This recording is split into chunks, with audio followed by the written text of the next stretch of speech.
Good morning, or other time zone appropriate. Happy time zone. Good morning or other time zone appropriate greeting, I guess. Yeah. Hello.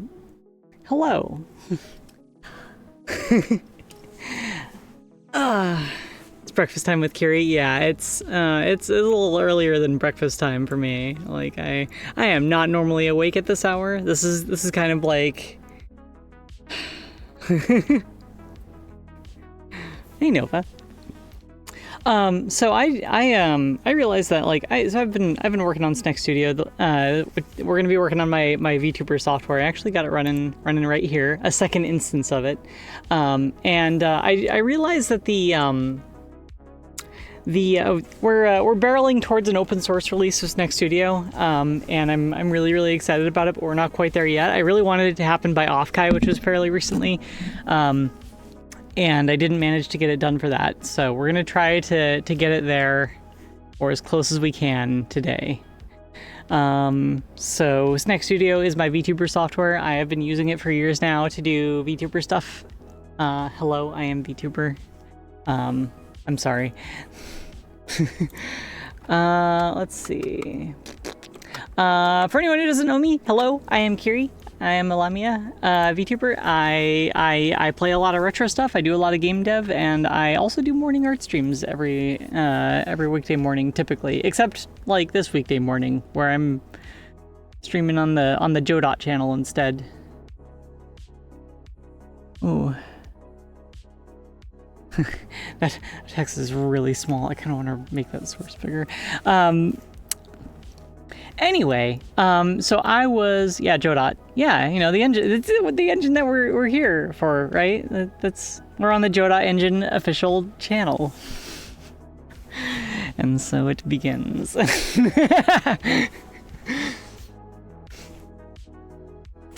That's really why they brought me in here, was to troll with the pronunciation.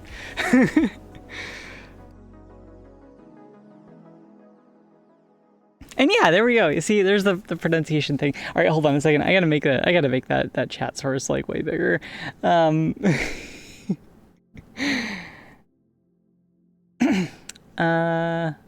Maybe it's okay. I don't know. I don't know how that chat source is coming through when it like after all the like compression and stuff. Give me a minute.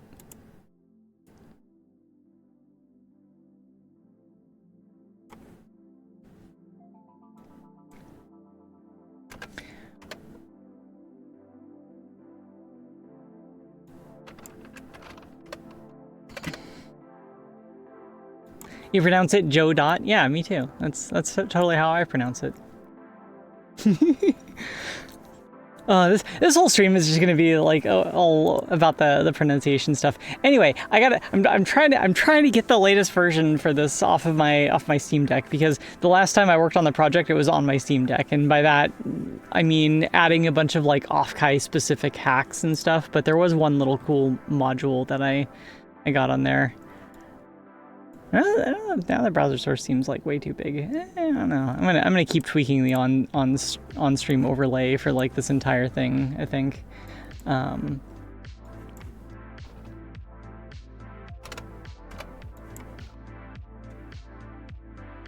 Xenia Winamp theme. Yeah. Xenia is cool. Alright, let's try this. That's about the right size. Maybe we could go with that. Okay, cool. Also, yeah, my desktop may look like it's running Windows 95 or 98 or somewhere in there. It's more like Windows 95 because there's no gradient in the title bars and stuff like that. It's actually XFCE on Debian, Debian stable, it's the wonderful thing about XFCE is that you can customize it to the point where it looks like Windows 95. So. Right, Steam Deck. What is my Steam Deck's host name? Do I even have like SSH server running on it? Hang on a second.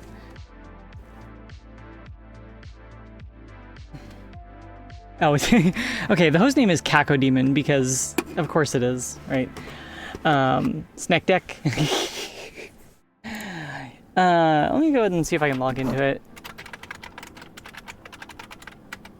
come on, please, please, please, please, please, please, please, please, please. No, I don't think I have the SSH server on it.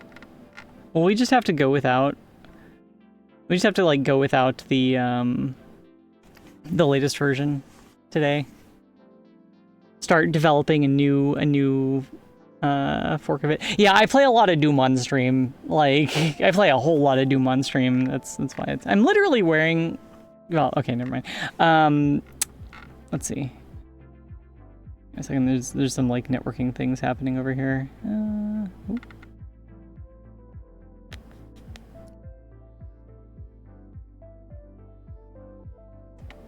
Okay.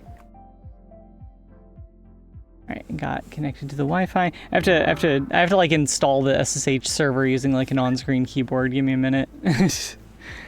This is the things that we have to do if we want to get the most recent. Okay, all right. Who did that?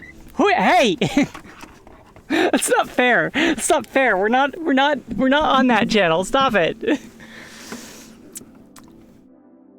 For anyone who's wondering what the heck is going on there, the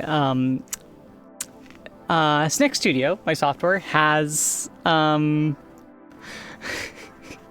it has Twitch integration. You can throw objects at a streamer's face and stuff. It can't happen right here because we don't have the Oh, that was scary.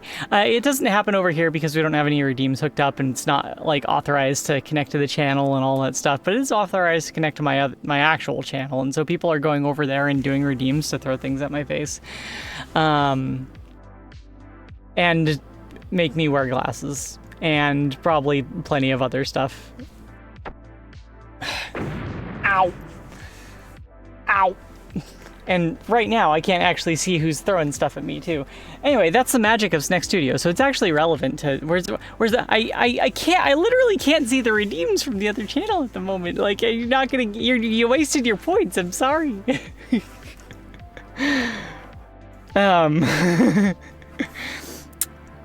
Right.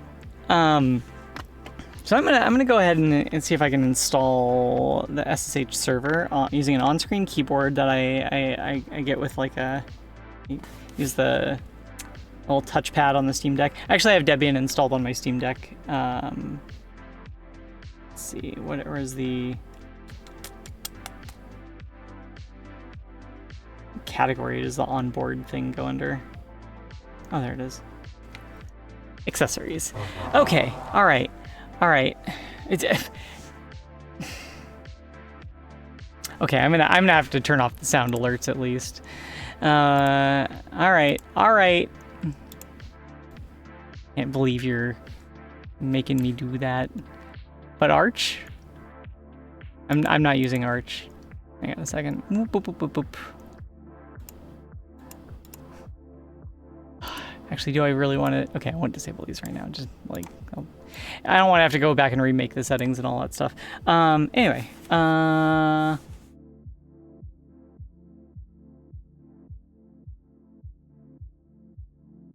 sudo apt.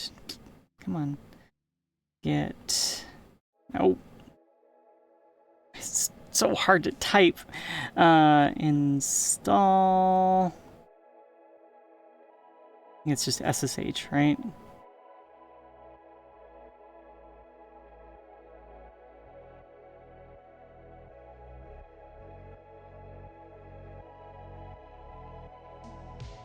It's already the newest version. Whatever. All right, never mind. We're gonna go without. We're gonna go without. I don't care. I don't care. I don't care. Let's try one more attempt to. Oh, hey, I can connect now. Nice. Okay, cool. Oh, hey, Loki. Get up on the cat cam and stop bothering me otherwise. All right, up on the cat cam. Up you go. There you go. All right. This is the Loki that I was referring to earlier, well, or at least his butt anyway. Hey Jen. Okay, cool. So we've made progress. We've made progress on our quest to get the latest version here. So if we go into the Git and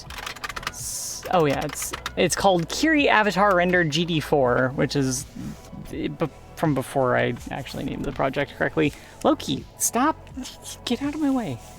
Okay. And then we can actually have a look at all the stuff I've added. Blah blah blah blah blah. So yeah, there's this module I added called fake PNG, which you'll see in a sec. Yeah, there's like some Offkai specific hacks that I added. Things to make it so that like I could demo it on the Steam Deck a little bit better. All right. I'm disabling the Twitch integration. Y'all have abused the channel points from the actual channel a little bit too much now.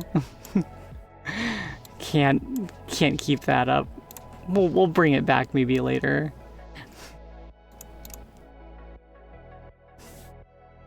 Thankfully, I made the Twitch integration a separate module. Yeah. I know. We're a big no fun allowed zone here. We are in fact anti-fun. Okay.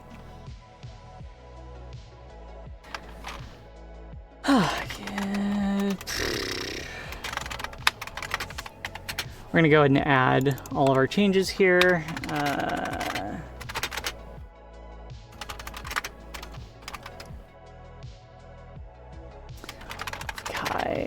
Hacks. All right. Oh look, it created get files for all the little backup images that Krita made. Awesome. Decidedly not awesome. That's fine. We'll deal with it. Wait, is the chat working? Is the chat not working? I can't really tell. Hang on a second. Because, like, the messages disappear so fast. Oh, okay, chat's working. All right, awesome. Whew. Keeping it together.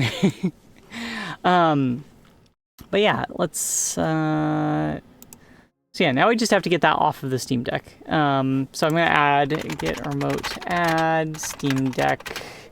And then we're going to do, like, SSH... Is it SSH like that? Yeah, I think it is. Kiri at cacodemon... slash home Kiri get Kiri avatar render GD4 git pull Steam Deck 4.2. That's not the one that we're working in right now. Oh, do I have to say thanks for the follows like every time? But welcome to the Godot community. As I continue to corrupt new users with my proper pronunciation of Godot.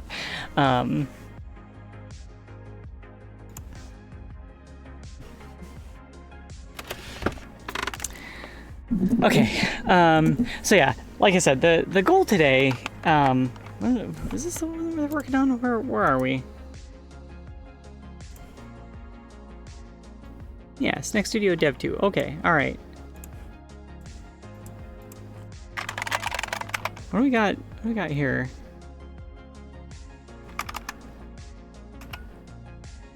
You have unstaged changes. Please commit or stash them.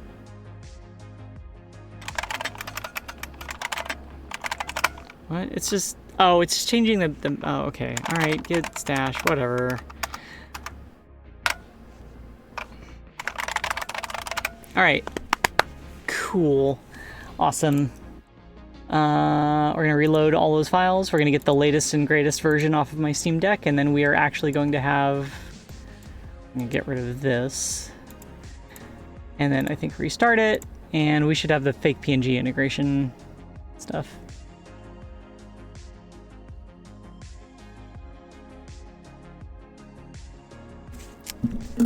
How's the audio levels and stuff? Okay.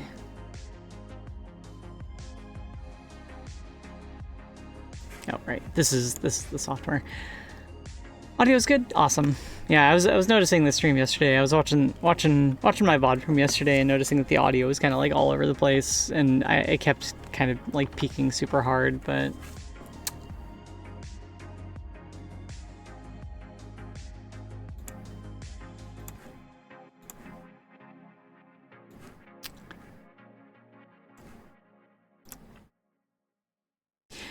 This is the media pipe integration like config UI that I have, and there we go. It only recently got the ability to enumerate camera devices. That's kind of the level that we're operating on here. Wild and Proud Jam is in 9 hours. I am aware. I would very much like to participate in that. I have a very there's a lot of stuff going on in my life right now, but I'm planning to. Okay, I think we are all kind of. I think we might all be good to go now. Let's see. So yeah, let me show you the thing that I added for Offkai. It's this module called Fake PNG, and it does this. It adds a background. It adds a background that's not just a flat color. That's it. That's all I wanted from the Steam Deck. Oh. And yeah, this is the model. This is what it looks like normally. This is why I call it Sneck Studio. Though you can use it with any like VRM 0.0 stuff. You know.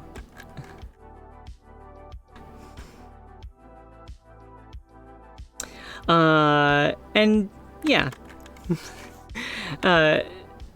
Oh, very nice. Thank you. So yeah, this is, like I said, it supports any like VRM 0.0 stuff. We're probably just going to be testing with this model today, because I don't trust like loading random sample models on, you know. Can you capture an image with a transparent background? Yes. Yeah, so the transparent background capture stuff when it's on, that is how the model is being rendered over on that side of the screen. It has a transparent background, and OBS is able to capture that just fine as a transparent background, both on Windows and Linux. I believe I've tested it on Windows and it works there. Windows support is kind of like it's like, yeah, you know, you got plenty of VTuber software over there anyway. It does work on Windows, but it is kind of also like Linux first. So, can you export a screenshot with a transparent background too? I haven't actually done any like attempts at like capturing the frame contents yet. I probably could. It's not really the focus today, though. We got some other priorities. So let's see. There's a lot of stuff in this project now, and it's all kind of a disaster. And so what I'm going to do, I think what I'm going to do is I kind of like try to narrow it down to just the things. We have like this massive to-do list full of stuff, a bunch of little X's next to all of it. And we have a list of like stuff that we need for the MVP, which is, let's see, minimum requirements to use the software for personal VTubery. All of this stuff is done. Minimal requirements for release. It's like all these X's, all the stuff that we've done so far. And then there's like this dividing line to be like, okay, this is where the actual work starts. So we have this kind of like volume level to surprise expression mod. This is what I used back before I started doing like the media pipe tracking, where the face tracking wasn't as precise. So if I wanted to look surprised, I kind of had to make it so that like every time I yelled into the mic, it would be like, you know, it would make the irises small and the eyes wide and all that stuff. There's two things going on right now. One is that audio input on Linux is broken for Godot at the moment, which sucks. I need to test with like 4.3 and stuff and see if it's any better there. But there's like an open issue on the bug tracker and stuff for it. The other thing is that with the media pipe, the new media pipe blend shapes, I can make a surprise expression just fine. You know, without actually having to rely on volume level. So this stuff, this mod, this is getting cut for the initial release. However, we do actually have a need for a sort of general purpose blend shape override anyway. And that's going to be important, but I think we might also cut that for the initial release too. Like we gotta get minimum viable product here. Like I've been using this for VTubing for years now. Sorry about the hand tracking, by the way. It is a little bit.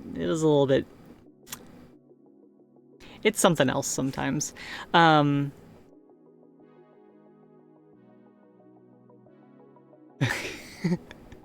one moment, the googly eye Godot head lined up perfectly in front of you. Nice.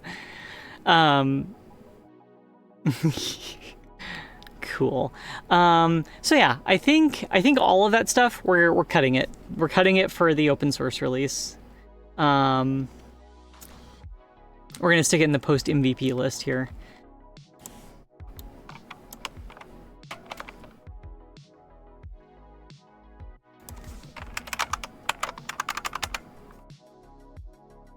All right, what else? What else can we cut? Let's cut features. I love cutting features. It's like, as a professional game dev, I love cutting features, especially the important ones. As deadlines start like nearing in, start closing in on us. I mean, it's realistic. It's how it goes. Unfortunately.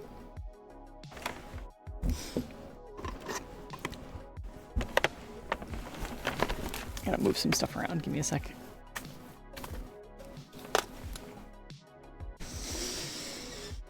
I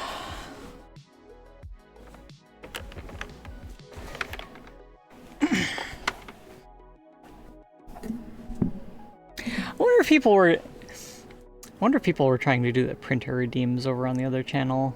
For anyone unfamiliar with my channel and me and stuff, we have a Epson LX800 dot matrix printer on the stream that we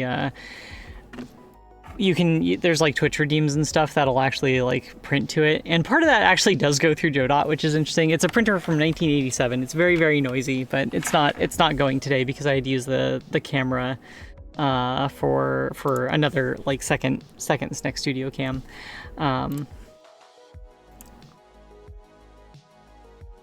Scary thing is when a feature is cut and then the project management decide that leaves from oh no no.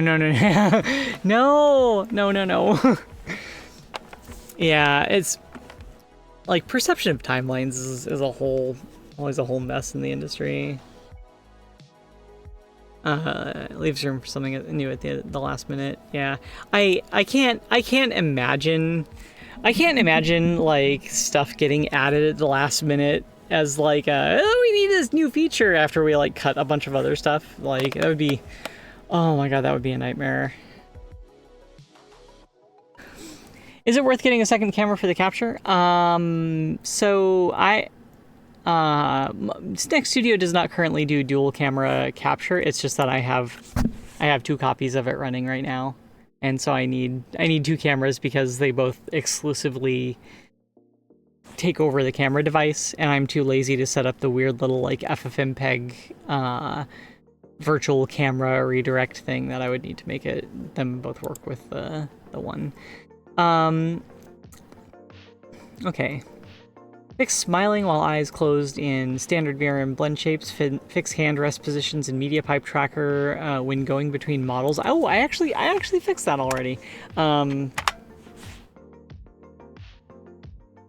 Tracking's always been really good. No, it hasn't always been really good. It was really, really bad. It was really, really bad back when I was on VC Face. It's always like really awkward anytime like I raid into a channel and they have the thing that like plays clips from the whoever raided when they do the shout out, because a lot of the time it'll pick clips from like before the media pipe tracking, and the model was super, super janky back then. It was like really, really, really stiff, and the eyes were always like really, really wide open, and it was, oh my god, it was so bad. And the original version of the mouth only had like, it had like one blend shape, like one single blend shape, and maybe 2. I think it had like smiling also.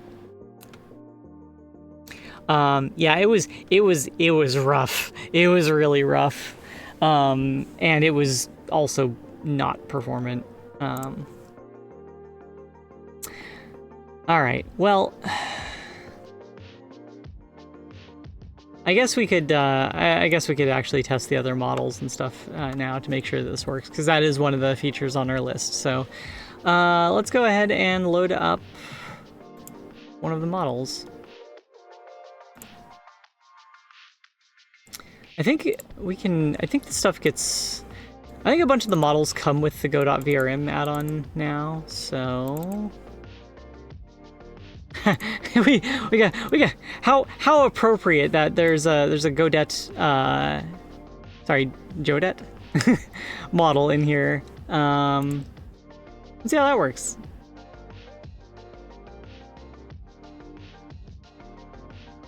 It doesn't have any face blend shapes, does it? Does it do hands? It does do hands. All right, that's cool.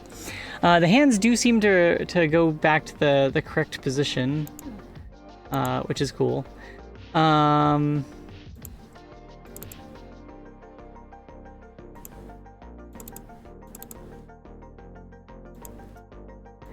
thought, for some reason, I thought the VRM add-on had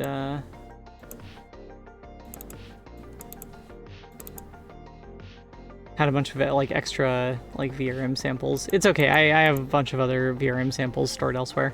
Have you tried the Ready Player Me avatars? I don't actually know what that is. So no, I have not. Sorry.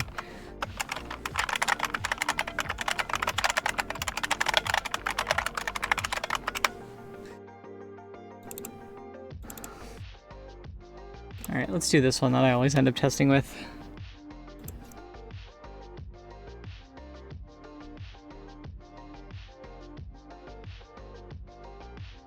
Okay, hand tracking. Hands seem to go back to the right position, so that bug is actually marked off. But yeah, so fixed smiling while closing eyes in standard VRM blend shapes. So yeah, we got to go and tweak a setting on the media pipe controller here. We got to disable the media pipe blend shapes, enable the basic VRM shapes, and then yeah, okay, now the face works. So yeah, I guess when I close my eyes and smile,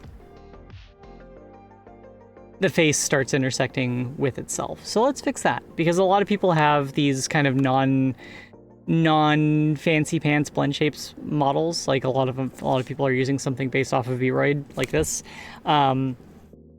So let's let's fix that. Let's make it so that when you smile and close your eyes, it doesn't look like your face is intersecting with itself. That'll be the first thing that we tackle today, right here at the top of the to-do list. They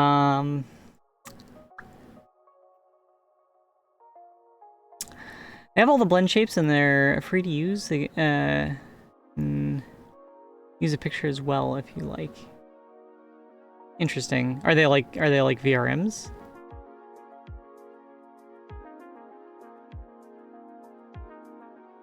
Imagine using stock standard Vroid. Some people no. Hey, look. There's nothing wrong with using Vroid. There's nothing wrong with being a PNG tuber. There's nothing wrong with there's you're like VTubers are, yeah, they're it's all valid. It's fine. PNGs are based, yeah. They even work in VR chat. They work on any program pretty much. Okay, you're gonna have to be more specific than that, because like this software, Snake Studio, is specifically for loading VRM format files. So if they're not in VRM format, they won't work here.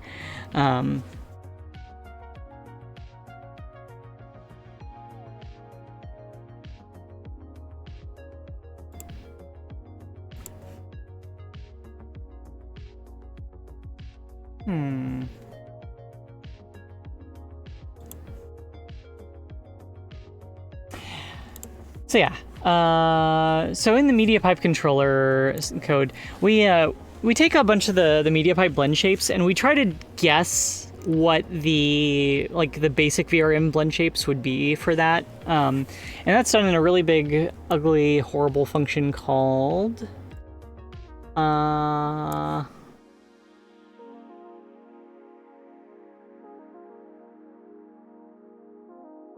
Something. It's called something. No, it's in here somewhere.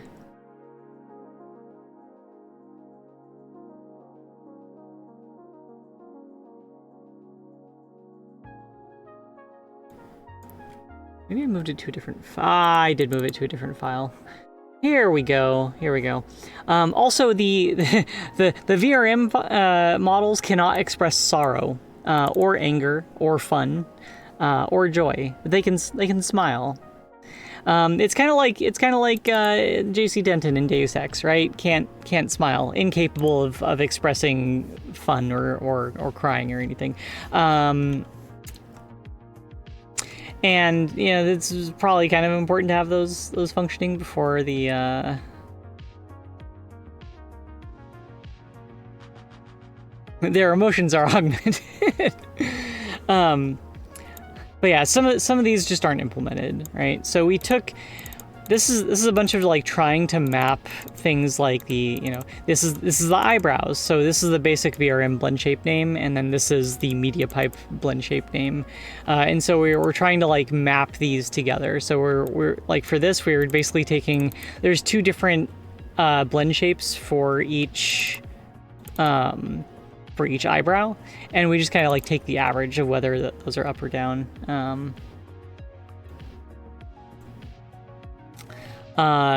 Same for like some of these things like map directly, like the eye blink stuff. But yeah, so I guess when this model smiles, that's the problem. The smiling blend shape is actually closes the eyes for some reason.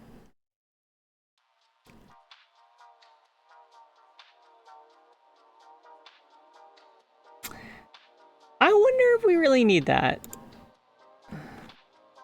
Because there's other, like, there's the happy blend shape. Maybe that needs to be the joy blend shape instead.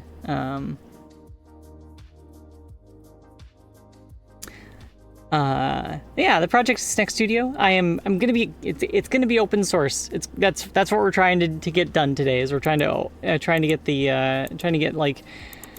it to ready for an open source release. Oh my goodness! Just don't look at that. Just don't look at it. Just don't think about that. It's fine.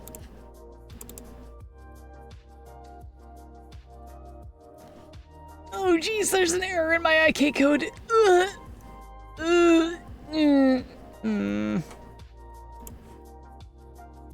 Now it's fine. It's gone.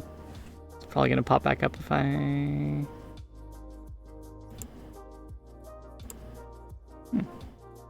Interesting. And now it's gone. Just like that, the error is gone. All I had to do was hit the clear button. Awesome.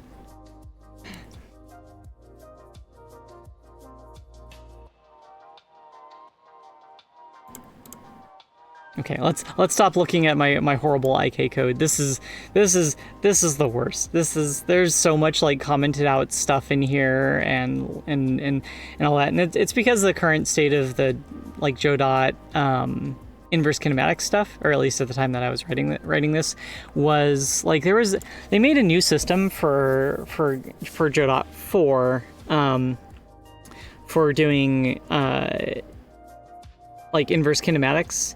And it was really cool, but it was also really buggy. And so they took it out right before Godot 4 came out. And that was really confusing because I was looking up all this documentation for something that like didn't exist, and all these like tutorials and stuff are like, look at this new wonderful inverse kinematics in Godot 4. So they took it out because it was too buggy or something to that effect. But the old system was still deprecated. Also, the old system doesn't really work for like what we need it for here. And so I had to write my own IK code for things like the hand tracking.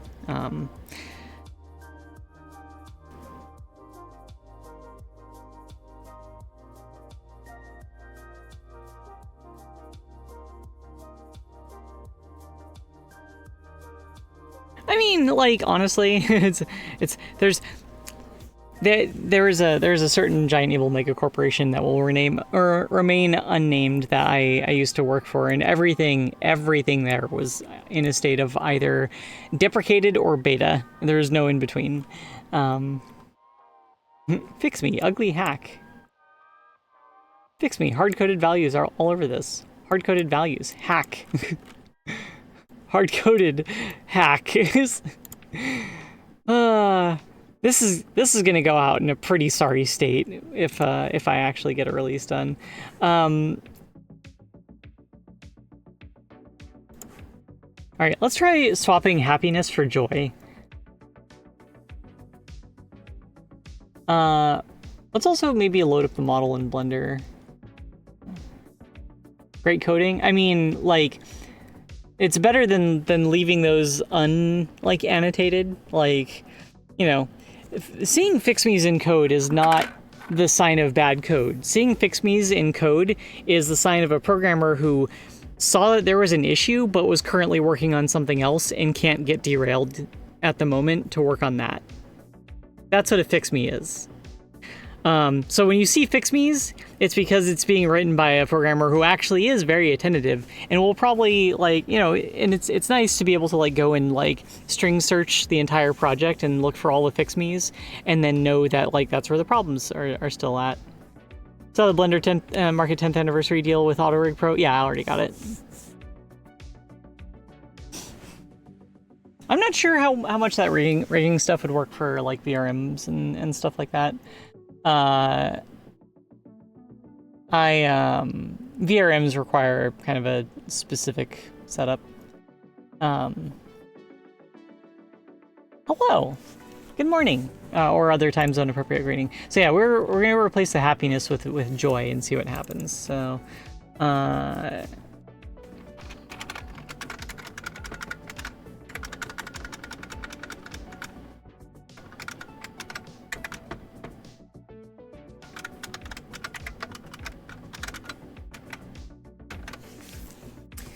all right, let's see how that do.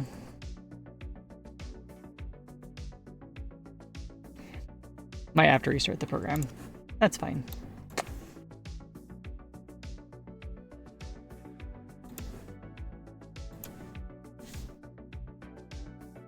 Do you have hand controls running? Yes, I do.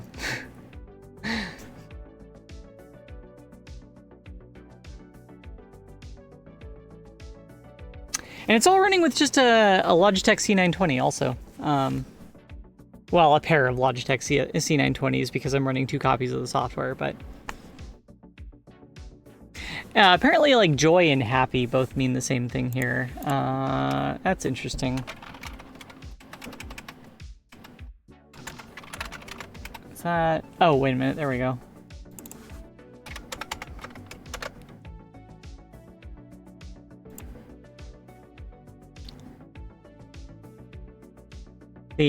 But now joy doesn't actually do anything.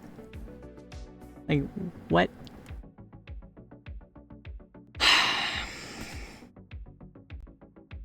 What IK are you using? I am using my own IK code. It's not great. It's kind of hacky. I could describe the algorithm that it uses, but it ain't pretty, is what I'll say. I tried for a long time to do some, like, general purpose IK stuff. So I tried to do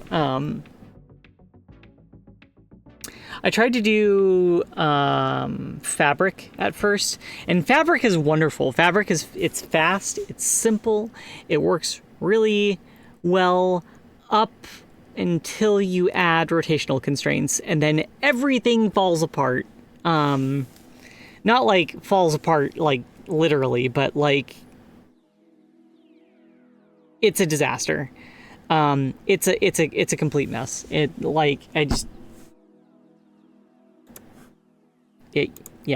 All right, we're gonna try restarting the entire program and seeing if the code changes. I was being sarcastic about Fabric being wonderful. Oh, no. Fabric was great.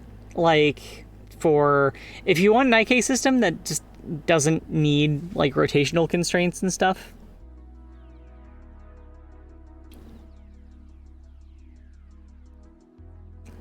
This thing just can't smile, apparently. That lens shape just doesn't exist.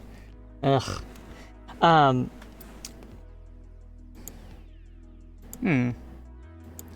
But yeah, if you need, you know, if you want IK that's simple to implement that doesn't need rotational constraints, Fabric is awesome, and it's pretty performant too, relatively.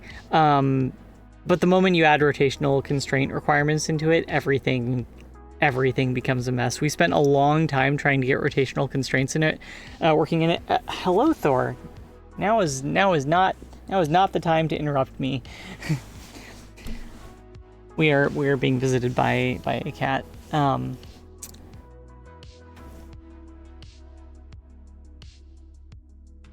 So yeah, we're in a little bit of a rough spot with inverse kinematics in Godot at the moment. But I think things are getting better. We have the new skeleton modifier system going in eventually, I think. Is that like a 4.3 thing? I think that might be a 4.3 thing. Here, let me...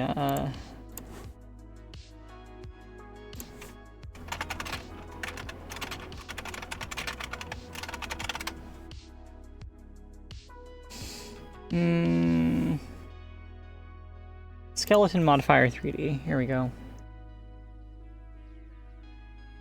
Thor, don't you dare touch that keyboard. Attention, here be dragons. No, here be snakes.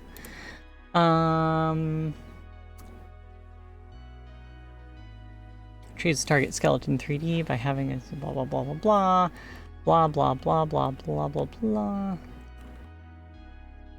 That is not a whole lot of documentation at the moment.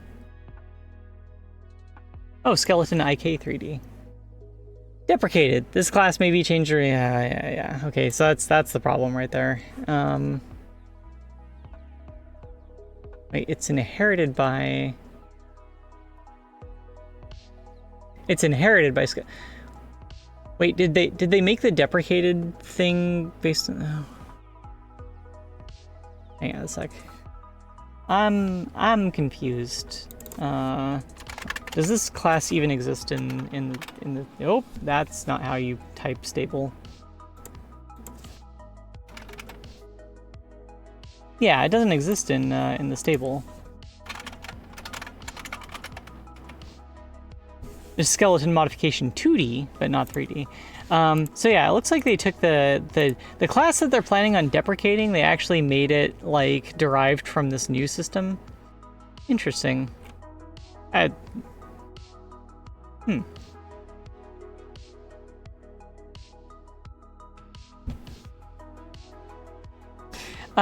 yeah, that's kind of the situation we're in. It's and that's why I had to write my own IK code for now. I assume that my IK code will eventually just get deleted in favor of Godot's own inverse kinematic system eventually when that's ready. But at the moment, I just have my own really janky version of it.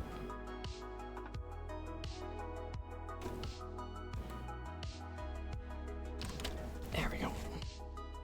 Speaking of jank, I think I'm gonna unplug. I have a little extra keyboard down here, and Thor was threatening to like step on it and stuff, so I had to disconnect that. Okay, let's get rid of that.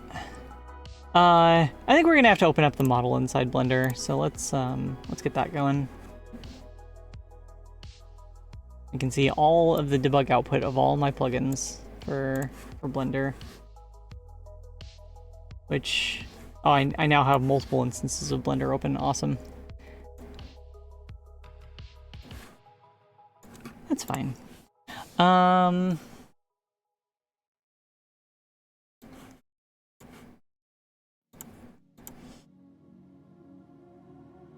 So I'm gonna open this up in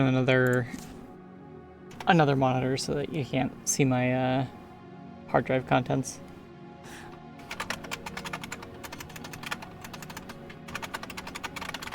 That is the kind of horrors that I would only show my own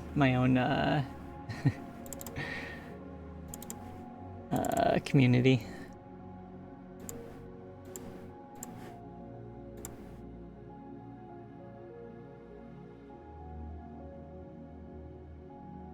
All right, Blender's importing right now. There we go. Oop. Come on.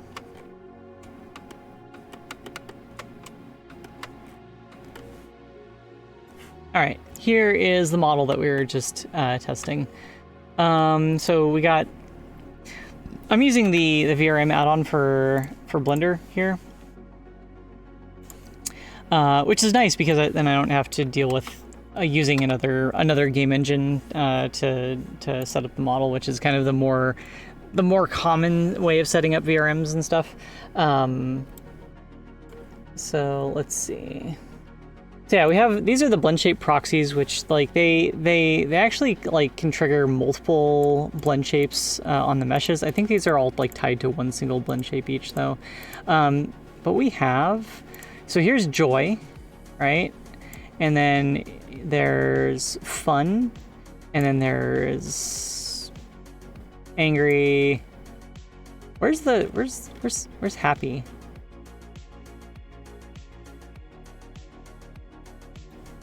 Surprised, all that stuff. So where, this is obviously like way simpler than the model that I have right now. But these are the basic VRM blend shapes, right? Interestingly, I don't see happy anywhere on here, which is weird. I think that, I wonder if the happy blend shape is something that's getting filled in.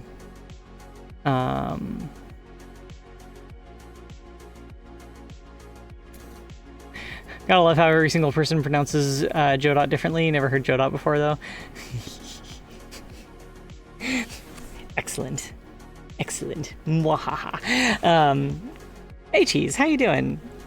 I have a suspicion that joy and happiness may actually be the same thing.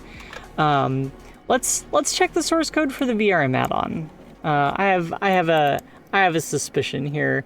The VRM add-on is developed by the vSakai project, and it's pretty cool. I've occasionally contributed a few bug fixes to it.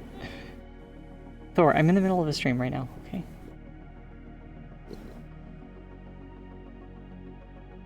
If I turn off noise cancellation on the mic, you might be able to hear him purring. No, not right now.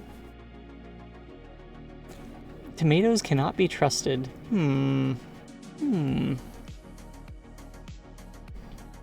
It's true. You always wonder, like, are they a fruit or are they a vegetable? Technically, they're a fruit, but they always end up, like, hiding in with the vegetables and stuff. Something going on there.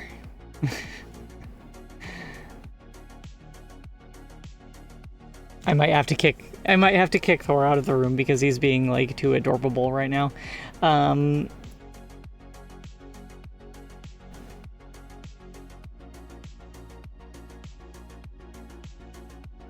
Okay, so we have,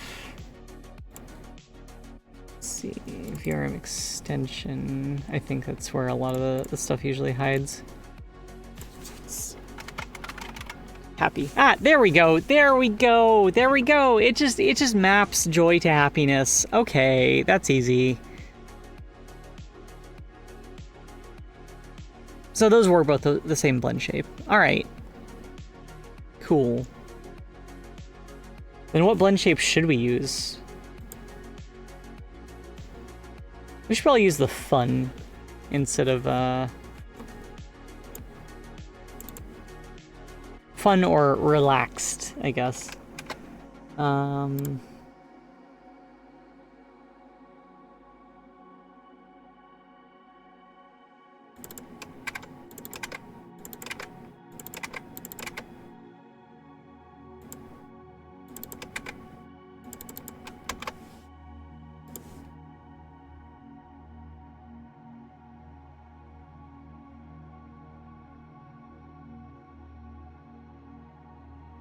Yep, there we go. Oh, hello! Thank you so much for the raid. How's it going?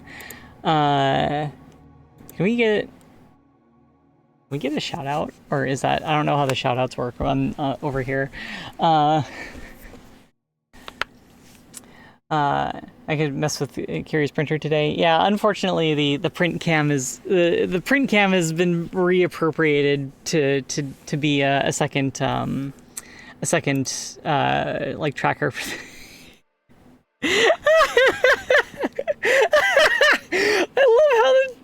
I love how the overlays. The overlays like perfectly cover the in development model face. Oh my god, that's amazing. But yeah, again, for the uninitiated, I have an Epson LX800 dot matrix printer that people can normally send print commands to on my stream. And it's very, very noisy. It's one that I like fixed up myself and stuff though. It's pretty cool. It's a printer from 1987 too, which is awesome. I had to re-ink the ribbon and everything, which is something that you can't do with an HP printer because they have DRM on that stuff.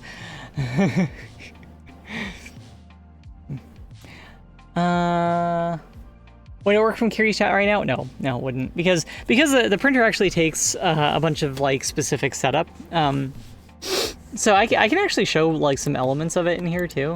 We have there's a module I have for Snack Studio called Just Write the Damn Redeems. There's no settings for it. It just goes to a hard-coded directory on my hard drive, and it basically just like dumps a JSON thing for like every redeem. And then I have a Python script that takes that JSON, keeps reading it over and over and over again, and when it sees a new one in there, it sends it to the printer with some control codes. It's really, really, really basic. Is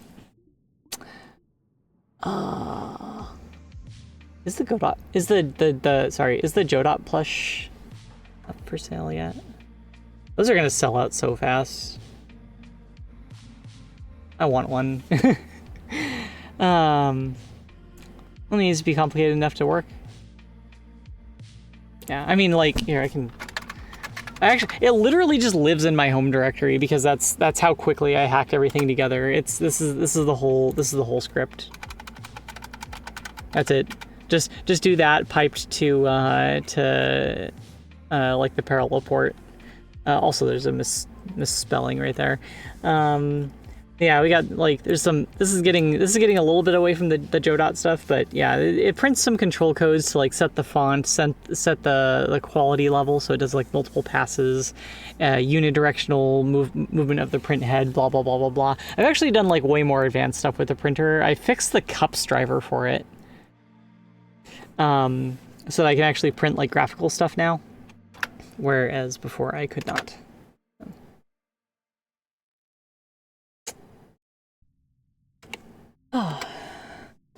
Actually, I kind of want to show off some of the other things I got here. So we got all the model toggle stuff isn't going to work with this, but we have the object thrower, where we can throw. This is the throw a GPU at me one. Oh no, we don't have the little test button. It's not flagged as a redeem name. Never mind. Well, we got the head pats though. We can do head pats. So that's hooked into a Twitch redeem normally, where you can just go and redeem give me head pats on the Twitch channel, and it'll do that. But yeah, the throw objects at my face things. Yeah, those aren't gonna be. Those might not be in the initial release of Snack Studio because they like the only data that I have with a lot of them is like just like Doom sprites and stuff like that, and that's definitely not going in a release.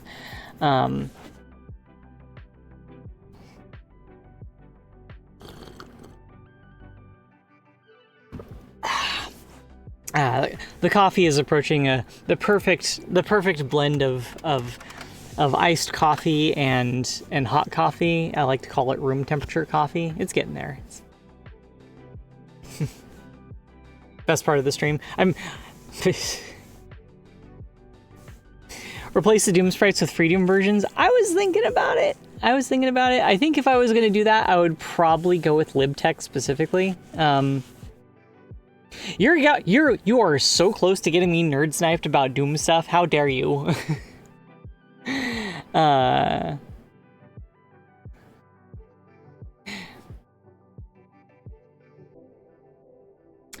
But yeah, libtech is kind of you know, Hideous Destructor. The developer of Hideous Destructor made a fork of Freedoom and called it libtech, and I think it's like a subset of the content of it. But now they're off going in their own direction with that stuff. Room temp coffee, how could you or anyone? Like, no, it's like you have iced coffee and you have hot coffee and you just blend them together, and it's this wonderful thing called room temperature coffee. It's great. It's I know.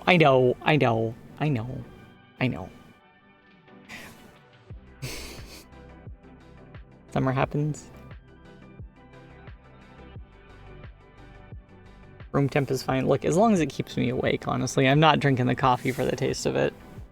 Though I do have some very delicious coffee relative to like other coffee flavors. Here, if you want to see the model tracking freak out, this is the moment when I take a sip from my coffee.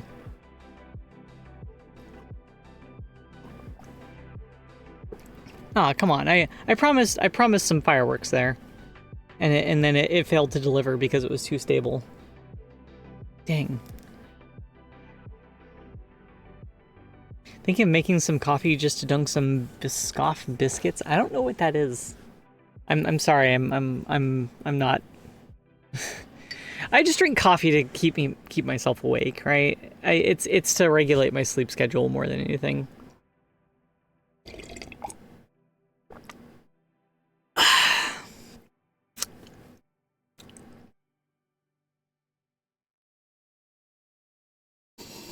This is like a nice little like chocolate flavored thing that we get from a local place.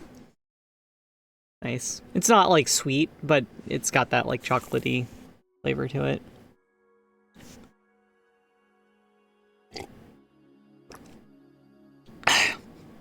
That was a loud slurp. Yeah, are we doing like coffee drinking ASMR now on the Godot official channel? Is that where we're at?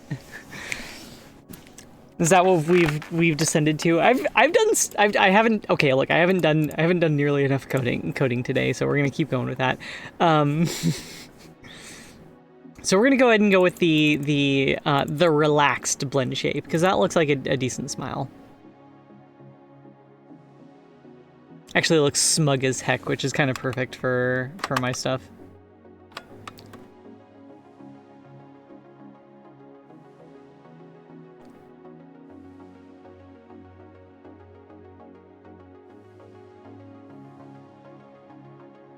Oh, that was interesting. Okay, I think we can check a thing off of our big to-do list now, so that's cool. Fix smiling while eyes closed in standard mirror and blend shapes. Bam! Done. Fixed. Making progress. We marked it. That is the first time I've marked something off the to-do list in a real long time. Let's see. VMC can't regain control when we switch between VMC and media pipe and back.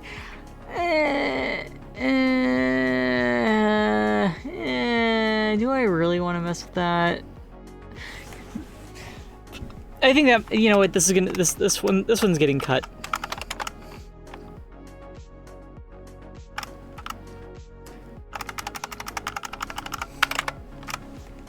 So VMC, for anyone unfamiliar with that, is something like virtual motion capture or something. It's a protocol that goes over like OSC that has a bunch of stuff for like controlling VR, VTuber models, stuff like that. So it's got like information about like the blend shapes and that are currently active, and the head position, and all the different like hands and heads and all that stuff, where they are, their transforms and whatever. So you can set up like VC Face to send this data if you're using like VC Face. You can set up things like VTuber Plus to receive the data. Snack Studio has a VMC receiver with the intent to later on down the road make a VMC sender. It's only really for like kind of specialized uses and stuff, because like I think that SNCC Studio's media pipe integration is better than like a lot of stuff that would send VMC data. So unless you're doing something like really, really specific, you don't really need it. And that's why it's getting cut and stuffed into the post MVP list. So we're not going to bother fixing more bugs with that. Release engineering things. That's fun. How broken is this on an actual release build?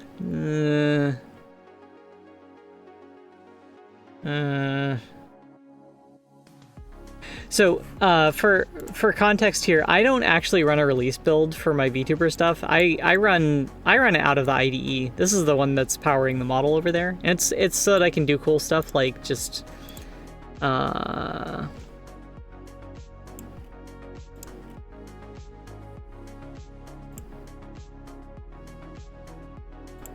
can take my jacket off.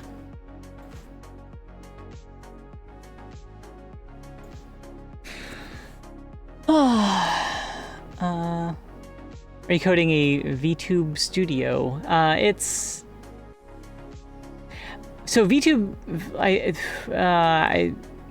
VTube Studio is the name of a specific piece of software, right? Yeah, I'm making a VTuber app. It's gonna be open source. Oh, hold on. Chat's escaping me. Let's see.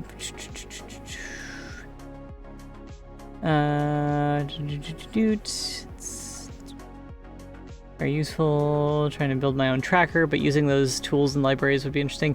If you were building your own tracker, like, how low level of a tracker is this?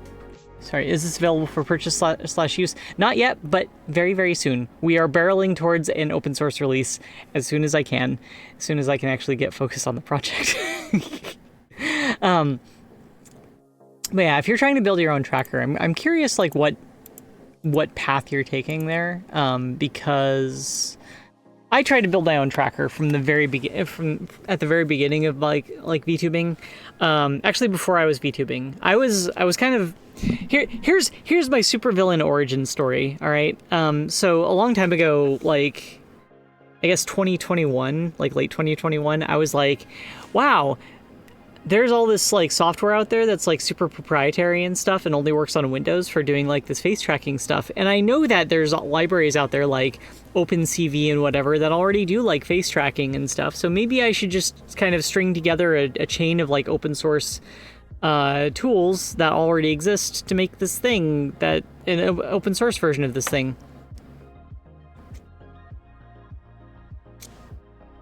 Turns out it's not that simple. As we are now about 2.5 years later, finally getting close to an open source release of something. Back then it wasn't simple. With MediaPipe existing, that dream kind of came alive again, with MediaPipe having like the blend shape support and other kind of VTuber specific things in it. Yeah, back then, so I took OpenCV, I took a library called dlib, and I took Godot, and the VRM add-on for Godot, and I strung all those things together, and I actually made my own data set that I then trained my own model with for doing face tracking. So it would have to detect that a face was there, it would then have to lay out feature points, it would then have to like take those feature points and determine blend shapes based on those, also determine the transform with like a PNP transform. There was a lot of stuff. I actually had the entire chain of stuff working from point A to point B, so I actually kind of understand how a lot of the stuff works now. But it was super slow. It only worked with my face. The tracking was super jittery anyway, and it was a lot. It was a lot of work to kind of maintain the data set and keep like updating it and stuff. I actually wrote like a whole editor and stuff where it would show like the photo, and you could place the feature points for like where it was tracking everything. Hang on a second.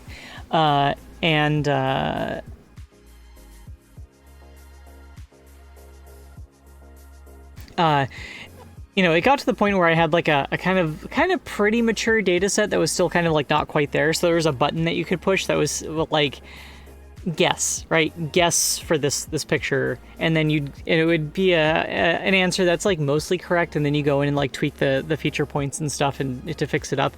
And so there's like this process for getting stuff done faster and faster. There was I had a mode that it would run in where it would save every image that it didn't detect a face in. So anytime that the face tracking was failing in a video where like I knew there was face all the time, it would save all those images, add them to the data set, and then I would go in and fix each one of those individually until it was like perfect. Anyway, that was a whole lot of work. I am not using any of that code anymore. Well, maybe like a little tiny bit of it. But, you know, I got that working. Eventually I decided that I wanted to start VTubing. Oh. The hand tracking is not perfect, by the way. Eventually I decided that I wanted to start VTubing, like, regardless. One way or another, I wanted to start VTubing, and that software wasn't going to be my way into it. So I abandoned the project. And I went with VC Face, and then eventually it was VC Face plus VTuber Plus, because VTuber Plus lets people throw things at my face for like Twitch redeems and stuff. And then it started to be like, it's like, okay, but wait a minute, wait, hold on.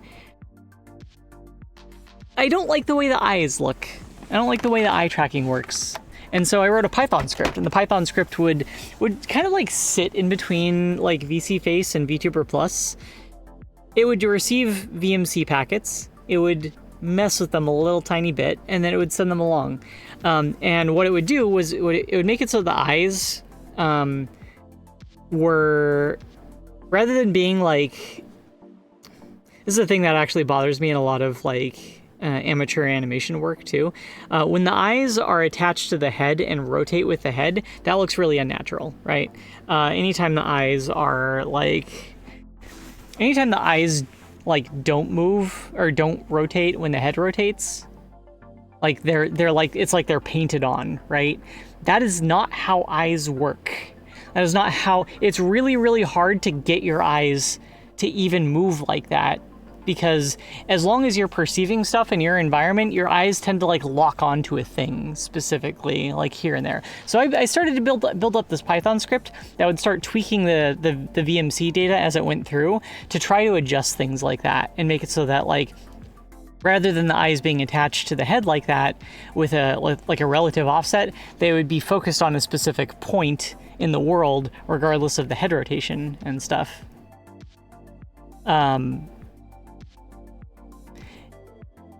And so that was kind of like the start, right? So this VMC stuff starts creeping in more and more, and eventually I realized that like I don't really need VTuber Plus anymore. It's this proprietary software, and like, you know, plenty of people use it and they're happy with it and stuff. But I'm kind of in this situation where like I'm running Linux as my main OS, and so every time VTuber Plus does an update, I end up having to like fight with Proton and Wine a little bit more to make it work again, and like I keep ending up having to deal with this scuff every time, which I'm sure if I were a Windows user it would probably be just fine, but I'm not. I'm one of those weird Linux users, and so like I started a Godot project. It was called Curie Avatar Render GD4, eventually renamed Snack Studio. And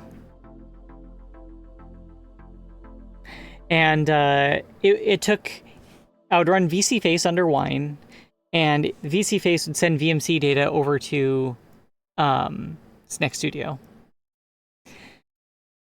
And then it would take a VRM using the Vsakai like VRM add-on for Godot, and it would then just take that VMC data, pose the model according to that, and then like, and it was weird because I was still using that Python script, but now suddenly I have more control than like VTuber Plus gave me, so I could start adding like these little add-ons, like throw in object redeems and things like that.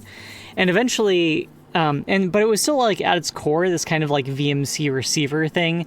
And then eventually the media pipe update went out that added all the blend shapes and stuff, and the head transform tracking.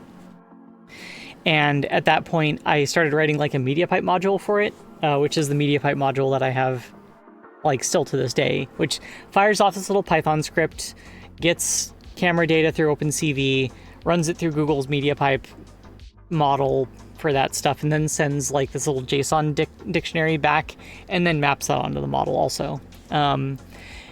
And so like it was weird because the application was still at that point like primarily like a VMC receiver, but it had this extra module that was like overlaying this information on it. And eventually the VMC functionality got split off into a module, and it's become like more and more modularized as the software has been developed and stuff. So that's kind of the history of Snick Studio so far. So I'm really excited to get it to an open source release, because like it's almost there. But it's got you know, the entire like 2.5 year history of my VTubing career kind of like embedded in it now.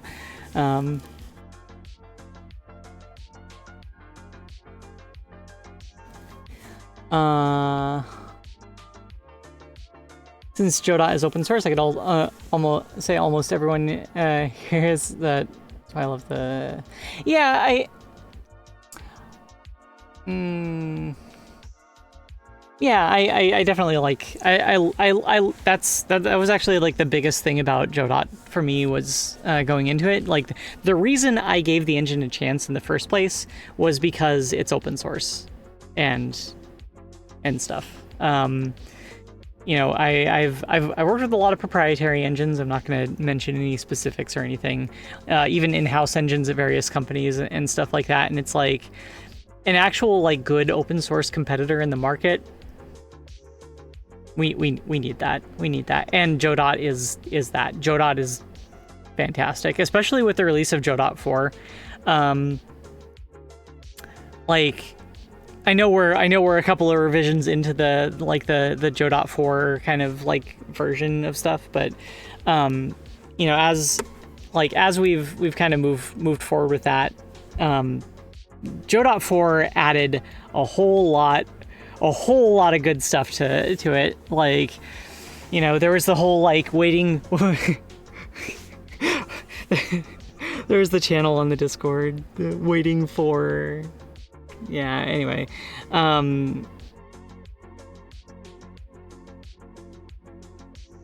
Yeah. So they added a bunch of really cool stuff for that, and I can't even remember like all the stuff that I was waiting for in that one. It was a lot. There was like massive changes across the entire engine and all that stuff. And which is awesome. And once version 4 came out, it was like it was a real game changer. It was a real game engine changer, I guess you could say. But you know, I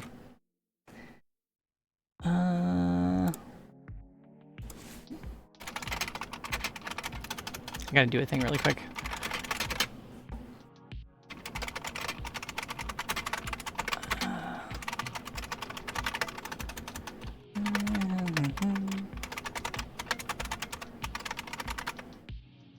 Okay. So yeah, that's kind of that's my supervillain origin story, my VTuber origin story, I guess. Which is separate from the lore, but yeah. And that's kind of the history of this project and stuff, and why I really want to get it, really want to get it to an open source release is because I want everyone else to be able to enjoy it too. Oh, we need to do a sample model. That's probably going to be something that I continue doing in like an art stream. I was actually thinking of open sourcing my head, which is a weird thing to say, but like literally like the head on the model that I have here already has like all the blend shapes and stuff. And so like, I know VTubers are kind of like, ooh, my model's like my super secret sauce and stuff like that. But like, I think I could open source my head at least, right?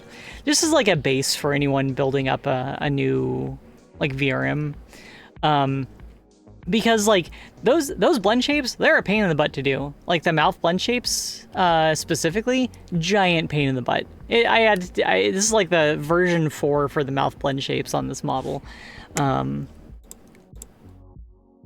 See, remove or replace all the Doom stuff, remove all the Windows icons. Yeah, there's a bunch of Windows 3.1 icons in there that people can throw at my face also.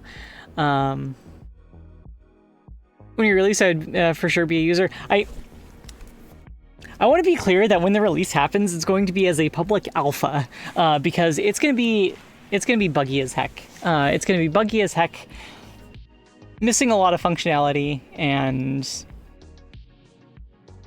there's also some things in there that are like hard-coded calibration things. Like there's a lot of hard-coded values in there that need to get turned into like actual options. So like the media pipe settings here, we got this whole arm rest angle, frame rate limit, blah blah blah blah blah. There's a lot of like tweaks and stuff to the IK system that need to go into there. As settings. They're all hard-coded right now based on like my model and the shape of my IRL body too. A lot of that stuff is just kind of based on just me as a VTuber, and so it might not work as well for someone else. But tried Wayland and immediately switched back to X. yeah, I feel like Wayland's not quite there yet. I think I know if I switched to Wayland, a lot of my stuff would break for streaming. Unfortunately. Also, I use XFCE, which I don't think is quite there for Wayland yet.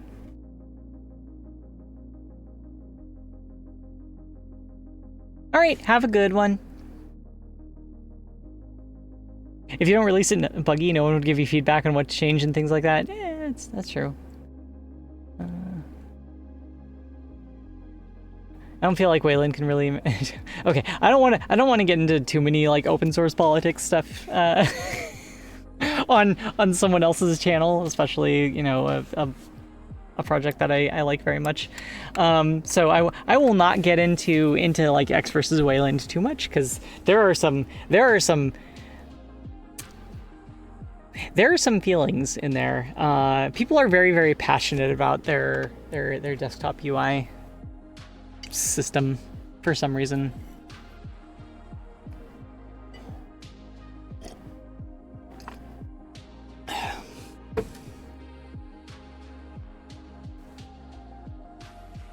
I love the way the hair looks on this.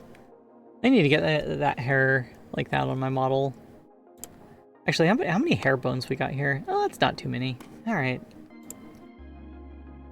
Maybe I can get my own hair looking like that at some point. I feel like this looks kind of like on my Lamia model looks kind of greasy almost. The hair looks fancy. Yeah, it's like they're just like dynamic bone chains with like really simple spherical colliders. Speaking of sphere colliders, I never actually never actually set up like head colliders for this, did I? This is the collider modification interface. This is not something that you need for hair physics. This is something that you need if you want to throw things at your face, or let chat throw things at your face. It's the collider for. Here, let me show the.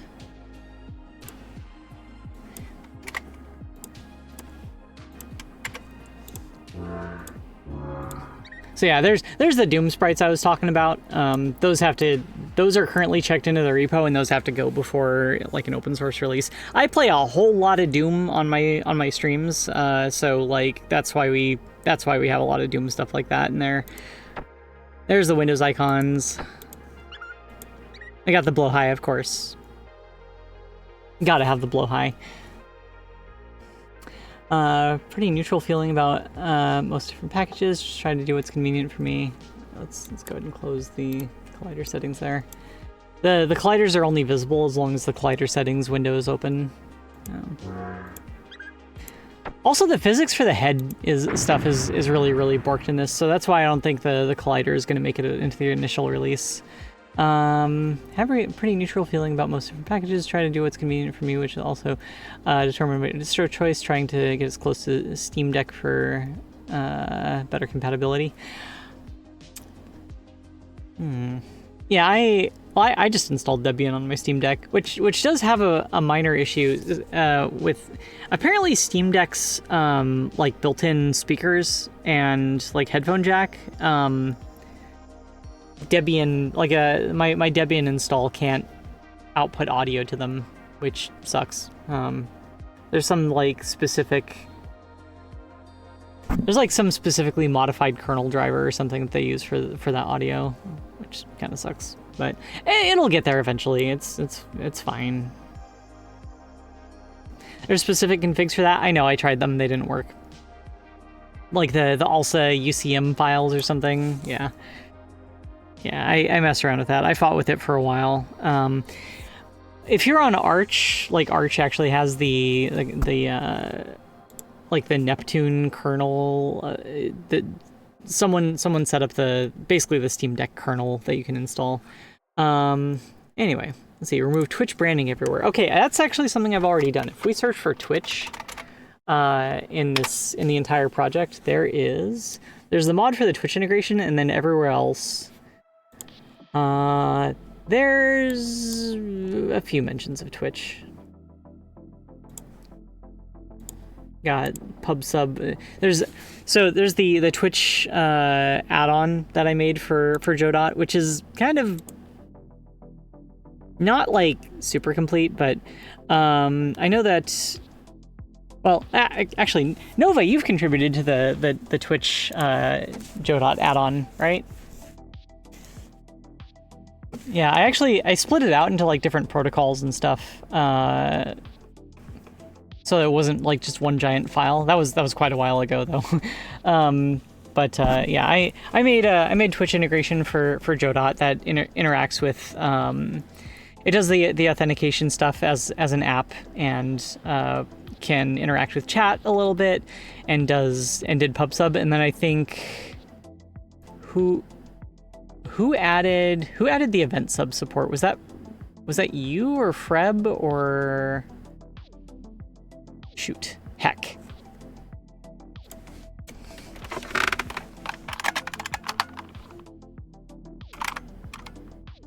Oh, you did. Okay. I was about to start poking through some Git logs.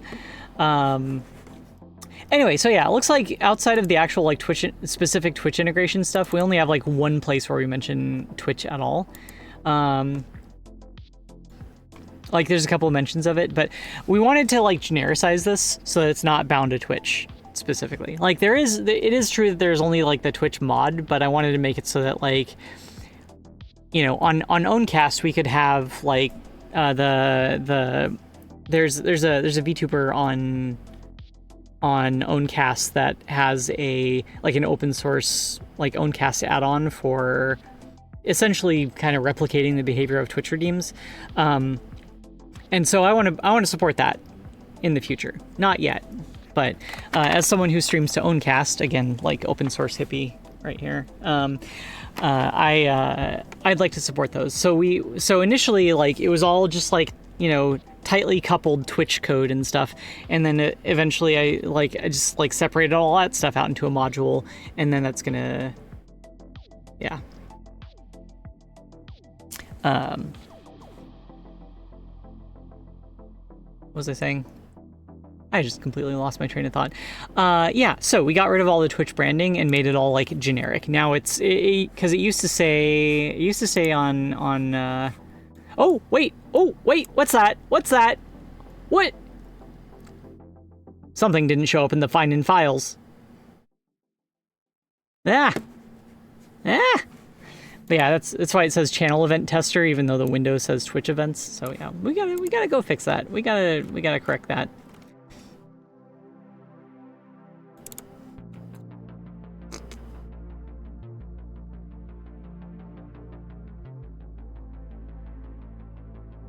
I can find the window. Settings window, channel events. Here we go.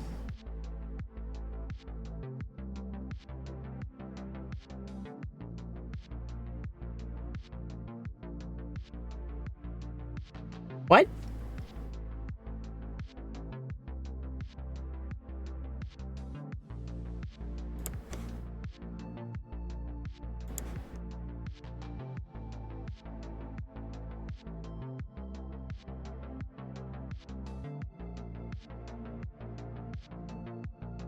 What? Oh, I know what happened. There is, yeah, okay, so there's this label text right here, but the actual, I think I modified it on the UI element, but there's actually this label text thing that kind of clobbers that. So let's just channel events. Just do that. It's not going to change up immediately. Oh, it did change immediately. That's nice. Okay, cool. All right, another item checked off of the list.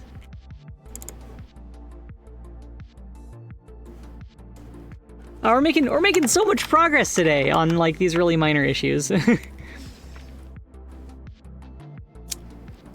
you do cell shading on top of your avatar as well? I'm thinking about starting, but I'd like to have an avatar that is more like a comic Viking character of caricature of myself.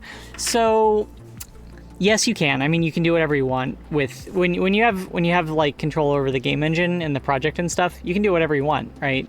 This right here I have is going to be an open source project on an open source engine. You can do whatever the heck you want, but in terms of like the standards that are out there, like VRM supports basically like two different shaders. There's the kind of like generic the sort of like generic PBR shader, which is actually what my scales are all using right now. And then there's the MTune shader, which is it's a tune shader. It's kind of it takes a little bit of figuring out to see how it works. But the way the MTune shader works is there's like I think you can have like two textures for like lit versus shaded, and then you can adjust how it like blends between them and some other stuff. I have the same texture for lit versus lit and shaded on this. I can let's take this one and the lighting here. Here's our lighting settings here. I think let's just drop the ambient and directional down. So this one has like some extra rim light getting added too, but it doesn't look like that one does as much in response to directional light at all. There's some shadow, but well, here, let's look at the. Let me check something off stream. I just want to make sure that I don't accidentally like open up the wrong texture on here or something.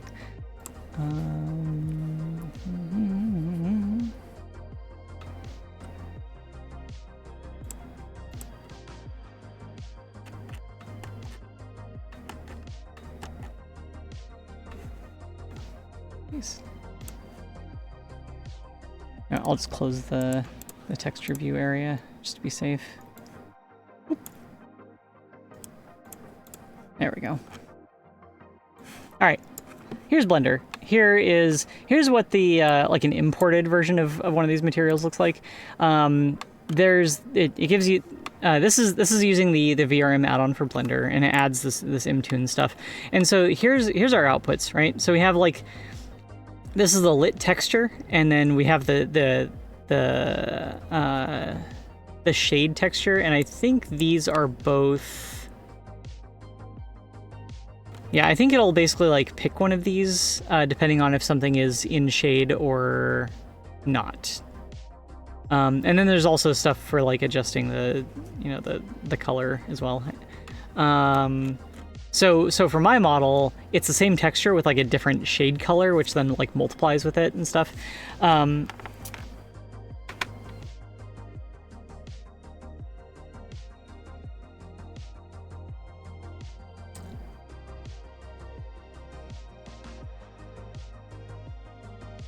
Oh, awesome.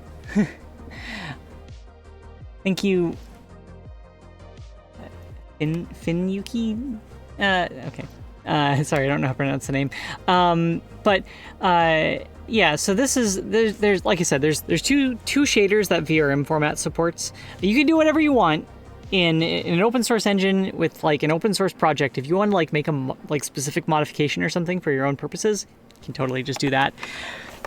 But these are the ones that the like VRM supports kind of natively, and these will work if you export this VRM model. It'll work in VCFace, it'll work in VTuber Plus, it'll work in like all the other like VRM supporting apps out there and stuff. So it'll support generic PBR stuff, that is physically based shading stuff. It's the usual, you know, roughness, like base color, roughness, metallicness, etc. Shader, right? And then it also supports this Imtune thing where you can output like different textures for if something is in shade or out of shade. It looks a little bit different in Blender than it does in like actual VTuber software, so this is not actually like a great place to test it.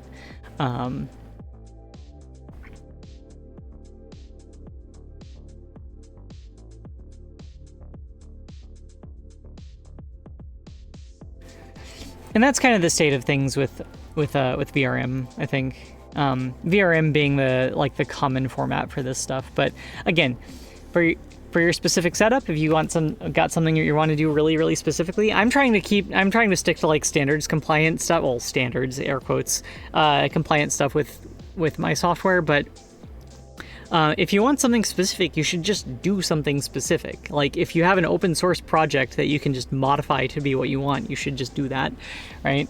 I got a fly buzzing around right now. It's kind of annoying.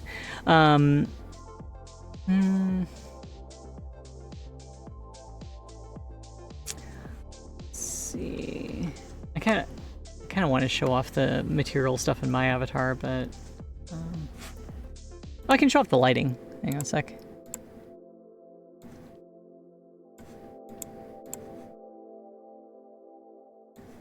Yeah, so my model responds to lighting a little bit differently than the other one.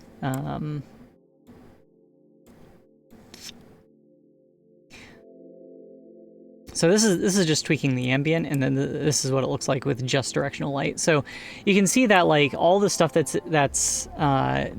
so it's just the directional light. So if this were a normal like PBR material, then like look at my hands. Like these are a normal PBR material, right? We can see like everything here is everything that's in shadow is completely black, but for the character, or for the skin part that's using the Imtune material, it's actually switching between like one texture and color and another texture and color depending on if it's in shade or not. And that's how the Imtune material works, basically. That's part of it. Like there's a bunch of different aspects that go into it, but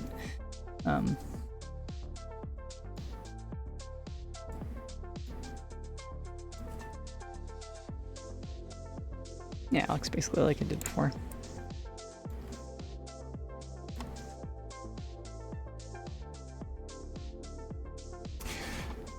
All right, back to the project. Make Twitch integration optional. Oh wait, we already did that. Nice. Add Flapcar redeem support for Owncast. That is what I was talking about with the Owncast support. We're not going to do that yet for the open source release, so I'm just going to move it right down here to post MVP.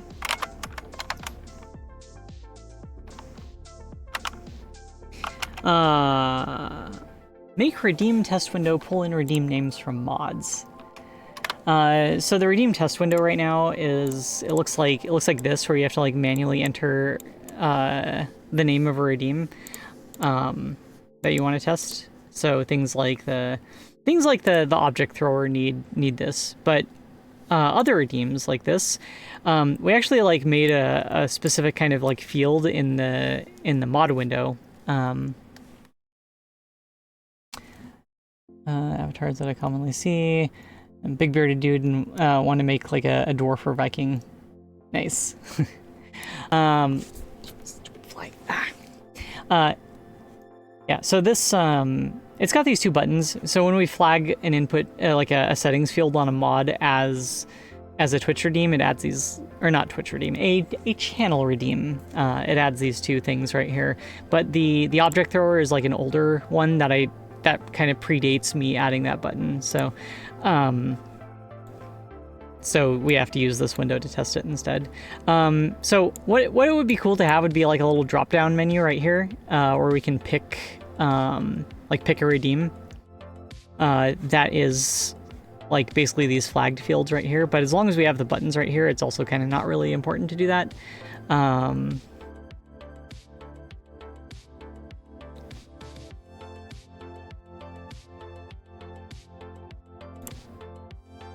So I think we're gonna take that and kick it down into the post MVP list also.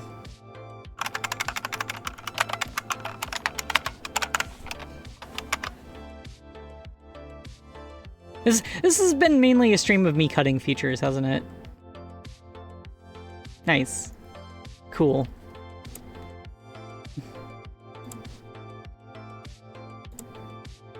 Check back on.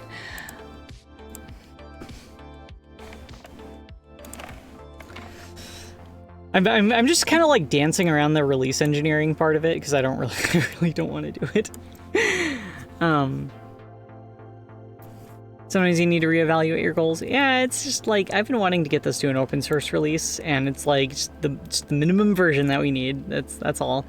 Let's see, sample model, better handling a no model, remove or replace all the Doom stuff, remove the Windows icons, blah, blah, blah, blah, blah. Switch all mods over to the new configuration system. So yeah, here's the thing, is that like the thrown objects redeem doesn't have like the newer configuration system.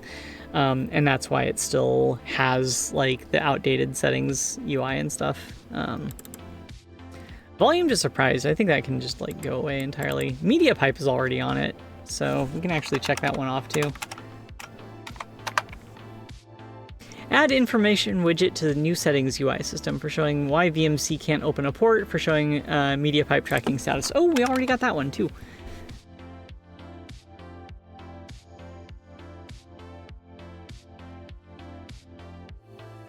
Oh, we're like really close. Am I actually gonna get a release done like during the stream? That would be pretty wild. Like finally launching the software. I don't think that's gonna happen because I think like I said, this section terrifies me at a kind of like primal level, talking about like release engineering.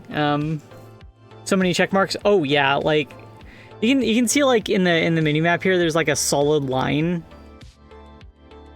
here, like all of it. Sorry, that stuff up at the top is just some notes. So, yeah, like all these X's right here. Been on this project for a really long time. But yeah, I guess we could let's see what happens when we try to export something. I don't think it's gonna work. I don't think it's gonna end well. Mainly because the media pipe tracker, I don't think that's properly set up to be embedded or anything yet. So we got to figure out how to do that. The media pipe tracker is an external Python script. So let's go ahead and just like save everything, and let's try doing an export and see how it do. This is not going to work the first time. I am fairly certain.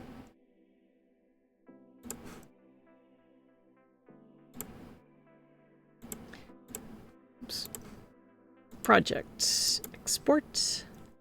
I did actually have some intent of making this stuff work, because we can actually use media pipe from JavaScript, and I would just have to write the JavaScript like glue code for it.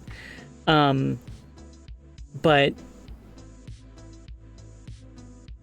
not for the MVP. Let's export for, yeah. We gotta manage our export templates. Let's see. Download and install. I like that this is so easy too. This is nice. I like this. The export template window is like one of the easiest kind of like platform specific setup windows that I've ever had to deal with.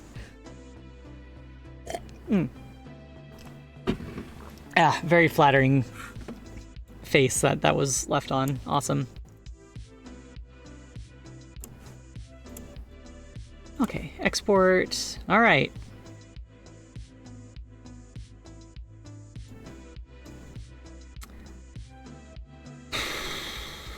There's no way this works properly. There's no way. There's no way.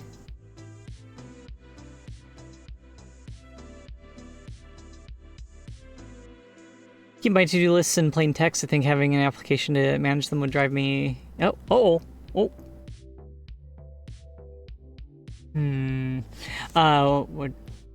drive me nuts. Yeah, Markdown or like org mode. If you have the Emacs brain rot the way that I do, org mode. Yeah. Also maybe talk to Clonk about that stuff, because I think Clonk is way more into the Emacs ecosystem than I ever was. Clonk uses like Emacs as a desktop UI and like streams like that. Hello, Lamia pretending to be a robot. I'm not pretending to be a robot. Clonk mentioned, yeah, Clonk is awesome. I got to meet Clonk at Offkai. That was cool. Clonk and Mod Clonk were both there.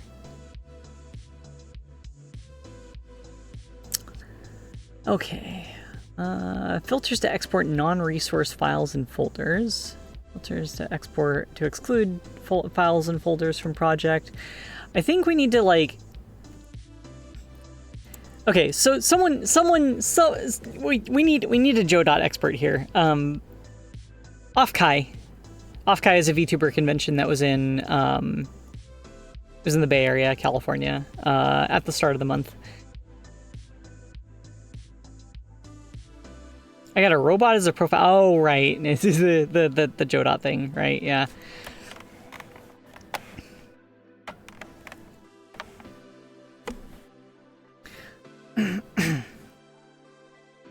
But yeah, I was at Offkai at the start of the month, and yeah, it was fun. It was fun meeting up with everyone.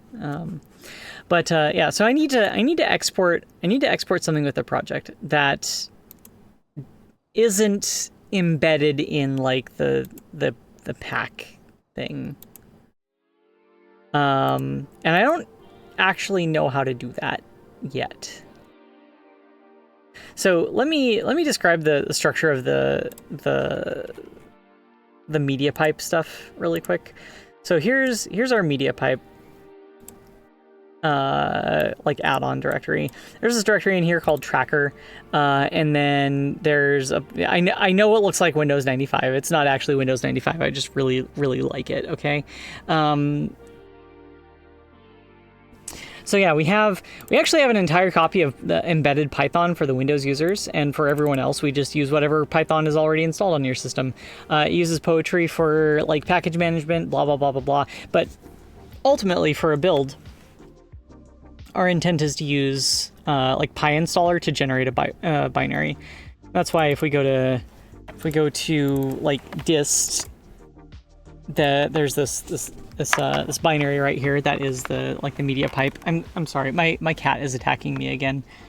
Hi Thor. Yeah, no, bad timing. I'm on stream. Thor, please. Thor, no, Thor, that's my lap. That's where my keyboard goes. Don't step on my keyboard. Ah, okay, all right. You know what? Just get up there and then let everyone enjoy your... Ow! There we go. There's Thor's butt. Cat cam activated.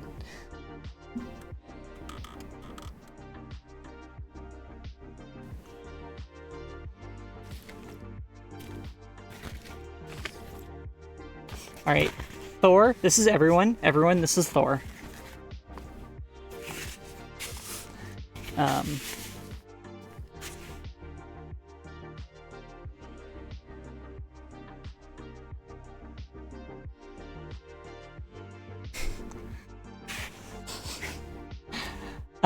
Normally there's like a bunch of light outside there. Here, let me just open the window for him. Oh, that's cold. Oh, that's really cold out there. Oh my goodness. There. All right. Now he's interested in the smells and stuff.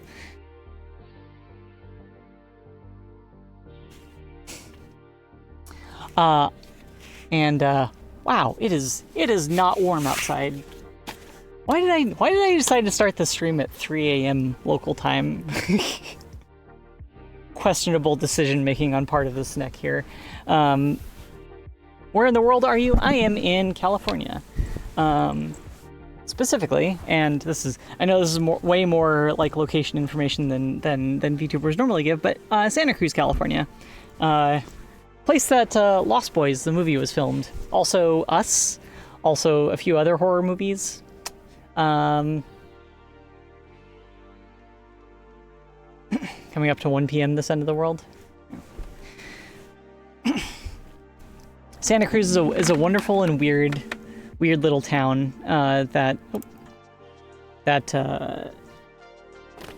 basically every time the people in the Bay Area want to come to the beach, like despite being in the Bay Area, they always seem to come down to Santa Cruz to go to the boardwalk and stuff like that.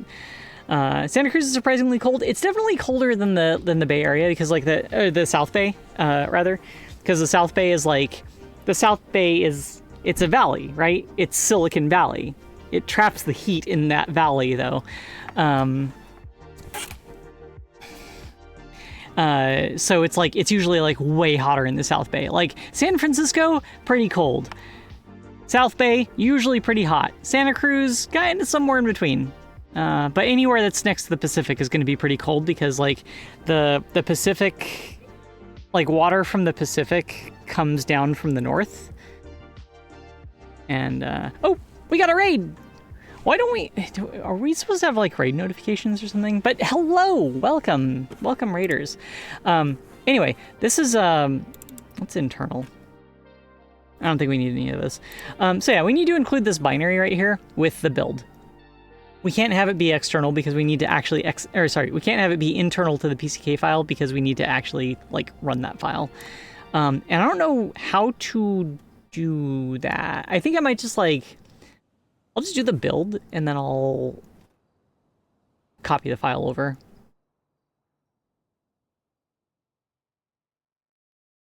Hello, good people. I don't want to be good. I want to be evil.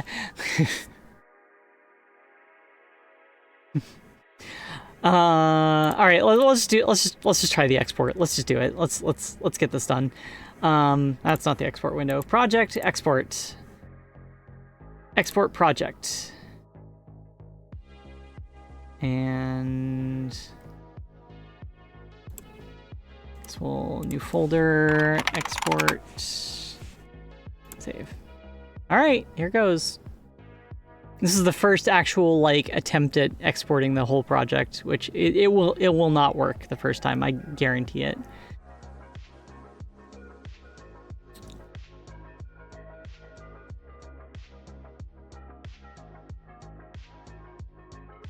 Oh my goodness, it's copying all those 3000 Windows icons over.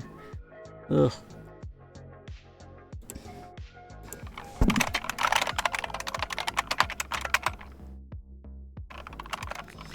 Okay, so let's go ahead and copy over. I have to copy that entire directory tree over.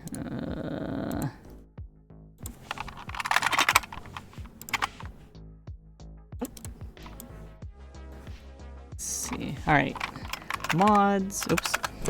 I'm gonna manually recreate the entire directory tree. Oh well. There's a faster way to do that.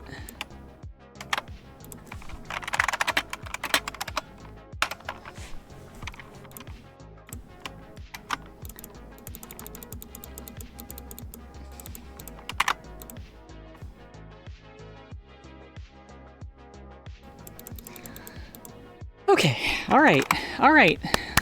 Moment of truth. Is this gonna work? Probably not. Aren't there custom export scripts that can run along the export? I don't know. Godot export config files, or export config lets you specify files in the project path that should always be included in builds. Yeah, but does that go inside the PCK file, or does that exist like outside of it? That's kind of the important part. I guess I should actually just try it and see what happens. All right. That goes in the PCK, yeah, so that's... Oh goodness. Oh, wow. Ooh, that's a lot of errors. Ooh, that's not good. That's not good. Nope. Don't like that. Don't like that. I think it's just missing the model file, because it has really bad handling of, like, missing the model, so...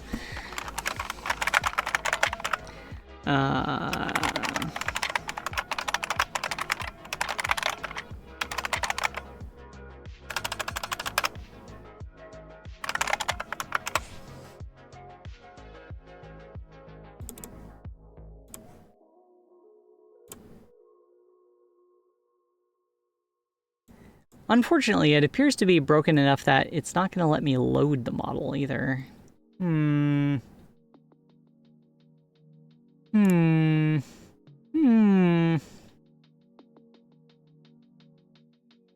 Just the object thrower that's broken. Right?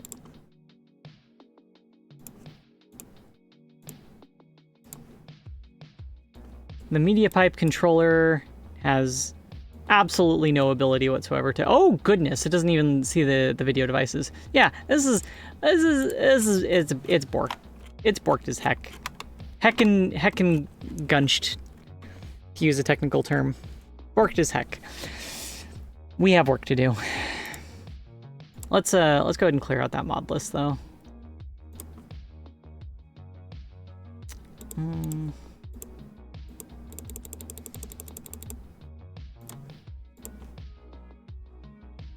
And then by closing it, it's gonna write out like a config file. So I'm gonna make sure that like my existing config doesn't get overwritten by that. So give me a minute here.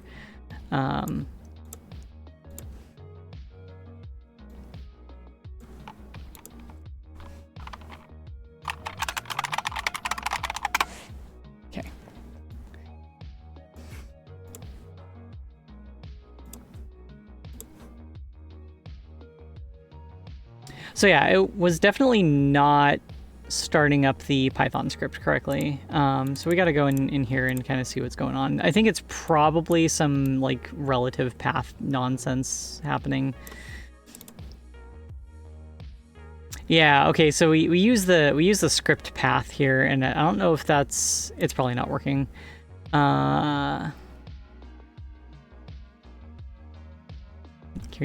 Oh yeah, my keyboard is an IBM Model M from 1990. I've been using it for a very, very, very long time, and it's still going, so. When you actually have to fix a Model M, though, it's kind of a pain in the butt.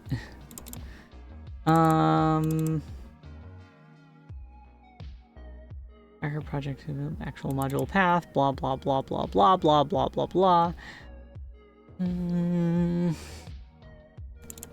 Yeah, so this is using the name of the script itself as the kind of base path for it, and I know that's going to be referring to something that's actually inside the pack file and has like one of those specific paths for that. Which means that ain't gonna work.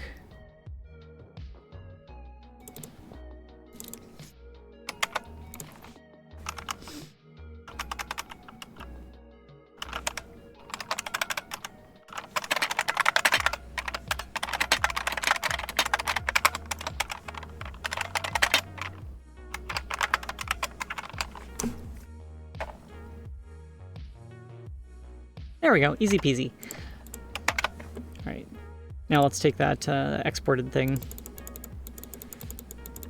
move it all the way back up. And this should let us just run the one in the local directory.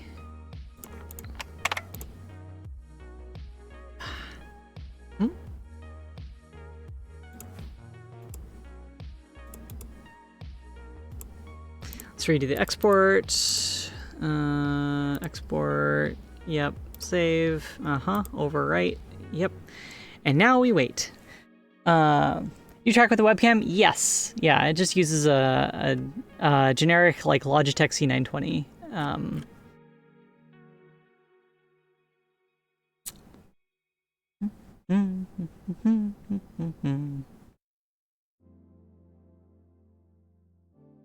Oh, it's done. Cool.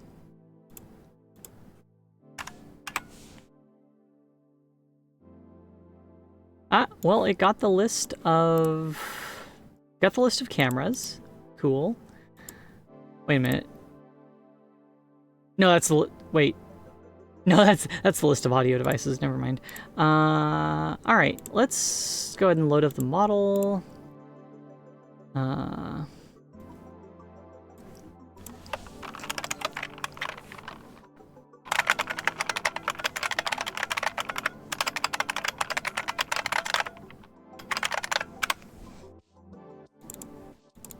Which I think should... Non-existent function load VRM in base node 3D. Well, that's not great either.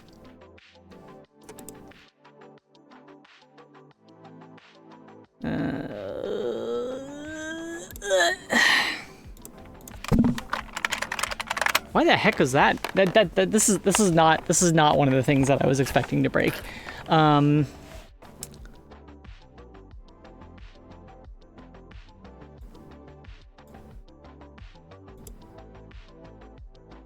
Yeah, there's the load VRM function right there. I don't know what to tell you. There, Godot, Jodot. All right, let's go back to the very first error and see where we initially screwed up. Identifier editor scene format. Oh no!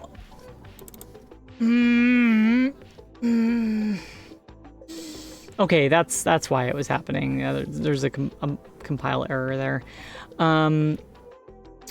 So runtime importing of VRMs, actually still sketchy, it turns out. There is a problem where it uses like, what is this, Windows? This is XFCE, this is not Windows. I know it looks like Windows, it's because I'm running a Windows 95 theme called Chicago 95. No, I use XFCE.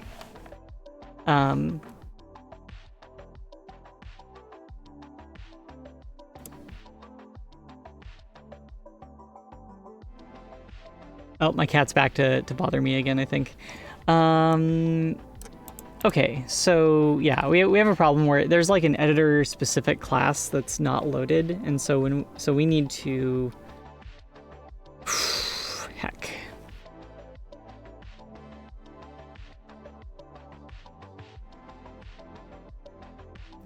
Trying to remember where that actually lives. Oh, it's on the model controller. Okay.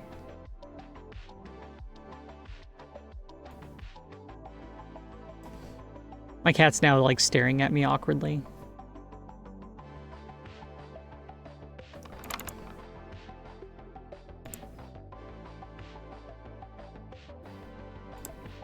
Here we go. For some reason the script file is still called VMC VRM controller, even though we're not using VMC anywhere there anymore. But yeah, here is, there we go. There's the bad things. Okay, so we need to hard code numbers for each of these because this class doesn't exist at runtime.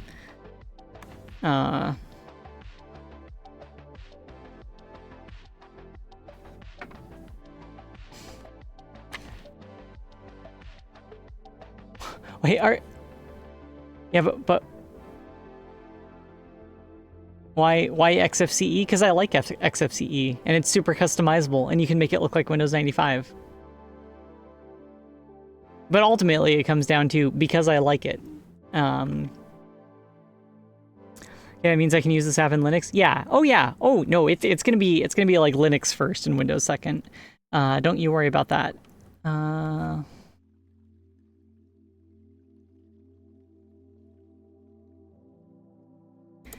Okay, import use name skin binds. What number is that? That is 16.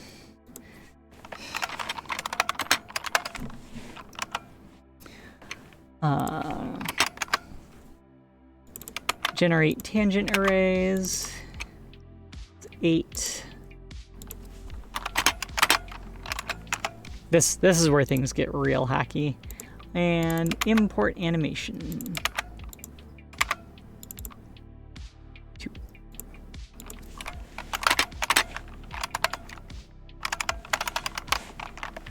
I'm sorry everyone for what I just had to do there. Not actually sorry, but it is kind of funny. Okay, so this should work at runtime now in a build, I think. With lexical ordering, it makes sense to do Linux first unless you're supporting Amiga. That is true. Yep.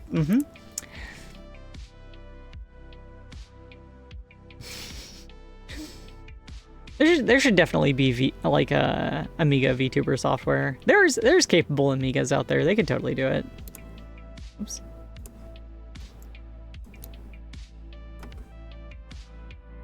Almost accidentally installed an Android build template. Ugh.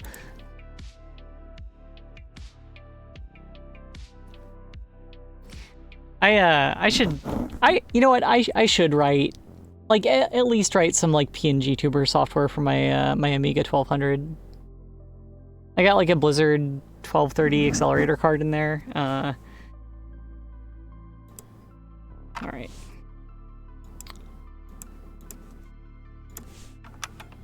It's got 128 megabytes of RAM.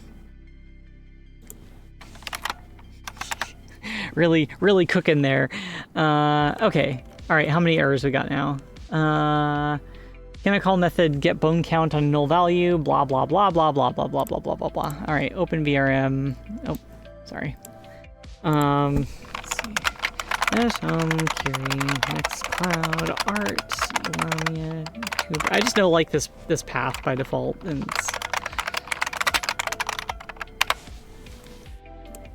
I should just have it in my clipboard all the time. Hey, it's my model, but with all the bits turned on, so you can see my glasses and my cat ears and everything all at the same time. Neat. Okay, well, look at, wow, that is a frame rate. That is a good frame rate. I should run this in release mode more often. Anyway, let's add that media pipe controller. And yeah, it's having trouble starting the script. Oh, that entire internal directory needs to be there also. Heck. That's fine.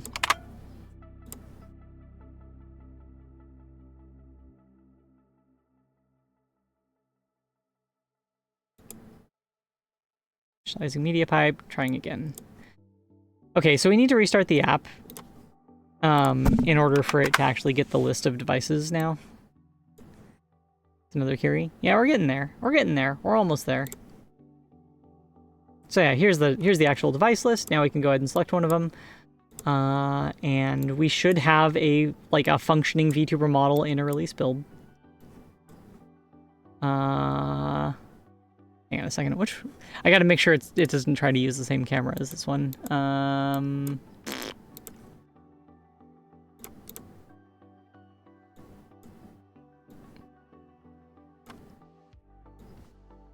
Okay, so we're using the one that starts with E instead of 80.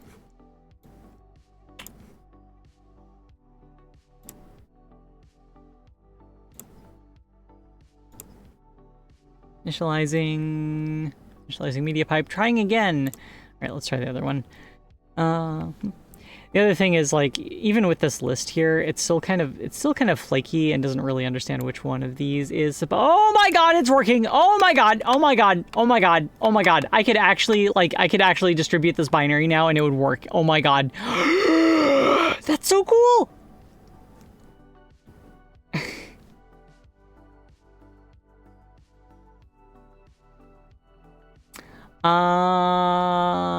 Here, let's add the fake PNG so I don't have to look at that. Oh no, the fake PNG isn't there because we have to like regenerate a certain file for that to work.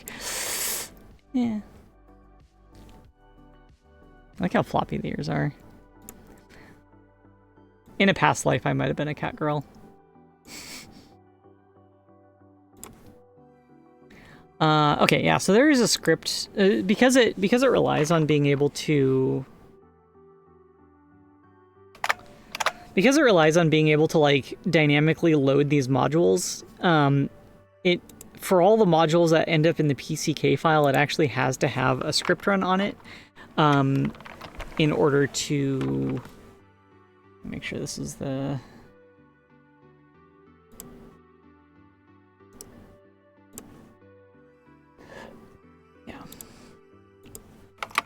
So we have this like generate manifest script.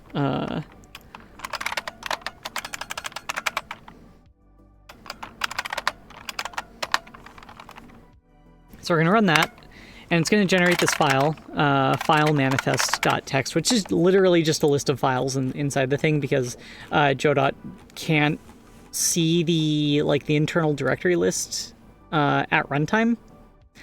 But the eventual plan is to have all the mods be external to the binary. So everything that shows up in everything that shows up in this list is going to be an externally loaded scene file. So you'll be able to take add-ons that people have made as Godot scenes. Godot. It's the channel that we're on right now. They'll be able to take externally created Godot scenes and load them dynamically at runtime just by sticking them in a certain directory.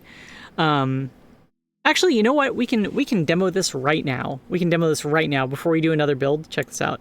So I'm going to I think this should still work. But yeah, we have the mods directory here. We're just gonna copy one from inside the project out into there, and then restart the program. So yeah, let's get that fake PNG thing because it's super simple. We're gonna plop it right in there. We're gonna go ahead and close this and restart it. And it should recognize that module file in there. If it doesn't, we have more work to do, but you still think Godot is sinful? That's why I'm here. Also, the angle on the arms is kind of hilarious. It's not a great default that I got there. Let's go ahead and adjust that. There we go. Still looks a little bit stiff, but whatever. All right, add, and then there it is, right there in the list. So it is. So by just adding this to the exported directory. We have made it show up in the list, and then I can go ahead and add it, and it doesn't work. Damn it. You are so close to greatness. Why? Why are you sabotaging me now? No. Okay. All right. I get it. Can't seem to load the thing dynamically. Awesome. Also, who turned the lights out? We gotta add the basic scene in there, I think, too. Which is also not in the list.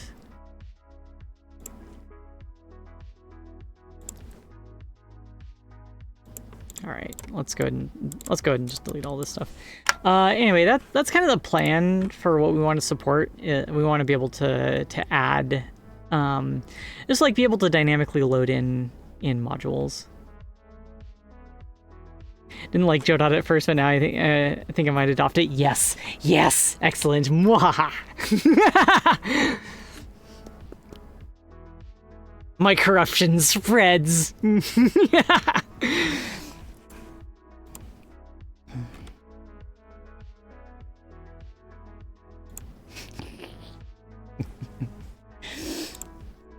All right, let's do another export project.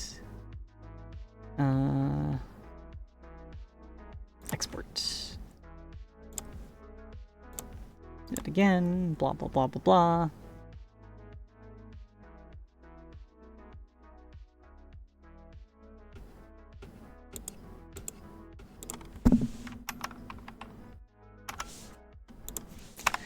Okay, now it'll have all the mods, but it's not dynamically loading them anymore, which kind of sucks, but eh. So we got the fake PNG, and then we should also have the scene basic that'll let us add some... Actually, wait a minute. The fake PNG isn't... Bois?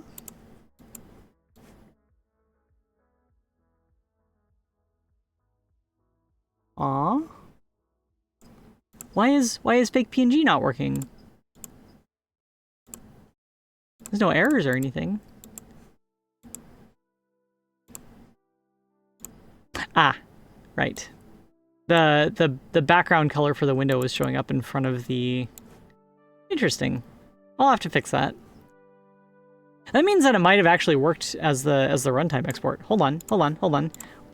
We need to test that. We need to test it now. Now we're going to take this, we're going to copy it, we're going to paste it, we're going to call this fake PNG2. And then I think we might also have to rename the scene. Fake PNG2. All right.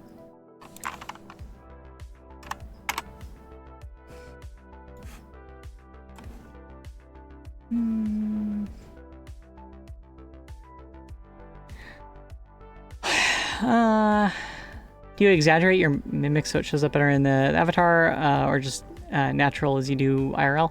I think I probably exaggerated a little bit, but I've spent so much time doing VTubing stuff right now so far, like that I think I do that in real life too. I look weird in real life. Very, very like emotive and stuff, but it also does exaggerate the blend shapes a little bit.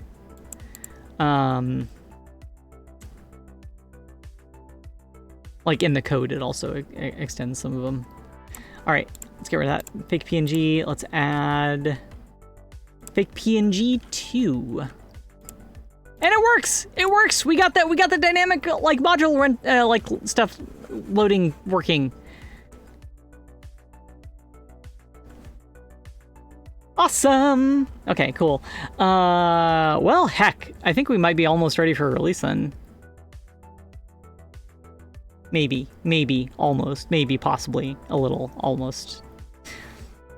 But yeah, so yeah, that's just so we've proven that like you got the binary here. You have a directory called mods. You have a bunch of inside the mods directory. You have a folder that has like a scene file in it, and when you add it to the mods list like that, it will actually add it to the scene. In fact, if you want to see like how easy it is to add a new mod, so we have like this kind of like base module right here. You can make a new, let's make a new folder, just showing how this works. Let's go ahead and close this. So yeah, it's called just showing how this works. Inside just showing how this works, we will make a new scene also called just showing how this works. For the base class type, we will pick mod base, which is, it's kind of necessary for accessing all the mod API or module API stuff. So do that, and hit OK.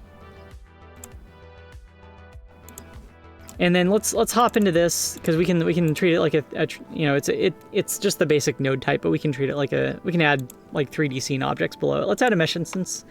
Let's just do like some really typical kind of scene setup stuff. So we're gonna make a mesh instance. It's gonna be a cube, new box mesh, blah blah blah blah blah. Kind of put it up in the air a little bit and off to the side, and we're gonna save that, and then we're gonna start up the program.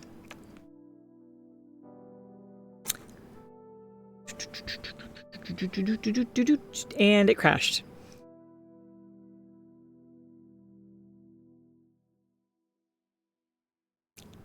It crashed because we changed we hacked the code to have the wrong file name. Hang on a second.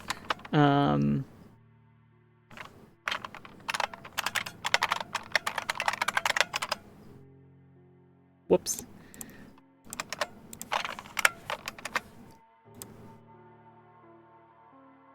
But yeah, the entire intent of this was to make something that's like super modular and make it so that people can like extend it really easily. So we're starting up right now, and we're gonna go to the mods list. This is using a different configuration path from the actual binary release. But anyway, I added the stuff to the scene. It's tracking my hand and not my face. That's interesting. Okay, I can go add, and then I can see just showing how this works as a mod. I add it, and it should add that object to the scene. Ta-da! That's it. That's all you need to do to add like modules is you make a scene file, you stick it in a directory under the mods directory, and it becomes something that you can add to the scene. And the structure for that, how that actually looks inside the program as it's running, there's a node here called mods. And then there's your scene file, or your scene right there. So it adds it to the scene. It's got a modding API. So if we hop into the mod base stuff, this is kind of the interface that you're dealing with. This is the class that it's derived from. But most of the virtual functions you're expected to override are up here. The settings window is a little bit complicated, and it's kind of in a transitionary stage right now. So it's complicated to set up more than the basic settings widgets, unfortunately. But and then this is for before and after serialization, so you can react to settings changes or make sure that extra settings that only you know about actually end up in the dictionary. And then the rest of this. The rest of this is just stuff that you call. So add tracked setting will add a setting. You can assign a variable to a setting in that settings window. So if we look at all these settings here, these are basically all tracked settings that you just point it to a variable and it adds an entry to the settings JSON dictionary thing when stuff gets loaded and saved and serialized and deserialized and all that stuff. And then there's a bunch of the UI code for doing it is a little bit gross, but that's because UI programming is not really my specialty.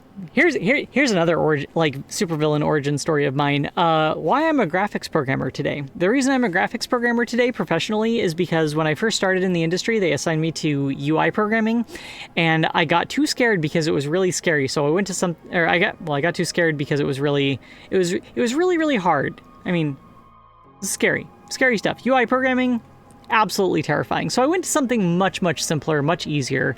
I went into graphics programming. And I've been doing graphics programming for 15 years in the industry now, so. Well, UI programming is hard. Graphics programming is just some linear algebra and whatever. Linear algebra and some, pipeline juggling, GPU management, GPU state, blah blah blah, shaders and cache and occupancy and it's simple stuff like MIP maps and normal maps and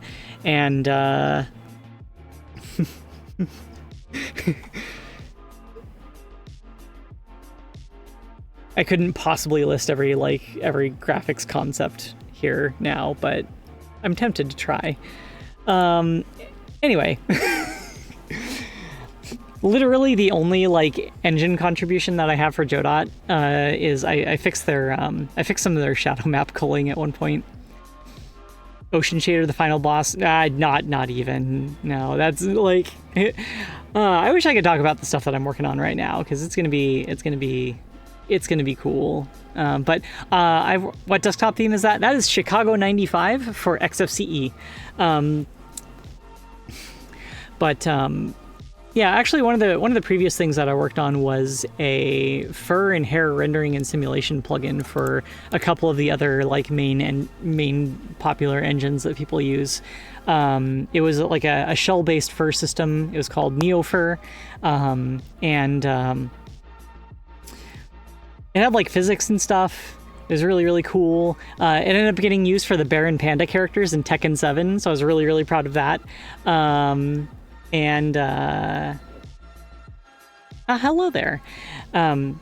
Yeah, so that's kind of the graphics work that I do. It would be really fun to re-implement that stuff for Godot. I think someone else is working on Fur Tech, and they actually reached out to me asking some questions. And hey Packer, how's it going?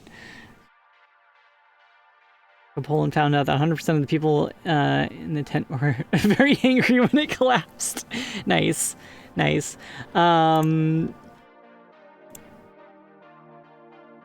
Oh, here we go. Here's stuff usable. Here's stuff that's usable from the mod interface. There's the concept of auto delete objects, which is it's stuff that the mod owns that's been added to the scene, but maybe doesn't exist under its own mod hierarchy like this, because we have the model, and the model actually has on it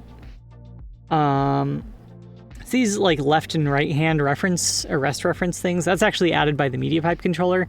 And so if we can't just like delete the media pipe controller node now, if we want to get rid of the mod, we actually have to make sure that we clean up any nodes that it added to the skeleton and stuff. This gets a reference to the main application. This gets a reference to the skeleton. Just kind of like this gets a reference to the model, which is just under the skeleton, or above the skeleton. Sorry.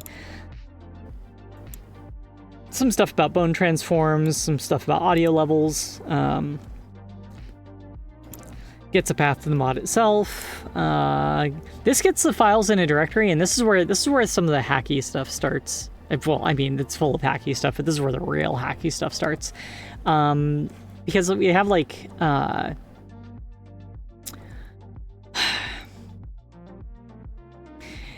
we have to use that file manifest thing for files that are inside the build in the release build, because like this, otherwise we can't read this mods directory in a release build. We can see stuff on the normal file system, like this mods directory that lives alongside the release build, but we can't actually get this list of files here. And so that's why I generate the file manifest thing separately, and that's why this has so this searches the actual directory. It says throwable objects, and then I think, yeah, this just adds all the stuff from the file manifest. All right, I gotta BRB for a sec because my morning coffee is kind of catching up with me. So I will be right back. I'll see y'all in a bit.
All right, I am back.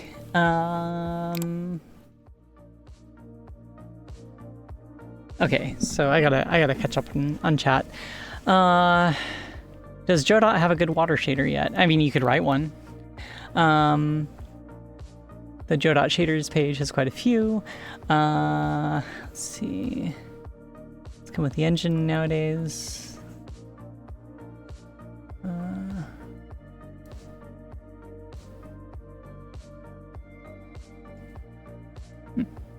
Yeah, I mean, like, yeah, the built-in shaders in Godot, they're pretty basic, like the spatial material and stuff like that. But it's also like really easy to write shaders in Godot, which is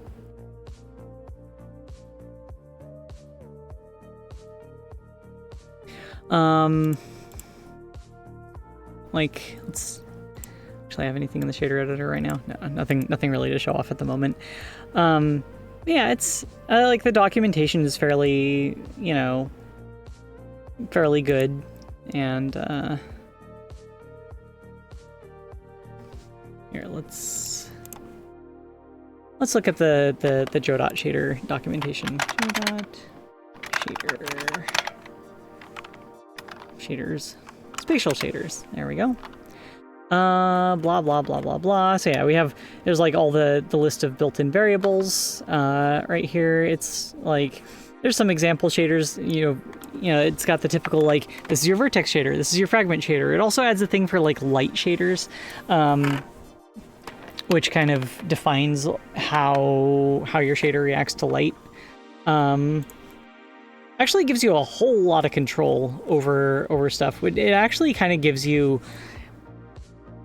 like, the more fancy an engine is, like, the more an engine is like really complicated, the more you're kind of like, the more and more you get kind of locked into a sort of specific path of functionality. And Godot isn't really like that. Godot's renderer is actually like reasonably simple, relatively, I guess you could say. And it gives you a lot of flexibility that you wouldn't normally have in like a much more complicated engine, because you can kind of, it's a lot easier to sort of mess with the expected path that stuff happens in. And by that, I mean stuff like, there's like, here we go, the list of render modes. There's one of them, one is my like my favorite. I think it's depth draw always. Trying to remember. Yeah, depth draw always with a transparent object. And specifically for this use case of like rendering windows with transparent backgrounds, you can do a really cool thing where you can have it draw a transparent object with depth that everything behind it will be kind of like, basically like cut out of the window. Snack got a hold of the Godot stream key. It's true. Maybe I could demo that right now, actually. You know what? Let's go ahead and demo that right now. Let's go into our little test thing, our little test scene. And let's go ahead and set that up, because it's a very specific use case that we have here. So I'm gonna make another object in the scene.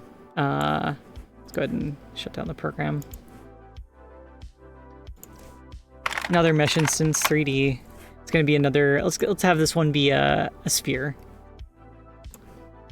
I'm gonna stick it right in front like this. And let's see, surface material override. We're gonna make a new shader material and new shader. We're gonna mods, blah, blah, blah, blah, blah. Yeah, sure. Okay, so we've created a new shader. We're gonna open it up in the shader editor. There we go. And then, so we have this this shader type. We can set the render mode depth draw always. Okay. Oops. Render mode depth draw always. And I think we also have to do something to enable the alpha, right? Mixed blend mode, alpha's transparency. That's the default. Okay, cool. Only drop depth for opaque geometry. Blah blah blah blah blah. Depth prepass alpha. Do opaque depth prepass for transparent geometry. Oh, we definitely need that too.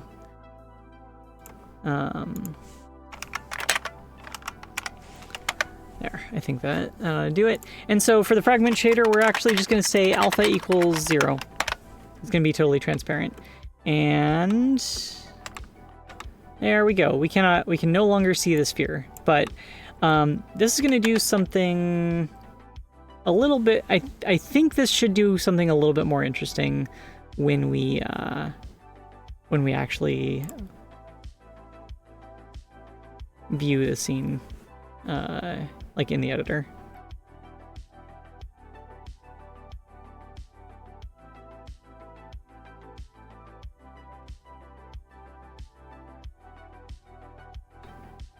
Oh, no, apparently not. I think we might have to turn on a depth prepass in the project settings.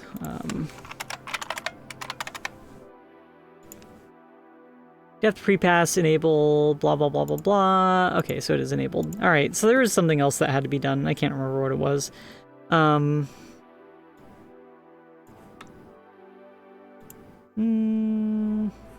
Guess we could try making this like partially transparent.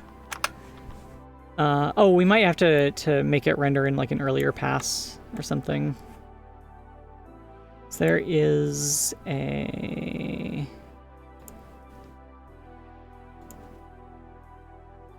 render priority.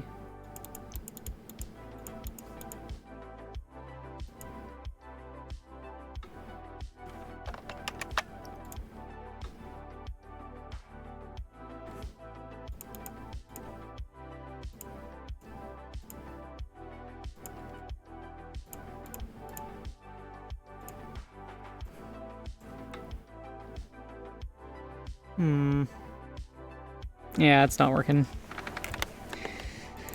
Maybe render priority has to be the other way around. Let's try that.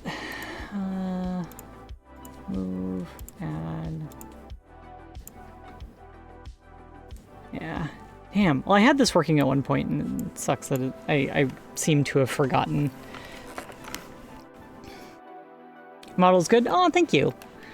Unrelated question to current topic. If I install some add-ons and theme to Godot, is there an easy way to apply them to the next version of Godot when it arrives? I don't know. I've never like themed Godot. Sorry. All right. Let's see. So we got depth draw always. I guess we could turn. What'll happen if we do that?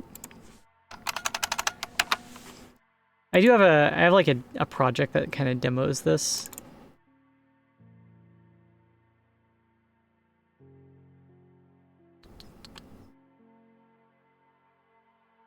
Just can't remember.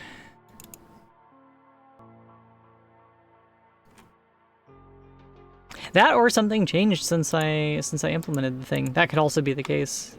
It would suck, but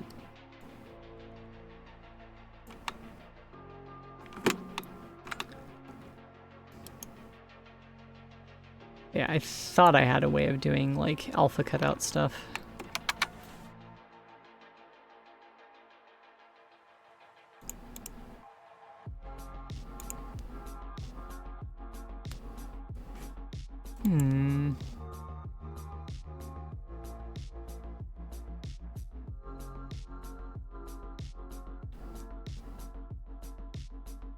Do not update your engine mid-project. Oh, I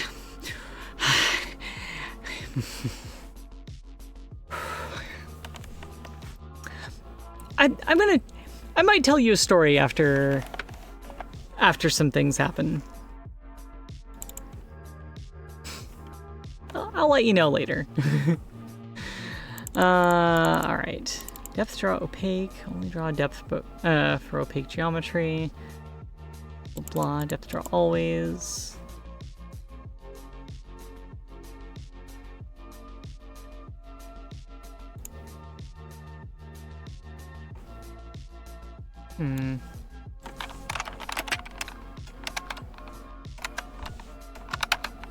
Oh, maybe it was just like, maybe I just had to use a different version of the shader, or a different like renderer. Yeah, no, I don't want it. No. We're gonna stick with forward shaded. Interesting. I definitely need to figure out what the heck is going on with that though. Because that was gonna be like one of the big features was to have like cutout sections for the transparent window.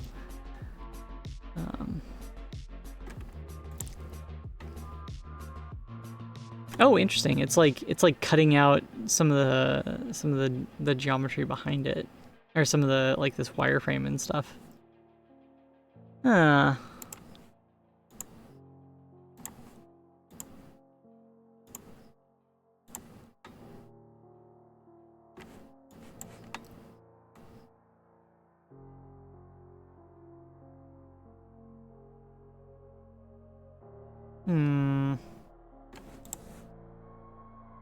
Yeah, I'm kind of unconvinced that it's actually drawing to the depth buffer like this.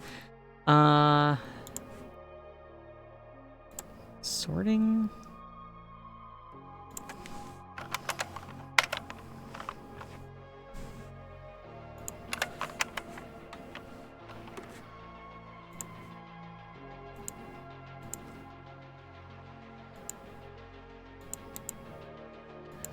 That render priority definitely like affects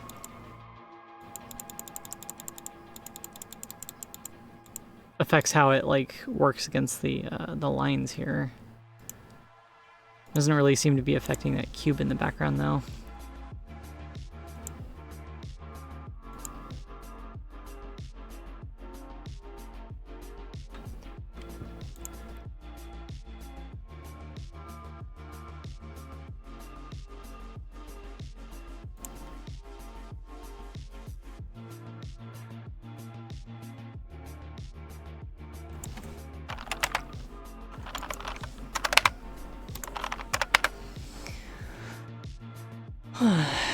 Updated a day before release instead. That's no.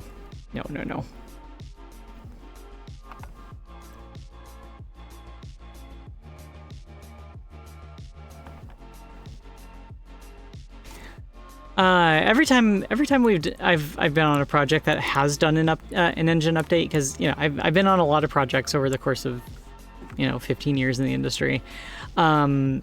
It's taken a long time. Like, it's taken effort. Like, a lot of the time, the end result is good. Like, we get more functionality, we get better performance, possibly even better stability. But it's effort. Like, you definitely gotta account for the effort that it's gonna take. You gotta account for the time. You gotta take into consideration that you will probably just spend a lot of time kind of like with, your artists are going to be sitting around doing nothing for a while because like the engine's going to be broken and they won't be able to work in it. And that's kind of how things go. And I'm talking about like, industry stuff here, but engine upgrades in my experience are more frames so it can crash faster. Yeah, well, I mean, I don't know. Sometimes you like start a project and you realize that you need a feature for the project that's not available in the current version, and so you're like developing the project with the assumption that that feature is going to be finished by the company developing the engine and blah blah blah blah blah. This is actually something that I've dealt with Next Studio. Like, it was there were a lot of things that were stalled back in like Godot 3 that I had to wait for Godot 4. And like I've been developing Next Studio for a while. It was originally a Godot 3 project, just to be clear. Yep, Godot. I said it. I regret nothing. Yep. Yeah, I said it. I said it. You've seen the pronunciation thing.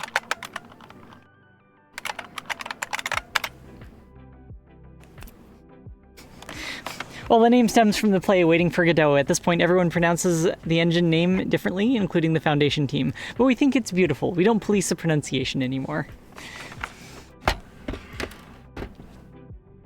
Game dev is wild. You're basically the god of your own world. I mean, in the industry, it's a lot of compromise, right? As a graphics programmer, I work with artists, right? As a graphics programmer, my main job is making tools for artists to be able to do cool things. The artists are my customer, right?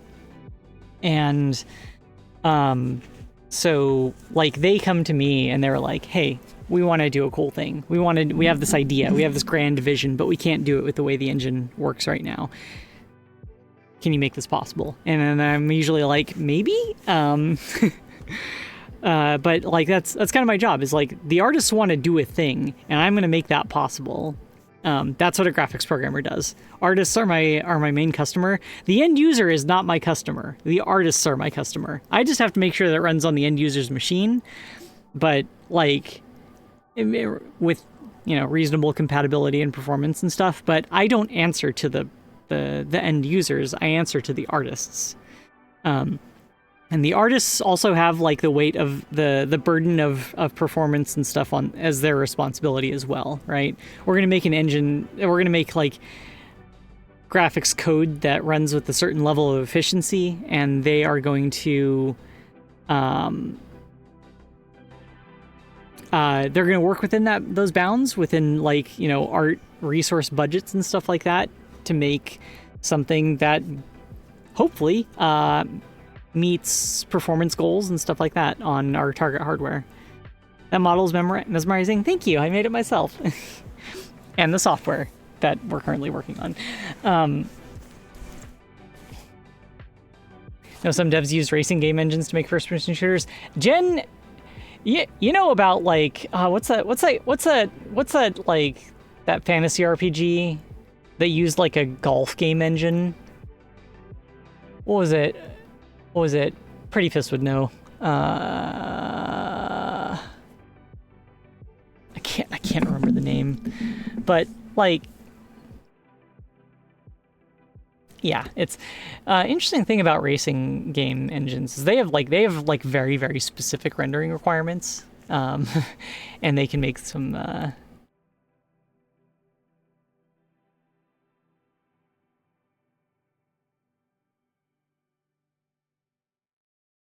know how you can turn Excel into a game engine. It wouldn't be a very good one, but sure.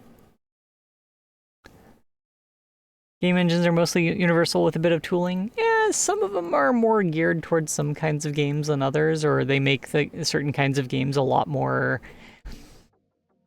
accessible to make. Like some of them are really, really geared towards making first-person shooters, and you can tell based on like the kind of a lot of the built-in systems. You can still use it for other things, mind you, but it's gonna be really geared towards like a specific thing.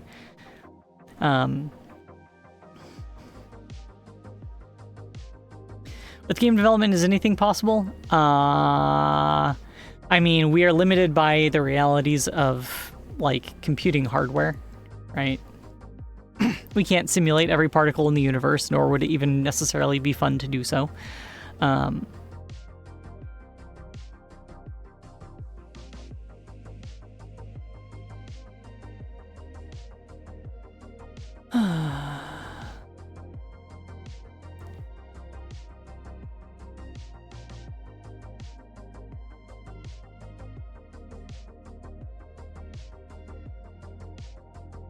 Yeah, if you have unlimited time. That's the other thing is game development is expensive, like really expensive, and you know, the longer it takes, the more it costs, and eventually a publisher or a parent company or something is going to be like, you know what? We're not expecting to get as much money back out of this as it would cost to finish it, so game canceled. That happens a whole lot.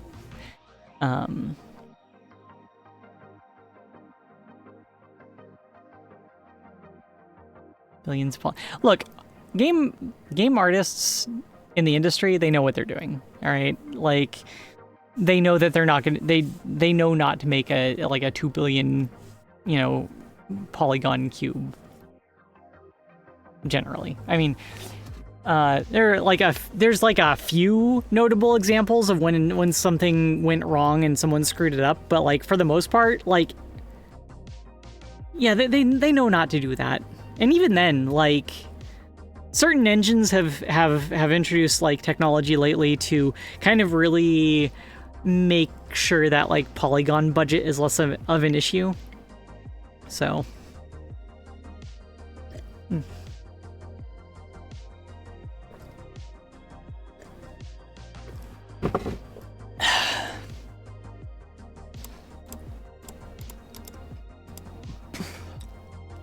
All right. We're not gonna poo-poo specific developers or anything here. All right.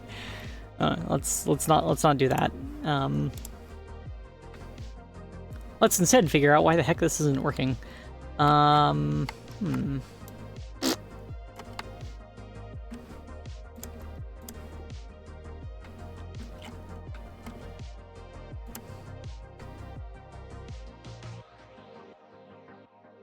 Or just ignore it and go back to work on actual features. We should probably do that. Let's go back to our to-do list and see what's left. I think it's all release engineering stuff though, which is less fun. Blah blah blah blah blah blah blah blah blah blah. Remove or replace all the Doom stuff. Remove or replace all the Windows icons. I'm gonna do that off stream. Include sample model. That's gonna be me doing like Blender modeling stuff. Better handling of no model. We did run into issues with that when we tried running the program. I think what I'll just do is I'm gonna have the sample model be like the default. It'll always have a model in there one way or another though. So yeah, I'm gonna do that. I'm gonna do that not on the Godot dev stream though. How broken is this in an actual release build? Not broken at all, as it turns out. It actually works just fine, which is cool. Replace all dir access with a solution we made. I think we've already done that. I think I've done that. I think are we actually. Let's have a look.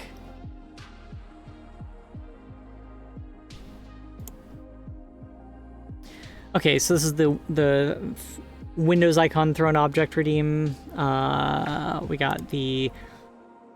I think this is the. Oh yeah, this is actually made so that with the idea that we would just like dump in generic like GLTF and OBJ files into a directory and make them things that could be thrown at like the users or the VTuber's face. Hold on, my cat is demanding attention again. Hi, hello, what's up? There's your attention. Don't you dare chew on that. So yeah, that's why there's all this like specific code for loading different kinds of models. Load JSON files differently. I like that one. That's a great to-do. I have no idea what that meant. I can guess. I don't know what that means. I wrote that to-do like so long ago at this point. Load scene files directly. Programmer moment. I mean, like, at least I left a to-do there, right? I think at one point I had this idea that like I would like have kind of a more complicated scene format for these objects than just like. It was something that maybe included some collision data or something, like it's a collision radius maybe, and then referenced like a GLTF or an OBJ or a PNG or something like that. And so I think that's that is what that is referring to. So unfortunately right now we only support scene files. Though the scene files that we support do.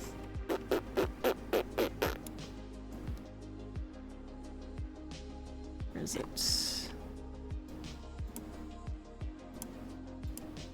I think the thrown object redeems are probably like the most complicated mod. I'm not even sure if they're going to make it into the final release. Objects and then thrown object. Got a bunch of like derived classes from like the basic thrown object type here. There's kind of like this this base thrown object type here. It actually has it has a bunch of stuff attached to it, including my face apparently. There's a few built-in sounds that it uses by default, and it's got a few like configuration options. So like sprite frames to use after the impact. So when we throw like the doom barrel and it explodes. Here, let's see if we can.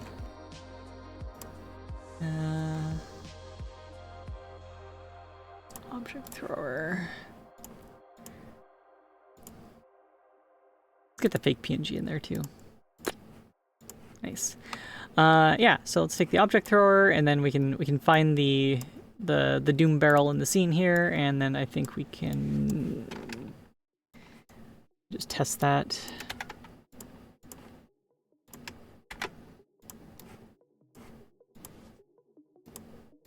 Okay, so this is also what happens when you don't set up collisions on your model.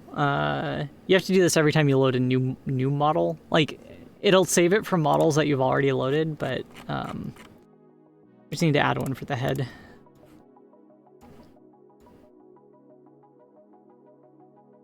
I think I might like make it use like a default set of colliders, just in case you don't want to have to deal with this. There. Yeah, that's good enough.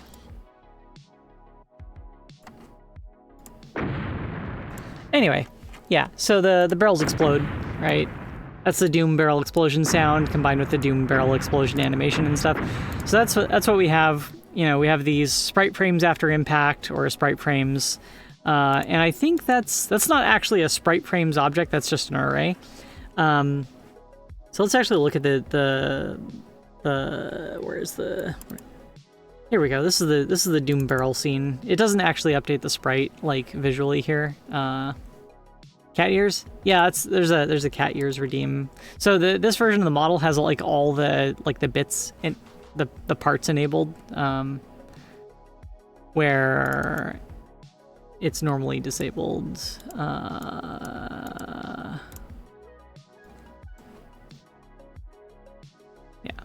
So there's actually a few different ones for like hiding the horns and the other ears and stuff on this. But yeah, once you do the cat ears redeem, then for 5 minutes it will show cat ears. Here, I'll turn them on. Oh, whoops. There we go. I think that may have actually just... We might have to wait 10 minutes until that gets like corrected. Whoops. Okay, whatever. I think it by default it like adds time. Just keeping them in memory. Yeah, they're part of the model. They're just hidden normally. We're joined by another cat, buddy Bucky over here. Yeah, so like I said, they're like Twitch redeems that on the channel people can turn bits of the model on and off. Same with like the glasses. The glasses are a Twitch redeem. That one's a toggle though instead of like a time limit.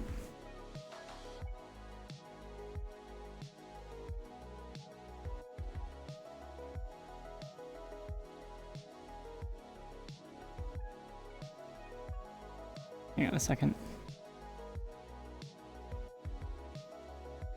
There we go. Please tell the cat I love them. He already left the room. I'm sorry. He will never know, unfortunately. So yeah, that's how the object thrower, the collisions work, and all that stuff. So the thrown object has all this stuff on it. It has like a mesh instance, it has like a sprite, depending on like if it's like a 3D object or a 2D object. It's got a collision shape, which can be like, I don't remember where it actually gets the collision radius from. It's got like a sound, because it plays the sound effect when it impacts, right? And it's also got some particles, because there's one thing. I hope this isn't too gory for the stream. I don't think it is. But there's a I have this thing so that when people donate bits, it does this. So let's do count multiplier 20. This is what happens every time someone donates bits to the channel.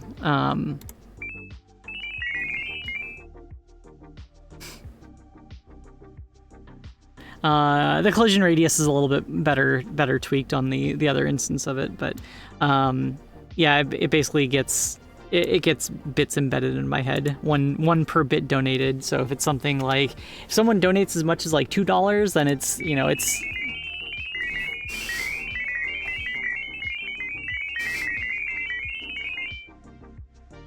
Yep. Hi, Bucky. Hi. Hey. Oh no. Bucky. Okay, I have a cat, like, right here now. And Bucky, you're so affectionate. This is not the right time. Oh no, Bucky. Okay. All right. Look, just get up on the cat cam. Let everyone see your ow.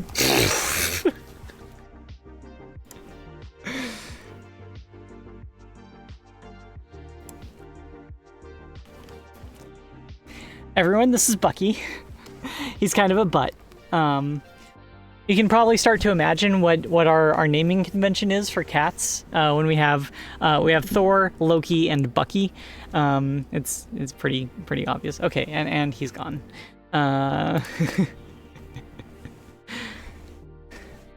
They like to do this thing where they jump off of my lap to get up onto the cat cam, and every time it's like getting kicked. Time for cat VTuber model. I mean, we already we got. What's this? You know? I actually have a cat girl VTuber model, but it looks like really primitive, really primitive compared to this model. Need a model for the cats? Okay, well, you know, if you want to go write the all the train the model for that and everything, I'm not dealing with that. I already did that. I went down that path once. It's no. Excuse me.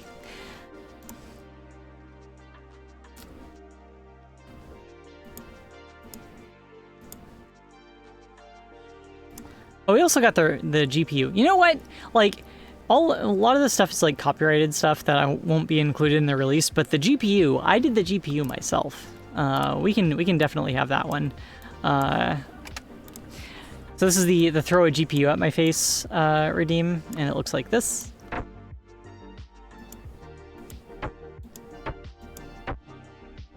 There, you can get a nice close-up shot of the GPU. It's a B-grade GPU. All those little processors on it are blast processors from a Sega Genesis. Secret technology stolen from Sega. There we go. So I modeled that myself, so I can include that in the. Oh, it disappeared. Right in the neck. Yeah, I've been upgraded. I kind of wanted to have an Unreal tournament when it's multi-kill and stuff like that. I kind of wanted to have an SLI multiplier. So every time, for every power of 2 number of GPUs it had, it's 4x SLI, 8x SLI, like that. Also, if you look carefully at the GPU, yeah, if you look closely at the GPU, it's actually an ISA card. It's an ISA card, and it's VGA output. It's kind of rusty, and there's a... You know how modern GPUs have the extra power adapter, but it's the old style 4-pin Molex adapter and stuff.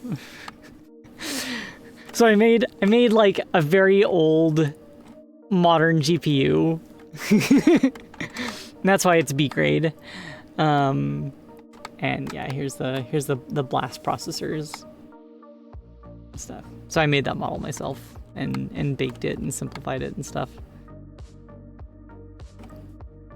It's kind of cursed. Thank you. Okay, there's the thing I was talking about with the ears. Let me just let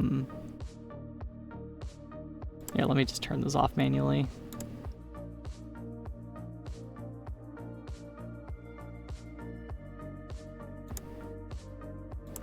There we go.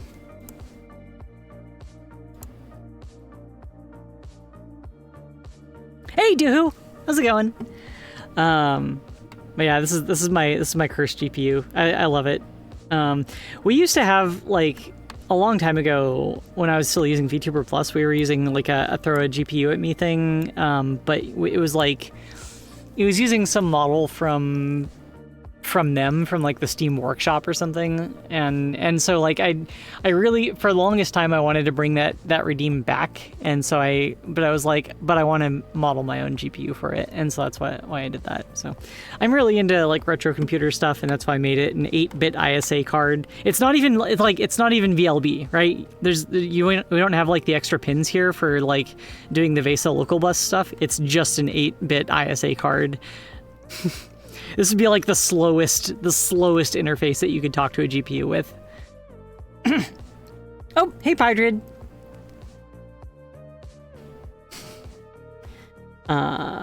Yeah, like this would be the worst GPU. Carrie would make this and stuff it under 46. 100%, absolutely, totally. And you know what? I'd make it faster than actual VGA card.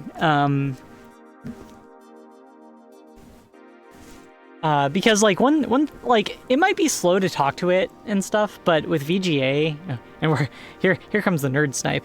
With VGA, like you're really kind of driving all the individual pixels from the CPU. Like there's some stuff that you can do with like manipulating the latches on a VGA card to do like, you know, GPU to GPU copies within the same bit plane, but like for the most part, like VGA is made for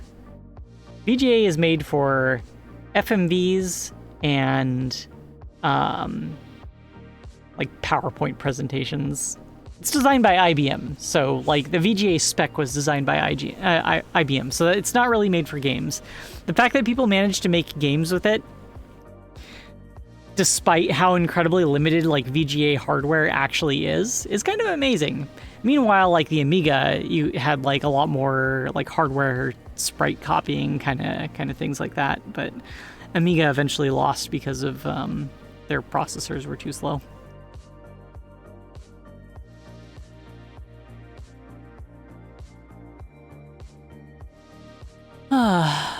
Would it actually be slower than RS-232? That depends. There are actually very, very fast serial cards that you can get. You can get PCI Express serial cards today. I haven't had that work reliably for me, but there are serial I/O cards that'll do like hundreds of megabits or possibly even gigabit. But obviously you need the other side of that to also do that, and you also need a decent quality cable and blah blah blah blah blah. So I've never really had good luck with it. So it depends, you know. It is very, very slow though. Like if you have like a non-VLB VGA card, it's gonna take it's gonna take a lot of time to fill all the pixels on a screen. If you tried like if you set like mode 13H and then just like set the entire frame buffer to one color, it takes most of your frame time to do that if you're trying to hit 70 FPS, because that's the refresh rate. Remember to disable the throw redeems? I didn't actually at first, until people reminded me, like right away at the very beginning, to disable the throw redeems.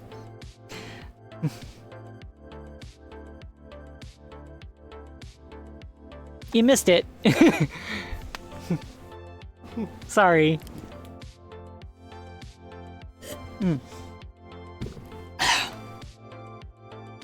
Meanwhile, there haven't been hydrate redeems, so I haven't been drinking my coffee like I should have. My mouth is kind of drying out now.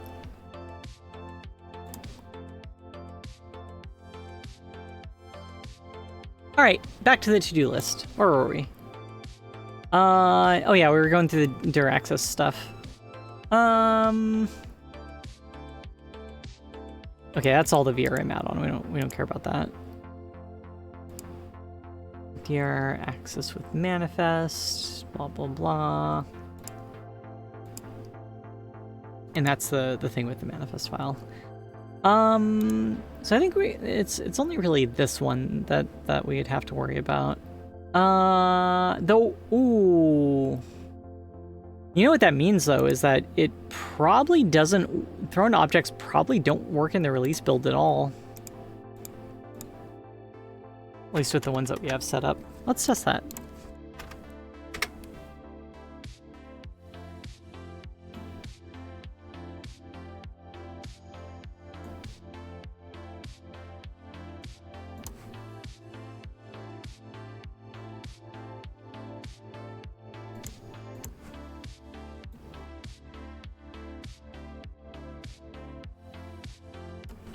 Okay, mods, mod list, object thrower, and yep, there's nothing in the throwable list. Okay, so yeah, we have to do DR access with manifest, which is a different interface from DR access. Which means that we have to actually write some code now.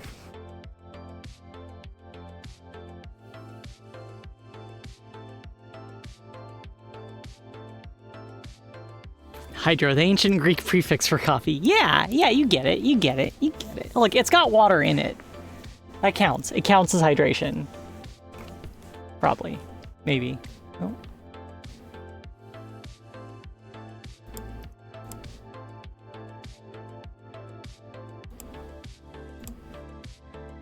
Waterworld destroyed my humor. Waterworld destroyed a lot of things.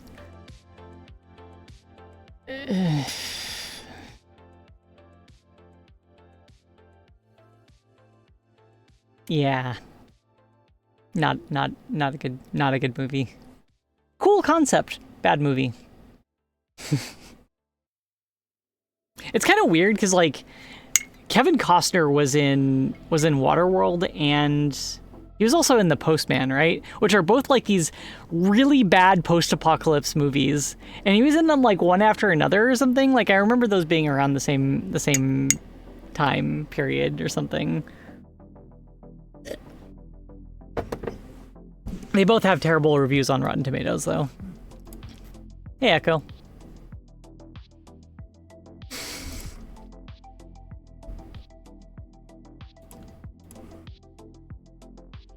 Okay, I have to relearn the interface for dir access with... Oh, just get directory list. Okay. Get file list, get directory list.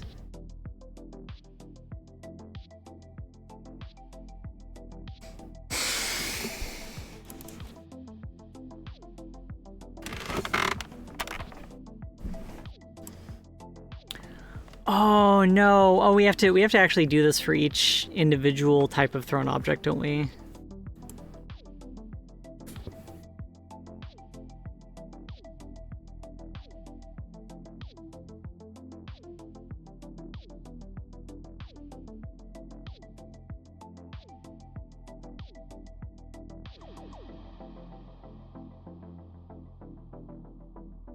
That's a whole lot of code that.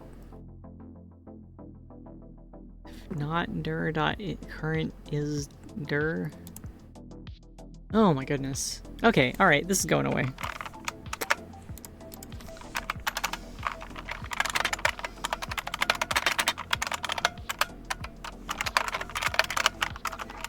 Let's see. Dir list equals dir access dot get file list.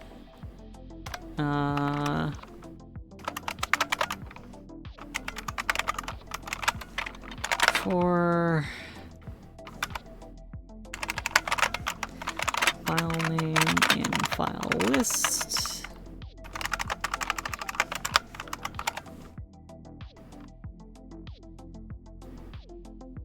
Get rid of this also.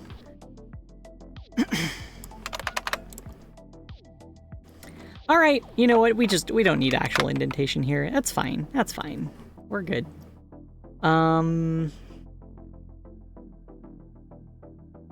It's actually simpler. The code is simpler. We're actually removing code today. It's good. We're going to achieve negative lines of code. Possibly. Oh. Wait a minute. I now have 3 copies of Snake Studio running. That can't be good.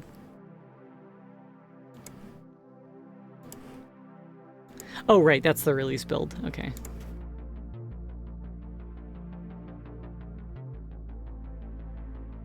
And we don't need indentation has ruined me.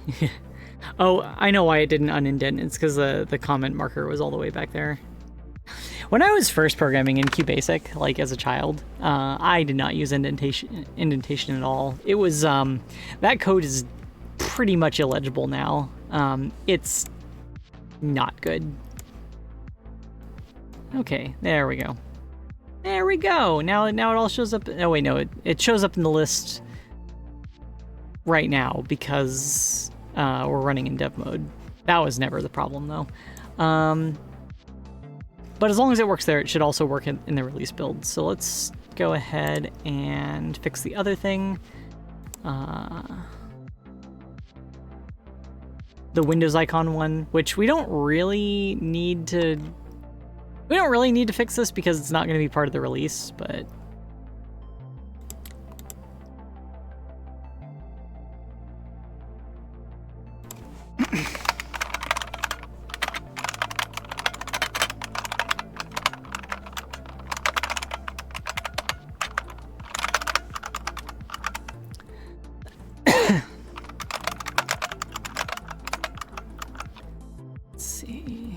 blah blah blah blah blah blah blah blah for file name in reader access.get file list.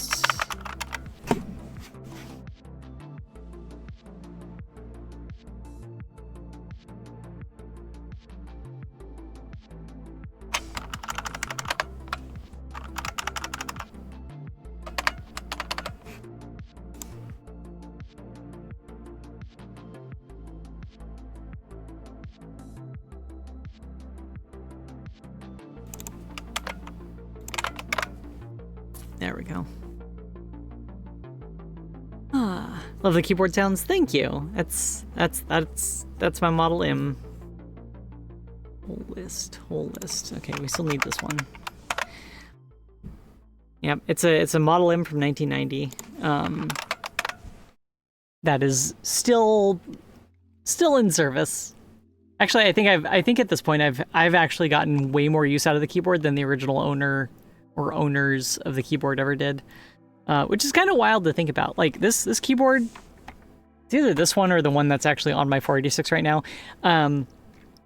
was found, so like originally made in 1990. One of my friends found it in a dumpster in like the early 00s. So I want to say like 2001 or 2 or something like that. And I had actually just bought a Unicomp Model M, and I traded the Unicomp that was kind of like guaranteed working with this keyboard that was possibly working. It was like untested, like found in a dumpster, you know. It turns out that it worked. And so I've been using it ever since then. So I've been using this, you know, from the date it was manufactured to the date that it was found in a dumpster, that's like what, 12 years, maybe 13 years, somewhere around there. The amount of time that I've been using it has been around 20 years. So I have had significantly more use out of it, and I use it like every day, right? This is my main keyboard that I use on my personal computer. And it's been in pretty much constant service for that entire time. So I've definitely gotten more use out of it than the original owner, which is really weird to think about. Like this thing found in the dumpster that's just it's still going, right? And really kind of like an example of like they don't make them like they used to, you know?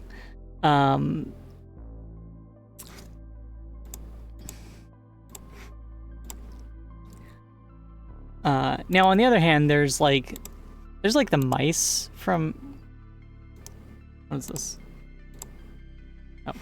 Oh, there's like the mice from the same era from like the old IBM mice, and those things are awful. The keyboards are great. The mice are like the worst thing ever. They're either like serial or PS2 mice that have these really hard to press buttons, and it's like weird and boxy shaped and everything, and it's blech. I won't use one of those mice anymore. I'll use the keyboard. I like the keyboard. As long as you don't have to use PS2, like PS2 the protocol, or PS2 like the computer. because I actually like PS2s, like the computers. They're neat. PS2 protocol is it is what it is. I have an adapter for the Model M that it's actually like specifically built around like the Model M that lets me use it as USB. But it apparently Model M's have some like different voltage requirements. Also, this one lets me remap the keys. Well, maybe not voltage requirements, maybe just like power consumption requirements that a lot of like PS2 adapters don't really let you do. But it also has a firmware on the adapter itself that lets me remap the keys. So like the fact that it's a 101 key layout keyboard. So that means it does not have the Windows key or like the menu key or any of that modern nonsense. So I actually remapped caps lock to send a Windows key event instead, because sometimes I need that, but I rarely actually need caps lock. Only the most serious of internet arguments permits the use of caps lock, and I am rarely in that kind of argument.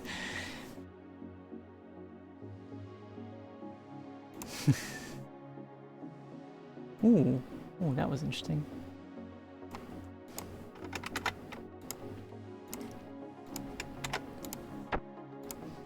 All right, well, there's the Windows icons working. Nice. Okay, let's clean up this code a little bit, and then I think we can check another check off of our checklist. Just use scroll lock? No, I actually use scroll lock, though. That's the problem.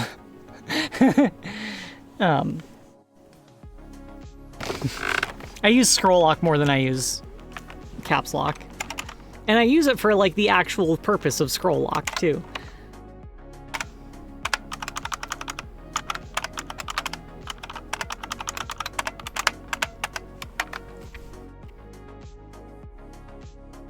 What scroll are you locking? Like terminal, like console output.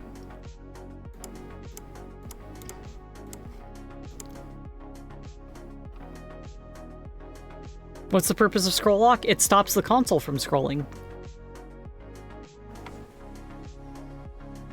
That's it.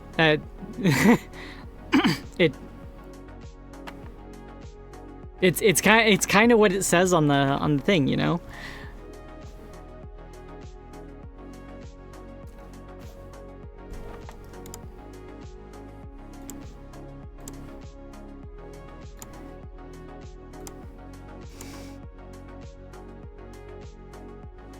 That's very useful. Yeah, isn't it? Like sometimes I want the console to just stop scrolling so I can read the text because it's going too fast.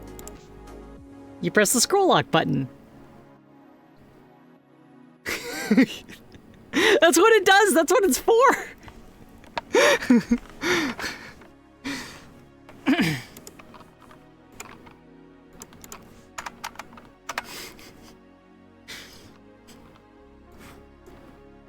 I really hate that a lot of like modern keyboard designs like just don't have it on there, like laptop keyboards and stuff. It's like, no, I need scroll lock. Can't create child process. Oh, we gotta change the thing back again.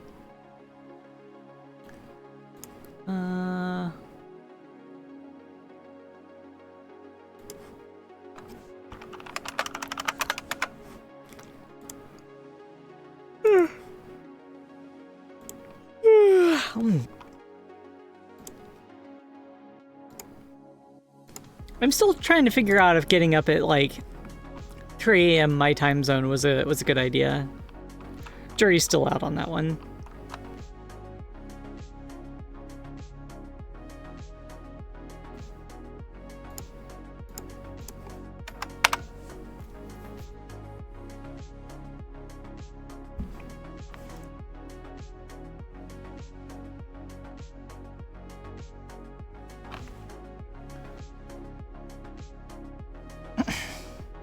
Yeah, you can pipe it to more and less, but like, you know, sometimes it's something scrolling like right now. Like right now, I just want to read it, you know? I don't want to have to like restart the process to you know.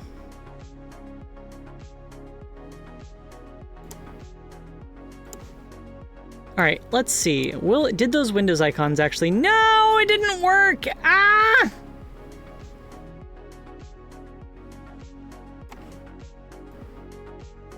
Heck.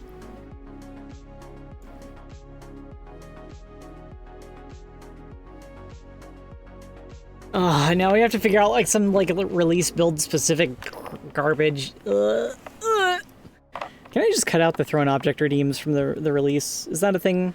I could just do that, right? Grumble, grumble, grumble, grumble.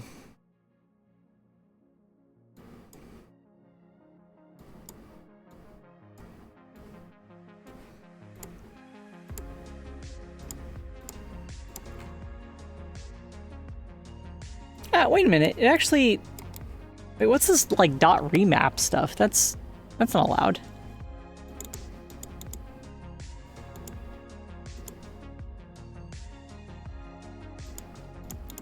Oh, there may be some weirdness related to the, checking, blah, blah, blah, blah, blah.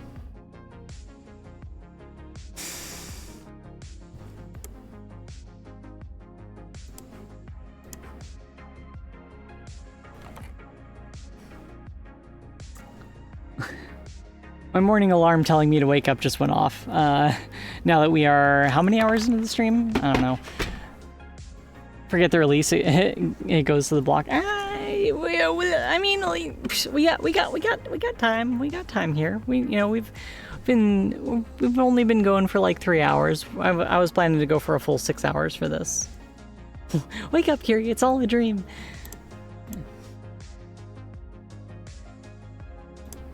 How horrible a dream. Oh,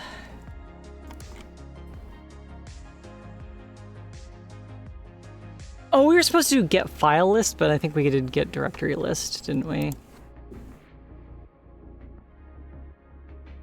Checking full path. No, it says get file list. Okay. So for file name and file list, blah, blah, blah, blah, blah, blah, blah. Let's check that file manifest and see what it actually says. For the thrown objects.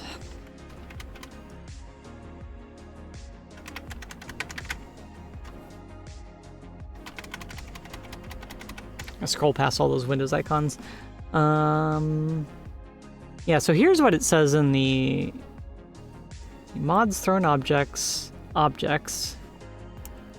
And then what was the path that it was saying? Mods, thrown objects. And we got these like dot remap files. That's kind of weird.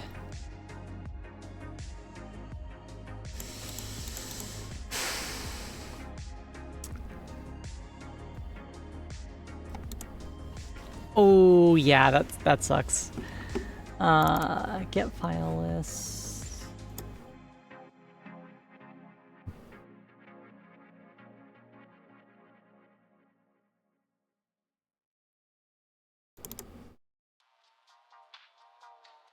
So this gets all the actual files in the file system, and then this gets all of the files from the manifest.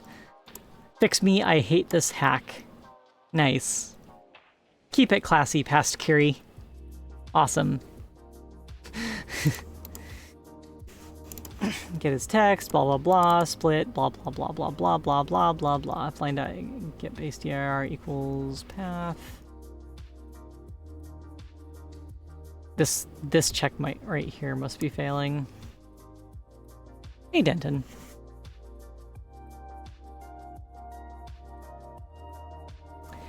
And we gotta use printf debugging, so because it's a release build, we're not like running it through the editor. So here goes. My favorite kind of debugging, printf debugging, except it's not printf, it's just print. Let's see.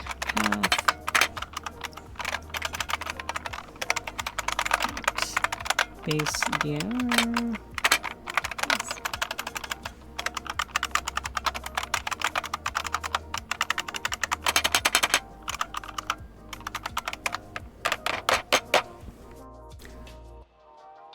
printf debugging for life. It's, you know, it's the one thing that, generally speaking, kind of always works, right?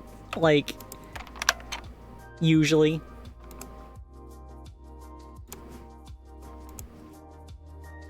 I mean, you can be in all kinds of different development environments.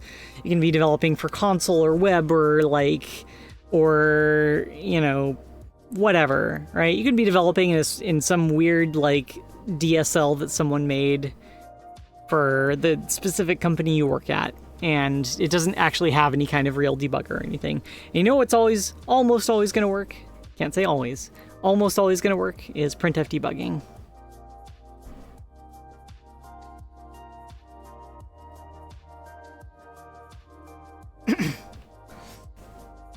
I'm saying that as someone who's worked on a whole lot of different platforms over my career. I have worked on Windows, Mac, Linux, Android, let's see, PlayStation 4, PlayStation 5, Xbox One, Xbox 360, Stadia, a few others I can't remember.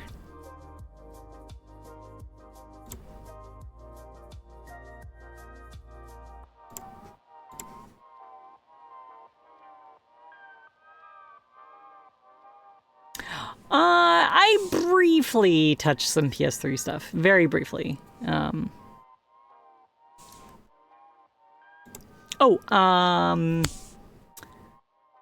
PSP. I also did a little bit of work on that.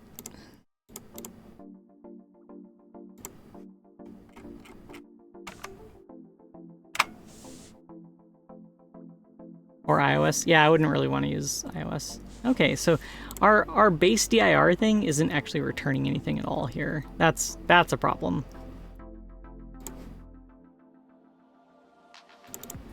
Line.get base dir.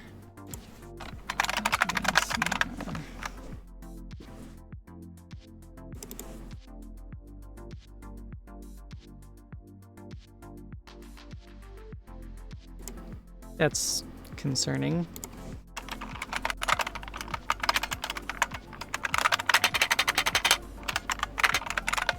Let's just print the line on its own.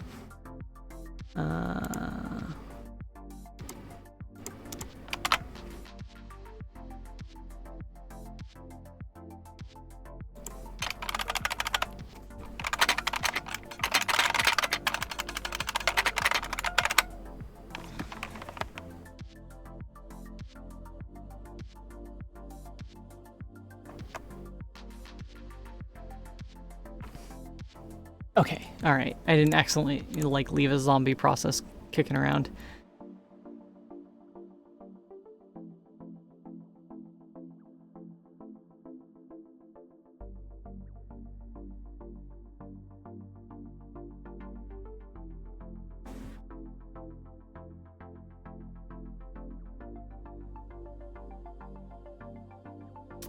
Right.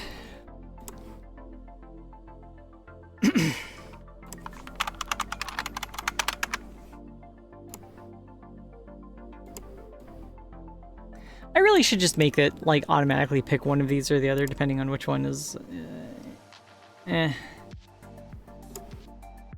export project.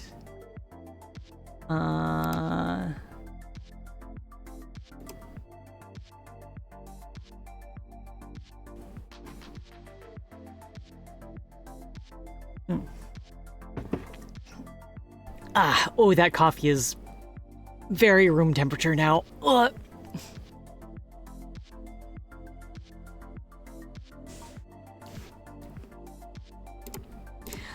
Yeah, cell processors are they sure are odd. I'll give them that. I didn't have to deal with the spoos at all, at least, so.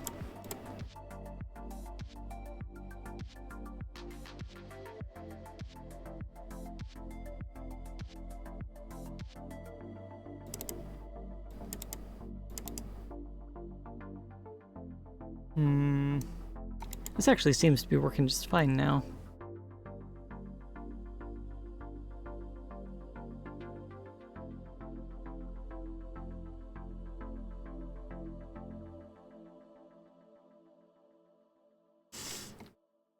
Okay. Oh. Well, yeah, right. Okay, here we go. Here we go. What?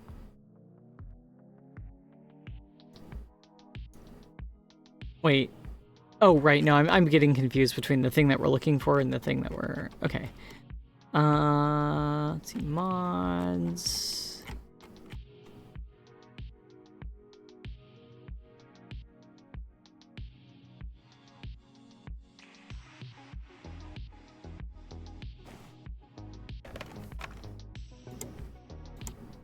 Heck.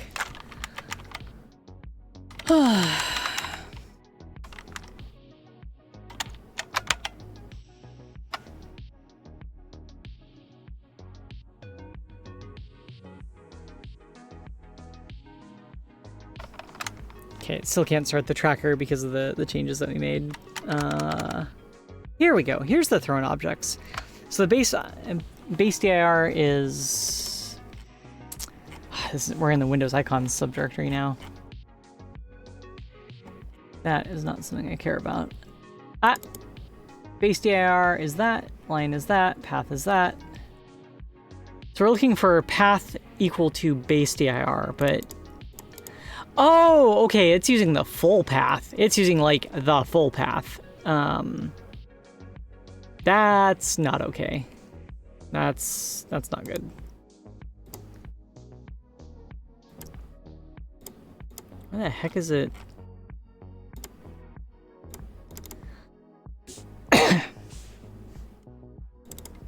No, full path, okay.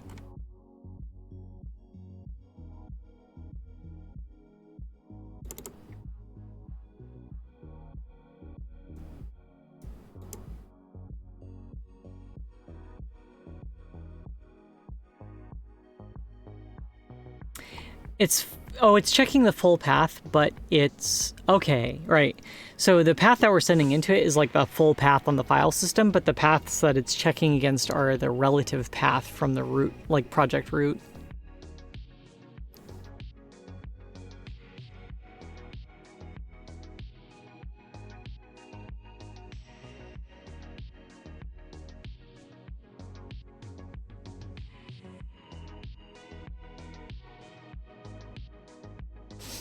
DocRec, that's it's kind of the secret to how modern, like, everything works too.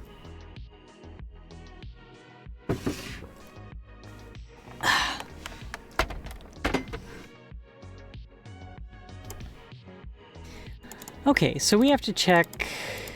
I guess we have to convert the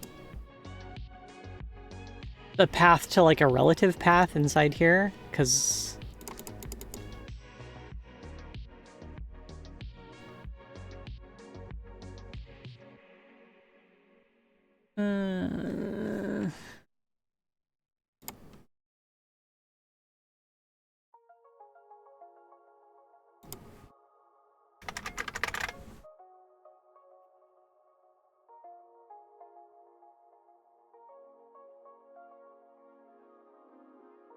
Oh, we can't easily convert to relative paths. Okay, we'll just convert all the relative paths to full paths.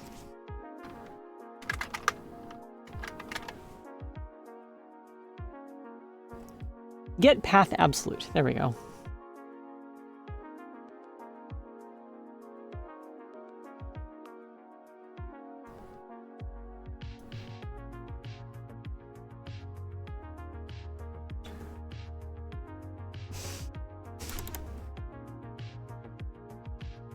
Oh, that's just for open files. Oh,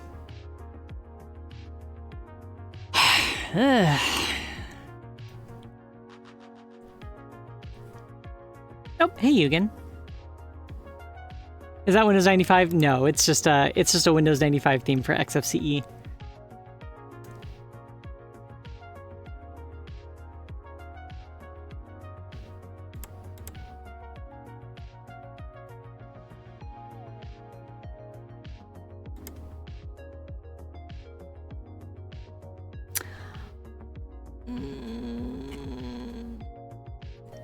Is there no way to, like, convert paths between, like, absolute and relative? That's annoying. I guess we just do that by like appending the absolute path, or like appending the base path or something, which is pretty much what we do.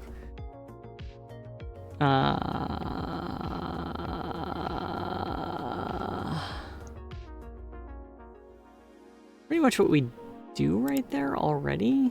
Yeah, the full path, blah, blah, blah. Actually, wait, maybe we just don't need to do this, like, join path here. Maybe we just do the, no, we definitely need to, like, the path to list thing there.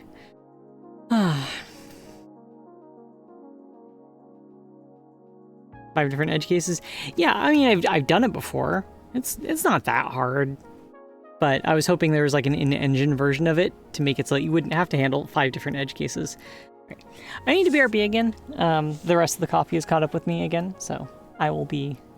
programming would be a lot easier without the edge cases, yeah, but it would be a whole lot less funny.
All right, I'm back. Globalized path. Oh, thank you.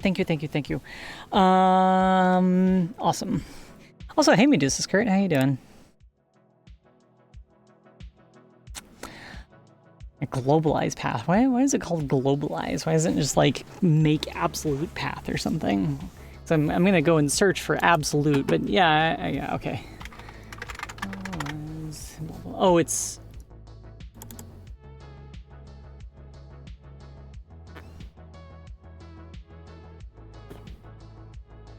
Ah, but we have a problem now, because a globalized path with a resource path will not work in an exported project. Instead, prepend it, yeah, okay.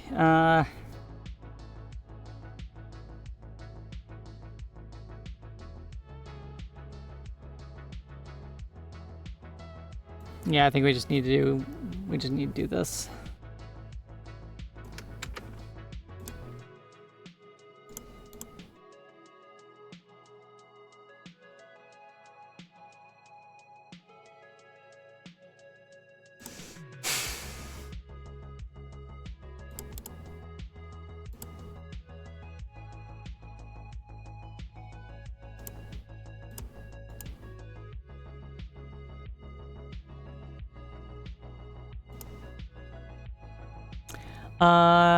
Okay, yeah, so here's what we're gonna do. I'm gonna get...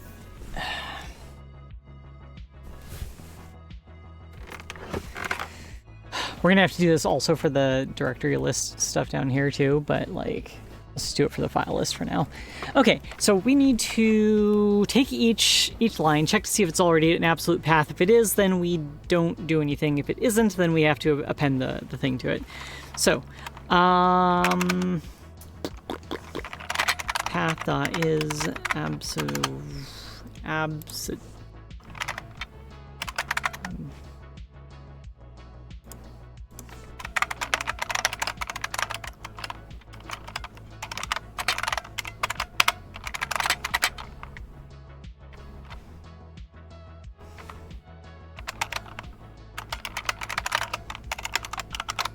Let's actually do that outside of here, like up there. So we're just gonna modify the path right there and make it into an absolute path. Cool. And then for each of these paths, we're gonna check to see. Actually, we know they're all relative because that's what gets stored in the file. So,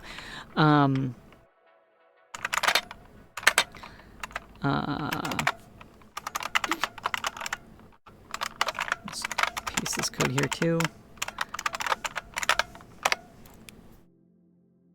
All right, that ought to do the thing with the stuff.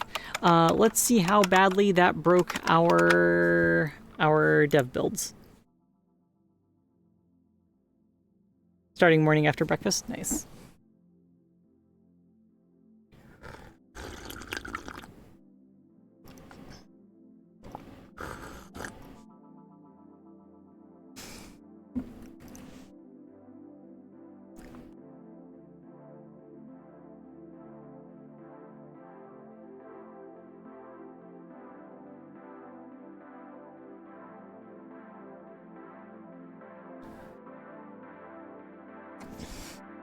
Well, so talking about the symlinks, like, I think the symlink itself, like, if you want to inspect something to see if it's a symlink, then you can, but otherwise, that's not part of the discussion about, like, what the path is. Like, the path, like, stuff is really just kind of, like, it's up until you actually need to get the current directory, the stuff that stuff is relative from, it's really just kind of like a string thing, a like manipulation thing.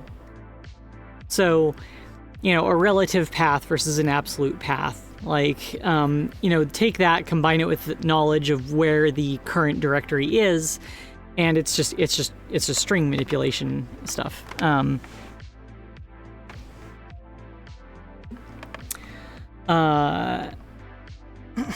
So no, like, and to be clear, my only issue was with the terminology of globalize path, because globalize is not a term that normally gets used for absolute paths. There's like make path absolute. There's look at what like Python does, right? So Python make absolute path.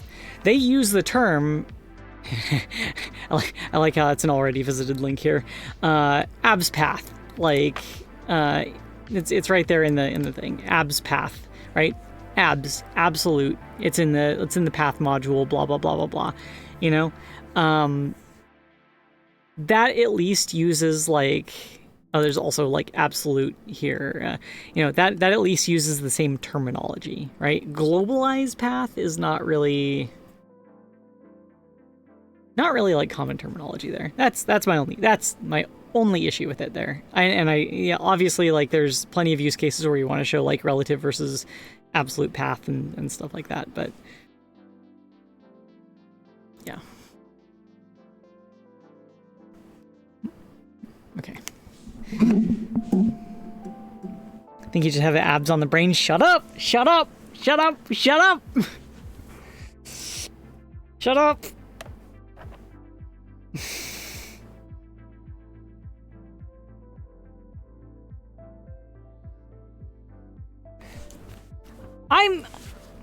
I'm being bullied. I'm being bullied by one of my own mods from my community. I guess that's what mods are there for, is to bully.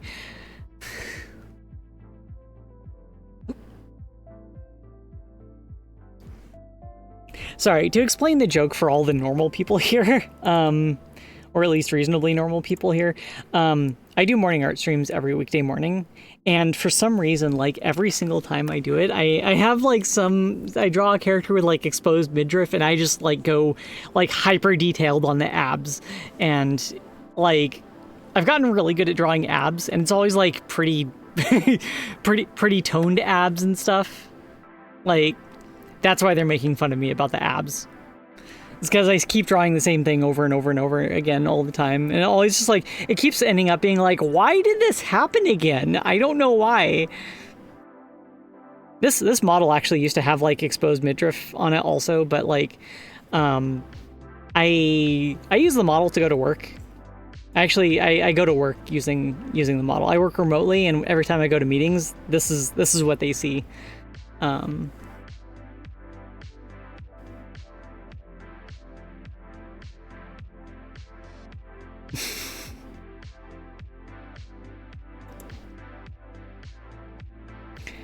It's like how you keep drawing a lesbian. That's just because I am a lesbian. I mean, you gotta work with the mom. Yeah, no, like okay, so the company that I was working at, I lost my job there because games industry layoffs were happening, and I started interviewing at all these places. And one of the questions that I would ask a potential like new employer was, can I show up to work using my VTuber model? And a lot of them said no, and some of them said yes. And then at the very end, like I had 2 job offers in front of me, and one of them was like, and they were both for really cool projects and really cool teams, that were like, both of them would have been amazing to work on. They were both offering like kind of the same amount of pay, and so it was like I asked them like, will you let me show up to work using my VTuber model? And they were like, no, not really. It's not. We don't want that to be a thing. And the other one, and I went up to the other one. It's like, will you let me show up to work using my VTuber model? And they're like, we don't have any policy against that. You should go for it. And you can probably imagine which job offer I took. I took the one that lets me show up to work as a VTuber. And on the first day, I wasn't trying to make waves on the first day, but you know, I was introducing myself, and it's like, yeah, you know, I'm Kiri. You know, I do graphic stuff. And, you know, I got the side project, like, VTuber thing that I'm doing. And, like, the other, like senior graphics person on the team was like, you should just show them right now. And it's like, okay. And then I turned on the VTuber model and didn't turn it off ever since then. So.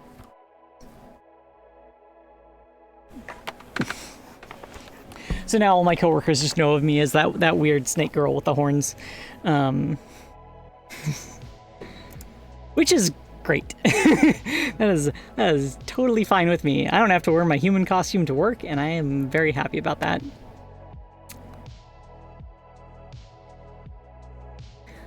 Okay, let's see how badly this broke for... let's see how badly this broke on our dev build. Yeah, human costume. Yeah, my human costume, you know. When you have to stop being a VTuber.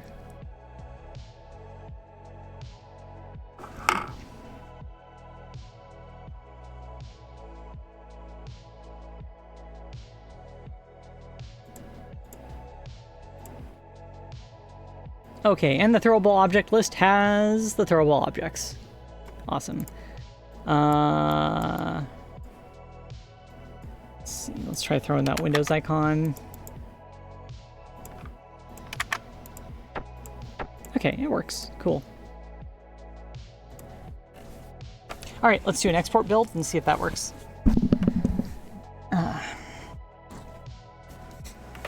Reminds you of Men in Black. Yeah.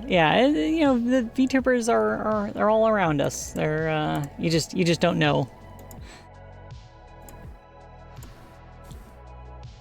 It was kind of funny at Offkai because like a lot of VTubers, like a lot of well-known VTubers, were just walking around and no one could recognize them until they started talking, and then people were like, "Wait a minute, I know that voice."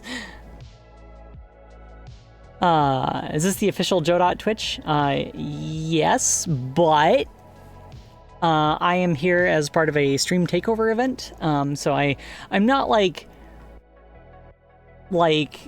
completely representative of Godot. Like, I'm not doing anything, you know, not doing anything that I wouldn't want to do on their channel and stuff, but I may not be able to provide like tech support and stuff if you have a specific question that you need to ask.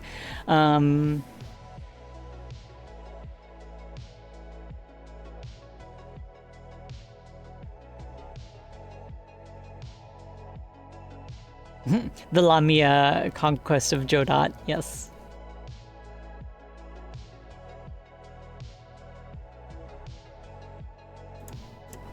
Okay, we don't care about the tracker not working this time.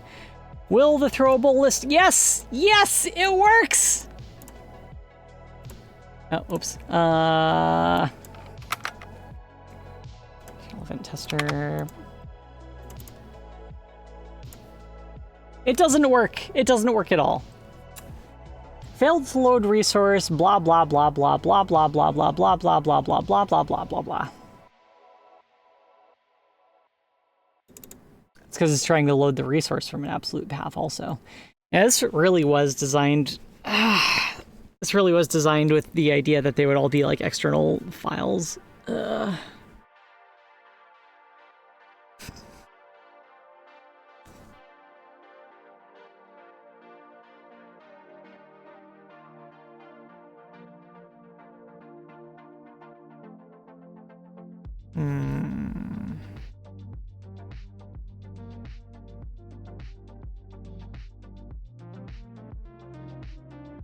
It's like we have to make it like a relative path again in order to actually load it.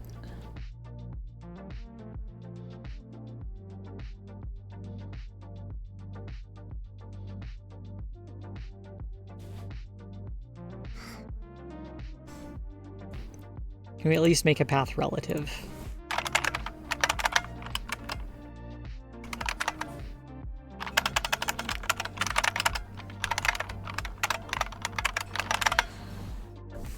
We got is relative path, blah, blah, blah. As relative? Nope, nope, nope, nope, nope, nope, nope.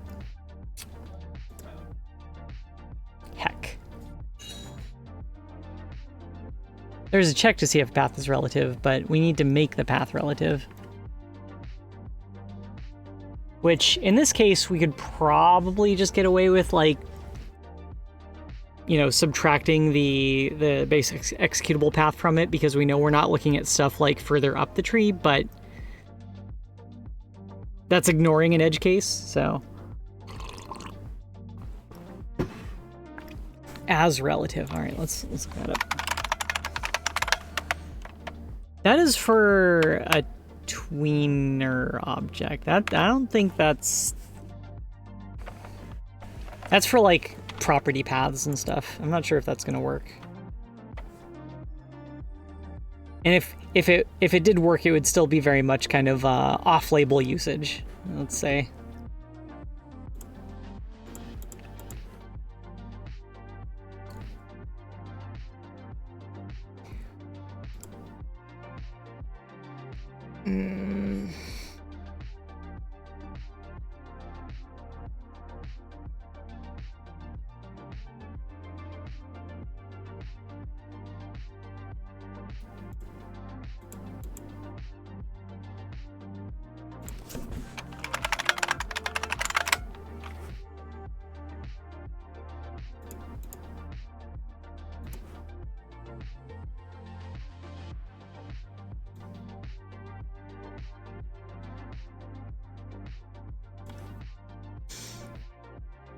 Yeah, so there's a globalized path and localized path.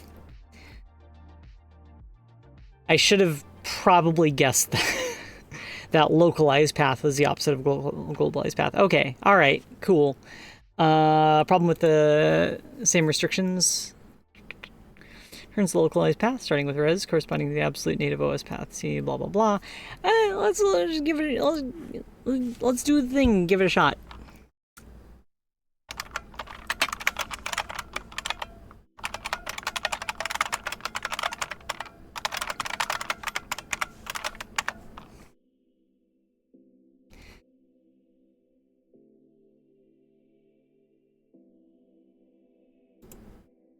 Project settings, property setting. Why do I call it property settings?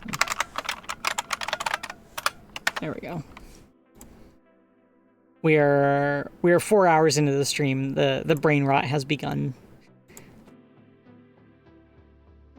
Love the retro taskbar. Me too. Like I have opinions about UIs. I love how 3D things look. Like look at this. Look at these buttons. Look at these buttons up here. They're all solid. Got this nice thick bar that you could grab over here. And check out these scroll bars. Look at this. You don't have to feel around for this scroll bar. You can see it's right there. It's 3D. It looks like a thing that you could touch, right? That's a scroll bar. That right there, that is a scroll bar. You go into like a web browser, like where's the scroll bar? It's this little tiny sliver over on the side that you can't really see until you like hover over it. Like that's not how scroll bars should look. Scroll bars should be real scroll bars. I remember a time when scroll bars were real scroll bars. This thing right here, you can tell exactly where in that list you are and how long that list is just at a glance. You can grab that thing and move it around and stuff. You can click the buttons to move it in individual little increments and stuff. It's nice. It's cool. Look at these icons. Like everything that's on this that you can click on looks like a thing that you can touch and feel, right? I like my scroll bars thick. Yeah, me too. Me too. Yeah, totally. I'm not really a fan of like modern like flat UI stuff, and you know, as you know, well, I guess this stuff is too. Maybe I should make a UI theme for Snack Studio that's very like Windows 95 themed almost. But yeah, I don't really like flat UIs because it's like you have to kind of like feel around the UI. You have to like hover over things to see if they like light up and you can manipulate them. Yeah, not a fan of the direction. For me, like I think the kind of like peak like UI, at least kind of visual design, was like Windows 98.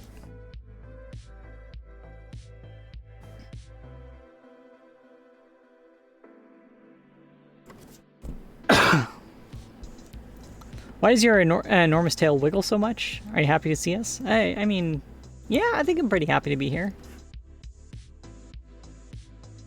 Also, it's actually it's actually responding to like hip motion and stuff. You can kind of see here.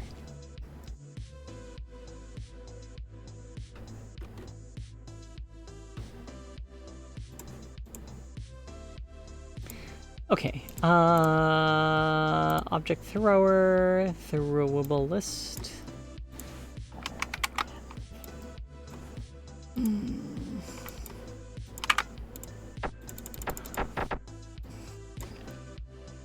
All right, still works there. Let's go ahead and export. See if this works.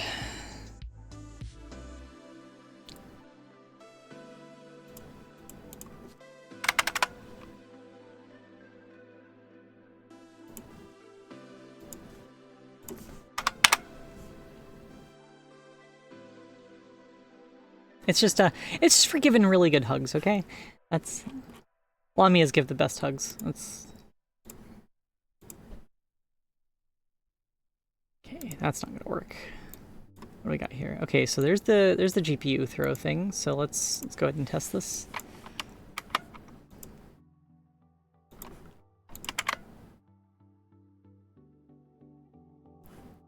Oh, hey Lane. How you doing? No, it's not loading. Ah! It's still using like the absolute path for some weird reason. Cannot open file, blah, blah, blah, blah, blah. Did we even like, did this, what even?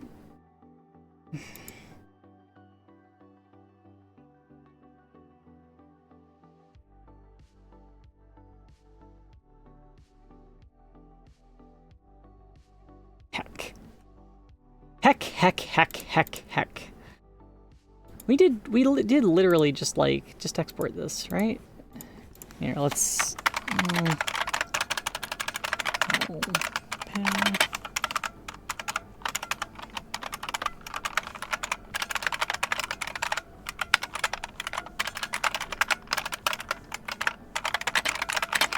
print up debugging for the win. Local path, blah, blah, blah, blah, blah. All right, project, export, export, yes.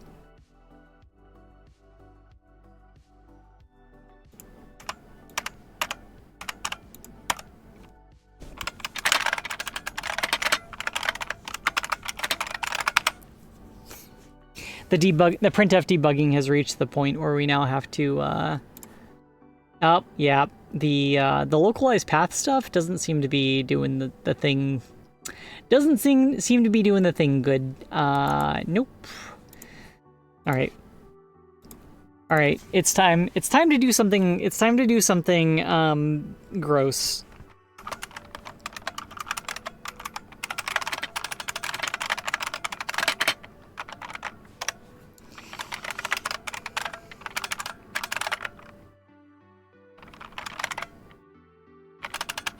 Like slice or substring or subster 0 and then okay. Let me take the length of the path to the binary, which we already got here.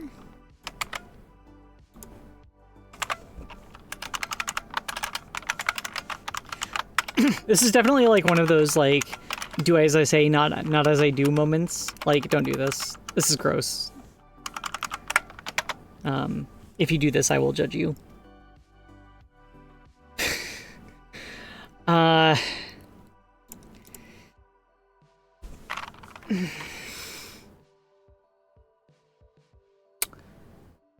Is that going to work?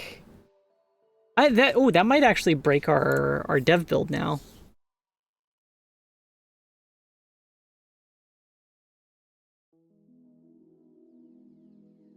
Time to find out.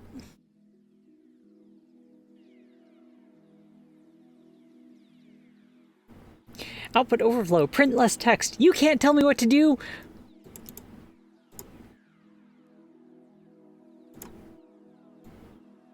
What?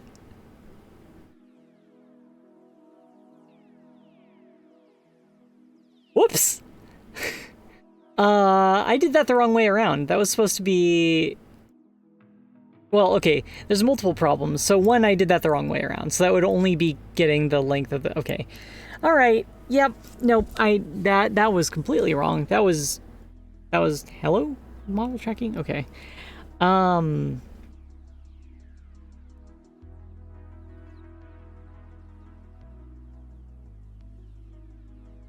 Yeah, I know. I would just rather, like, shout defiantly at it, though. That's, you know, that's my programming style.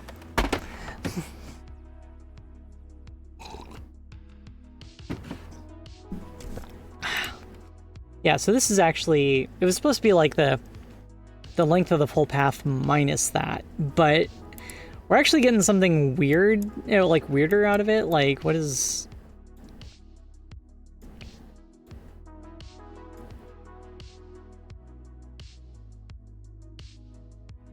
That's weird. That's really weird.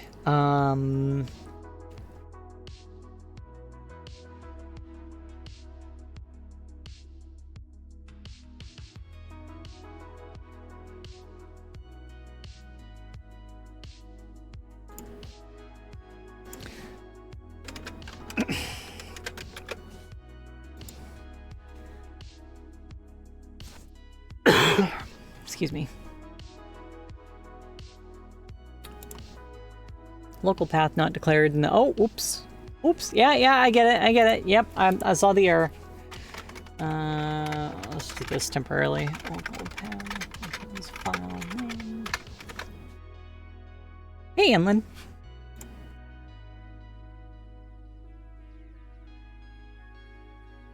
Come on. Come on.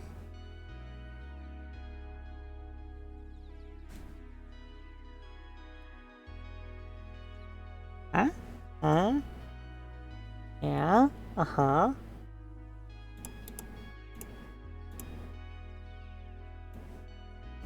Interesting. I was expecting them to have, like, the... Whatever. I was expecting them to have the full name in there, too. Ah!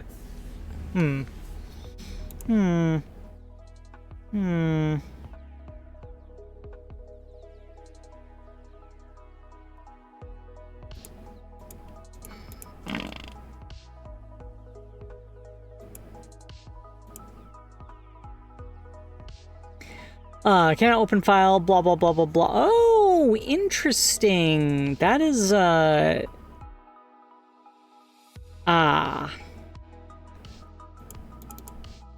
some point, we're getting just the file name itself, and then it's trying to load it as, like, an absolute path. How the heck did that happen? Hey, clients.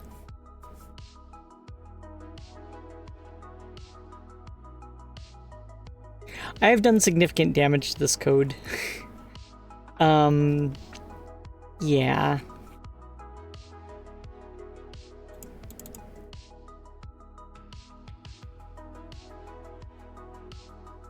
File name, blah, blah, blah, blah, blah. Oh, the file name is inside. Okay, it's inside the directory. So we actually need to do... We need to join it with the path to list thing.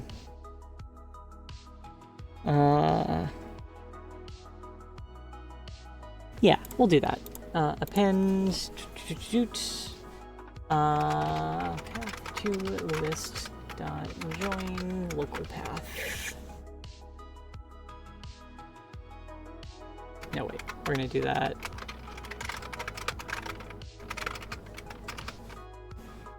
Like that. That's probably gonna put, like, the entire path inside that, like, window, though. So it might be not what we want.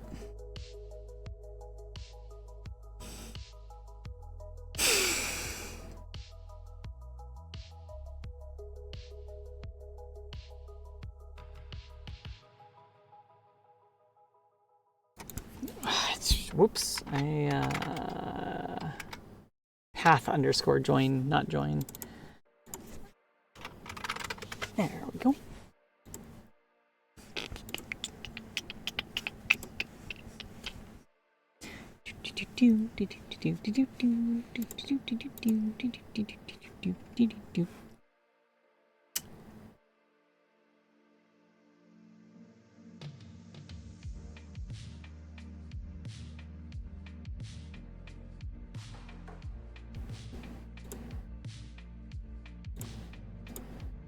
Okay, and still don't have like absolute paths for the file names there, which is fine as long as this still works.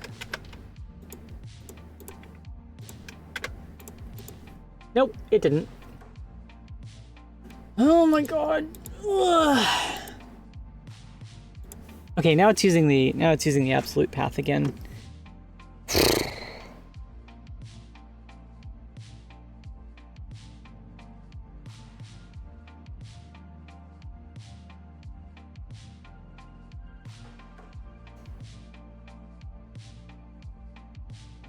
Wait a minute.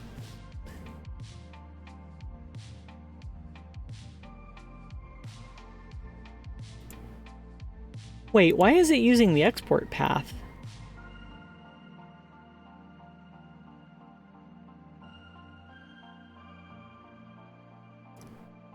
I thought we'd only see that for the the exported binary. That's concerning.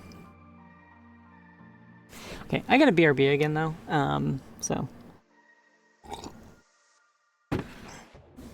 I will be back in a moment. Whoosh.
right, and I'm back. Do you normally have the tail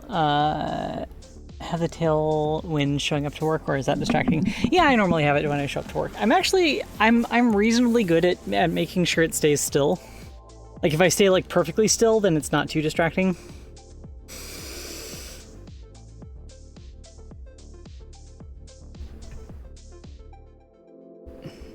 So, yeah.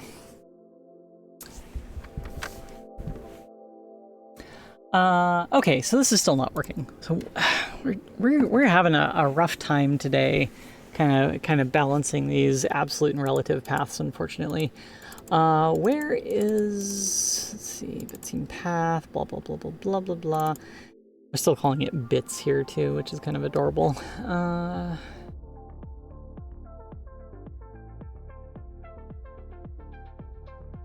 Controlling one's tail is an important skill. Yeah, yeah.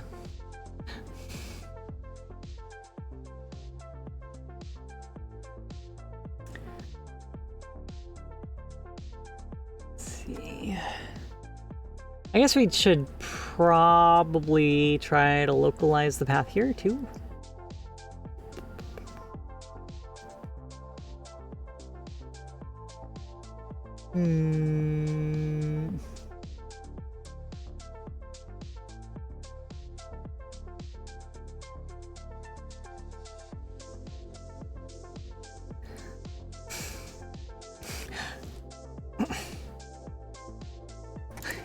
Yeah, I don't know if you're if that's directed at me or at like Nat, the community person, but I'm Kiri, and this is a stream takeover. This is a heist, a stream heist, if you would. I have pillaged the stream key from the secret like stream key keep or something. Yes, a Godot heist, exactly.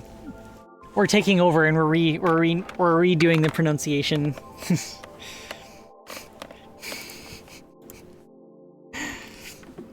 Okay. Wonder if we could just do it like right here, like take the bitscene path. Let's try making this local.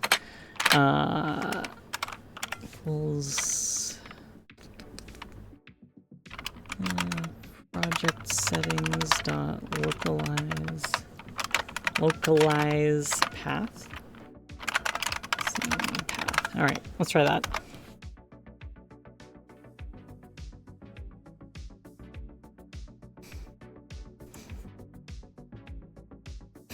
Last name is actually Godot.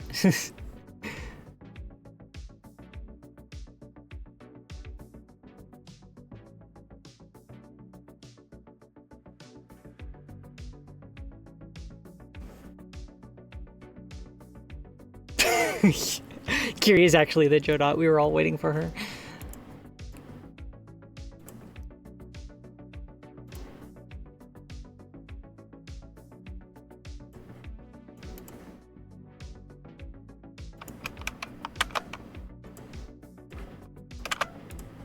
Oh, come on! Why won't you work? Blah, blah, blah, blah, blah, blah, blah, invalid function instantiate, blah, blah, blah, blah, blah. Okay, so the localized path thing is not doing anything at all right now, which, you know, we were warned that this would probably have issues with, like, resource paths versus not. So I guess we're just gonna do the thing that we were trying to do earlier. We're gonna do subster, and then here, we'll do this. If bitscene path. Okay, well let's do one more thing. Executable path equals, and then we'll copy the thing from here. Because I really don't want to type that out again. Let's do this for the sake of the auto completion system. If bitscene path dot, is there like the strings have like a starts with, begins with, maybe begins with. Yeah, there we go. Dot begins with executable path.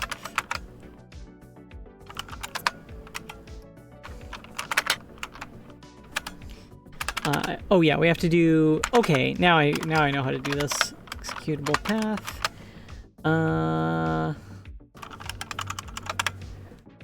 Okay, so if it sees that it's like a absolute path with the executable, starting with the executable path, then it will do a gross hack to try to convert it to a local path. Let's give that a shot. Just see how that goes. Oh, let's also get rid of this junk because we don't need that anymore.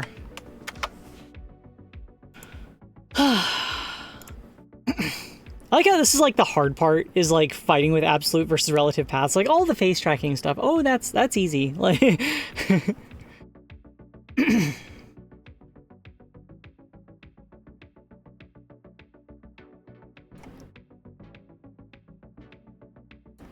Godot. Nice.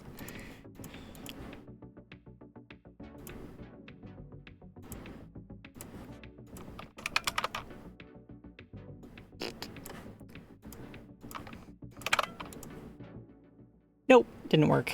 Didn't work. Why did it not work? What happened? Can't open. Blah blah blah blah blah blah blah blah blah blah blah. Is my code a joke to you, Godot? Is this how it? What, did the code do nothing? What is going on? Why? Okay. Stack trace, executable path.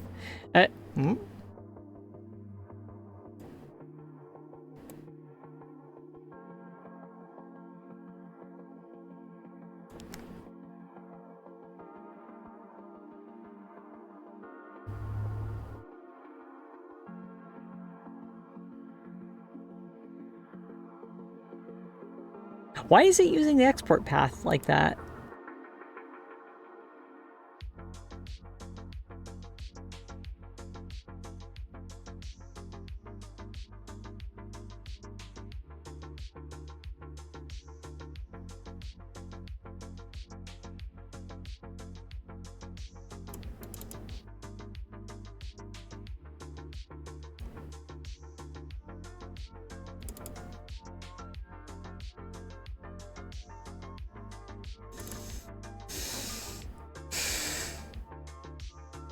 It must be getting it from here. OS get. That's the same thing that.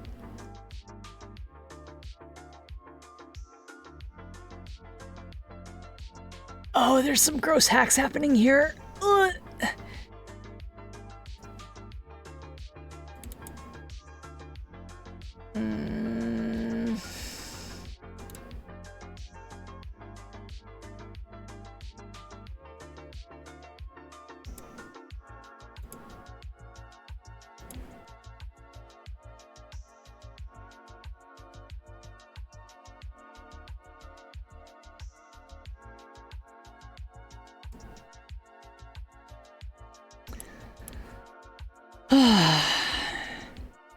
Yeah, right here we're chopping off the the resource part of it.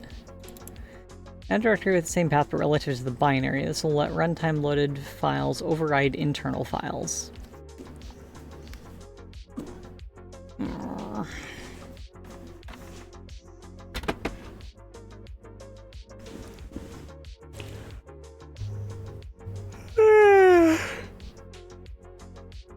This is exhausting. I still don't know, like, where the heck is it? Why is it getting... Wait... Where...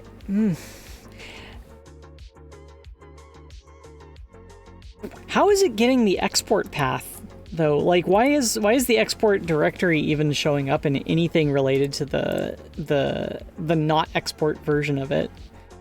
Like, it's almost like...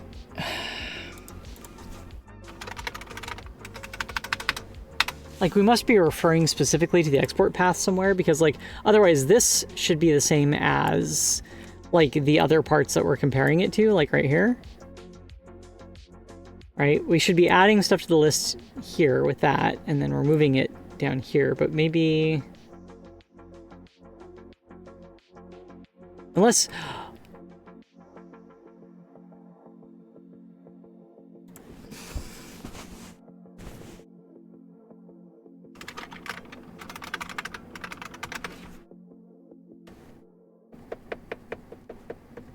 Yeah, we're not using the globalized path stuff anymore for the object thrower.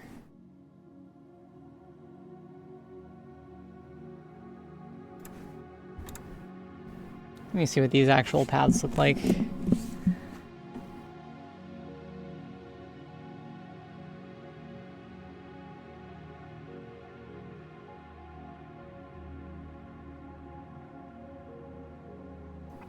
Okay, local dir, local dir, objects, path to list, blah, blah, blah, blah, blah, file name, local path, local path, local path. Okay, it's a resource path. And that's what gets added to the list of throwables. So the list of throwables is gonna have like these local names, right? So down here, when we...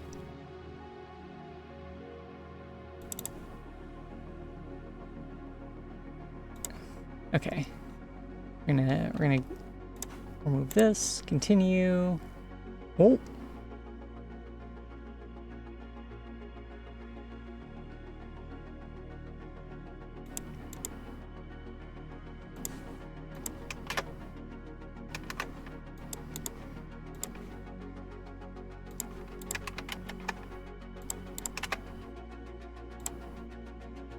Go down here, and then bit scene path is...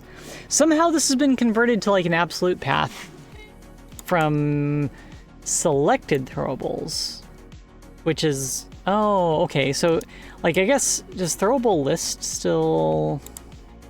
Throwable list has the resource path, and then selected throwables has this absolute path. So why the heck? Why is selected throwables a different list format than the throwable?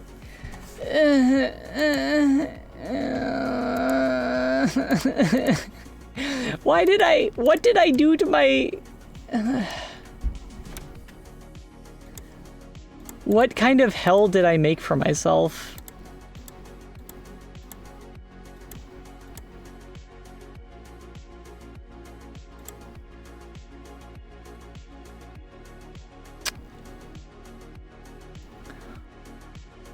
Oh, that's save data. It's fine, but like we had some saved data that was made using like the wrong format, and so that's what's actually in this. Oh my goodness! All we really have to do now is like. I think all we really have to do is like select a new object from the list, and it should just work. Should just work, you know. Things just work in programming. This happens occasionally, so I've heard, maybe. All right, let's select the GPU, mod, let's see, channel event tester.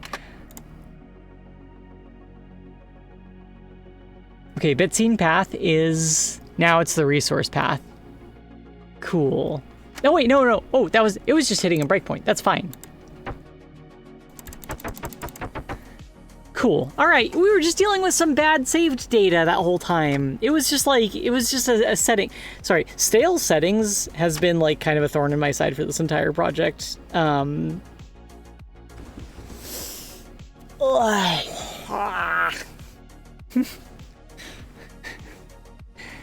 real thorn in my side. Oh my goodness. Oh my goodness.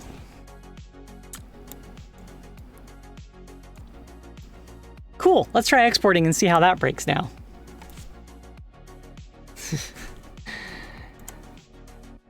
Project, export, save, yes, overwrite.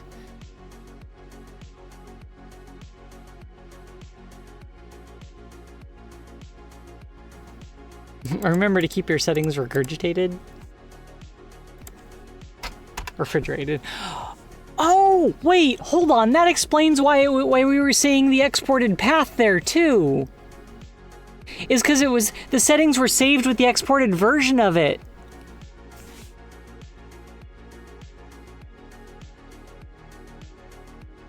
Wow, I'm dumb.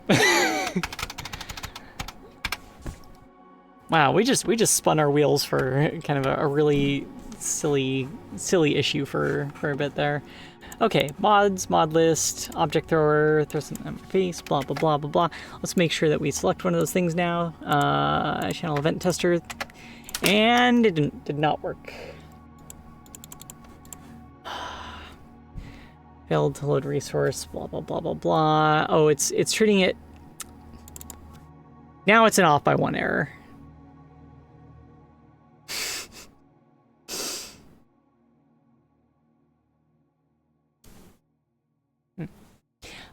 We accidentally left like a trailing forward slash there. And I think that we fixed that right here by doing this.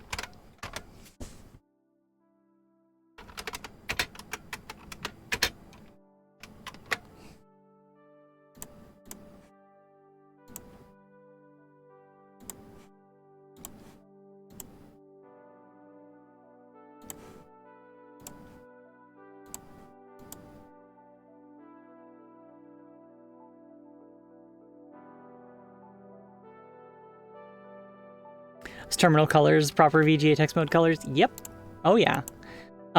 You may also notice the font in use there is the like IBM VGA BIOS, one of the IBM VGA BIOS fonts with like the weird dot in the zero and stuff.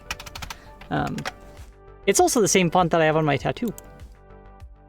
Can I actually hold that up so people can see it? Oh, it's on the. Yeah, there we go. Nope. It broke. Here, I'll just zoom in. I'll zoom in when we start the project up again.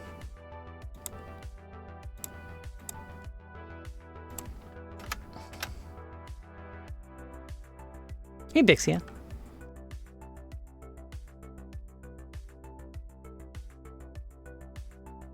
Oh yeah, the tracker isn't going to work here. All right, I'll show it off over here.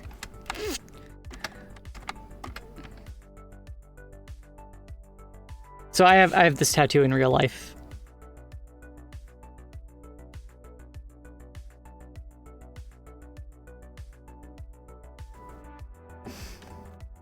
Forgot which interrupt is hex 10. Well, I mean, it depends on what's in like. It depends on what's in a H, but if AH is 0, then int 10 hex is set video mode. Sorry behind the hat. That is the VGA mode 13H initialization code. So it sets up a 320 by 200 pixel 70 hertz mode that is stretched up to a 4:3 aspect ratio. So like the pixels are like 1.2 times as tall as they are wide. 256 colors, linear access to the frame buffer starting at segment like A000, palletized with like 6 bits per channel in the palette. So like 18-bit color palette, but 256 colors total in the palette. And you can then go from there and enable like mode X also. And as examples of games that would have used this mode, so Wolfenstein 3D used mode X. Doom used mode Y, which is mode 13H minus the linear frame buffer access. So you turn back on the chain, or like turn off the chain mode or whatever it is. And then Jazz Jackrabbit was also kind of like a mode X derivative, and there's a bunch of games around that time. Jazz Jackrabbit is interesting because like it's a mode X derivative kind of thing, but it's actually 320 by 199 pixels, 1:1 aspect ratio pixels though, so it ends up like letterboxed on your screen, which is kind of wild. I know I could go on about VGA graphics programming for a long time. I'm gonna like cut myself off there before I describe exactly how Jazz Jackrabbit's video mode is set up and how they used it, but it's really cool. You should trust me on that.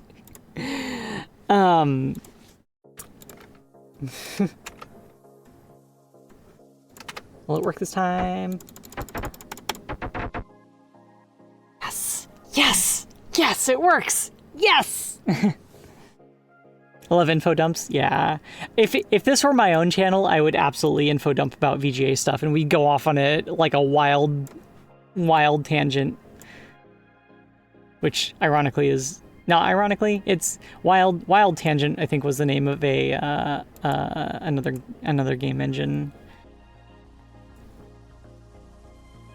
I think. No, wait, no. Or am I thinking of something else? Hang on a second.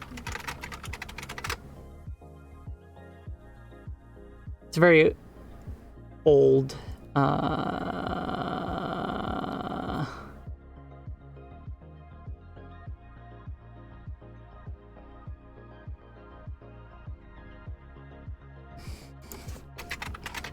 Maybe I'm thinking of something else.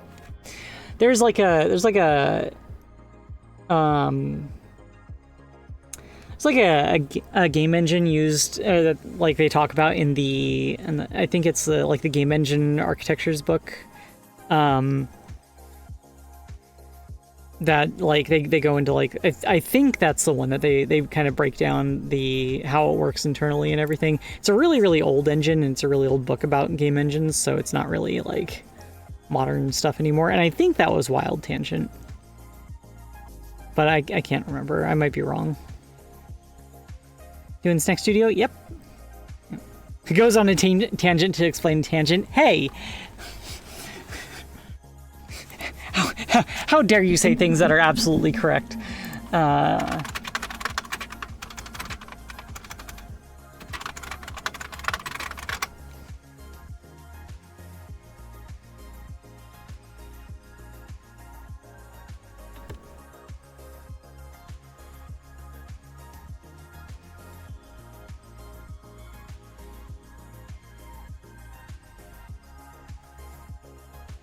3D game engine architecture. Yeah, okay, I think it was this one, from the Morgan Kaufman series. Wild Magic. Okay, no, it wasn't Wild Tangent. It was Wild Magic. Okay, I got confused. All right, that makes sense now. Yeah, Wild Magic was the engine architecture that they went in when they were doing this book. So we weren't explaining a tangent. We were explaining some magic. Yeah. Book covers the author's Wild Magic engine and discusses certain engine choices he made when developing the engine. It briefly touches on OpenGL, discusses abstracting away platform-specific details, 3D mathematics, and an object system, scene graphs, level of detail, render states, sorting, terrain, animation, collision detection, physics, and more. A lot of ground is covered in less than 800 pages. It was actually a decent book back in the day as far as like picking up game engine architecture stuff. Kind of outdated now. I think it actually predates the. I think the book uses the fixed function pipeline still. So like pre-shaders.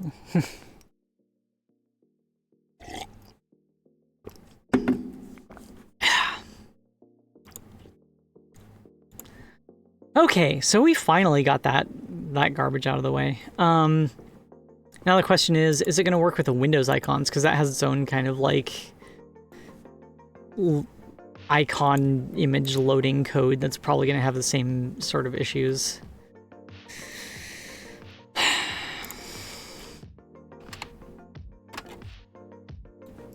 Yeah, we can just oh my goodness.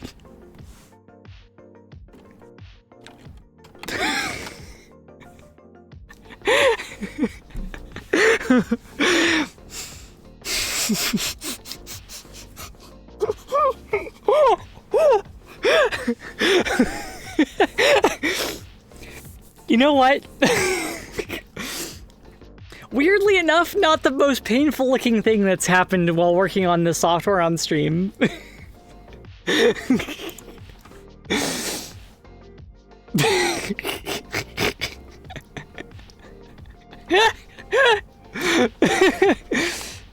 Yeah, that sure is a pose.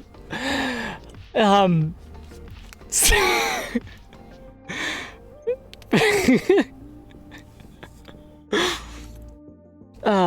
my god. Someone clip it. Yeah. I'm fixing that right now.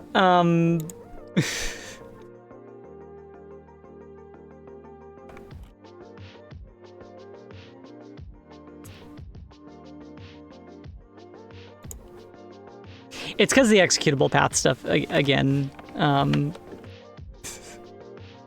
Yeah, go on, Loki. All right, Loki has returned. It is time for cat cam again.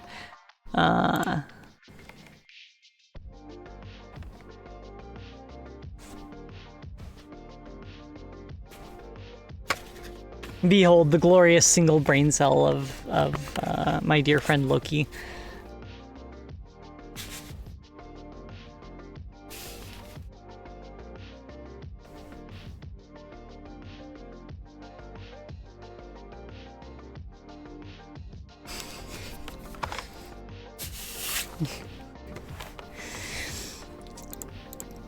Okay, so let's look, you can see the claws. Like, you can see them right here. Of course I have claws. You've been watching me gesticulate all stream long.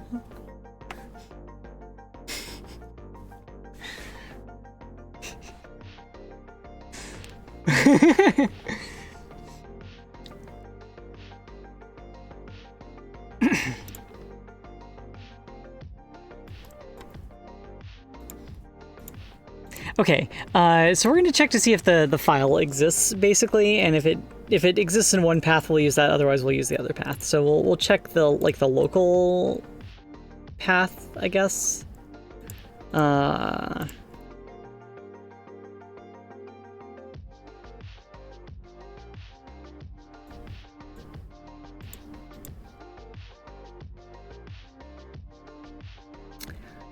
Let's do...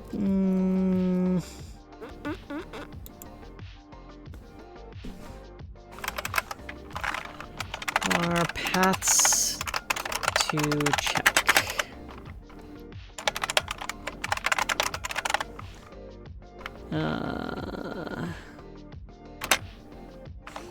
This is going to be an ugly hack.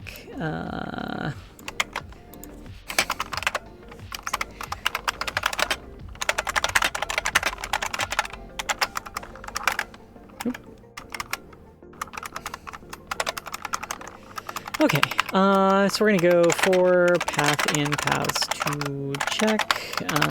We're just gonna say if the file exists.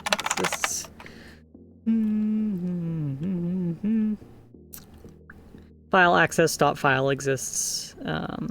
Should do. If file access dot. Actually, is that gonna be? Is that a static function or is that gonna?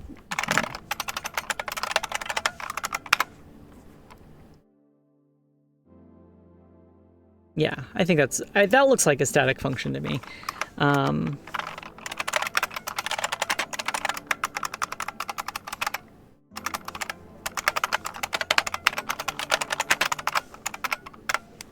We'll just return nothing if nothing exists. Cool. Yeah. I think he's a little confused about the clause. But here, we will open the window for him. Hey, buddy.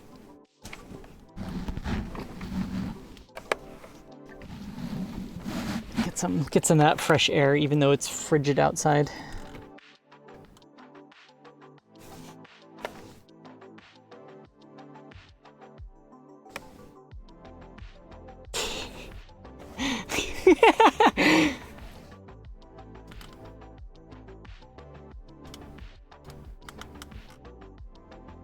There we go. Loki, stop moving around. You need to stay in frame on the cat cam.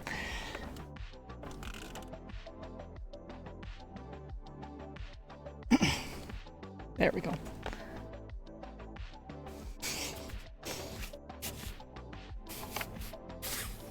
Does he want belly rubs? Usually, yeah. He's, but, you know, like all cats, it's like he wants belly rubs up until the very moment that he doesn't want belly rubs, and then he wants violence. So. Yeah, for context, frigid by California standards. Hey, look, okay, look, if it's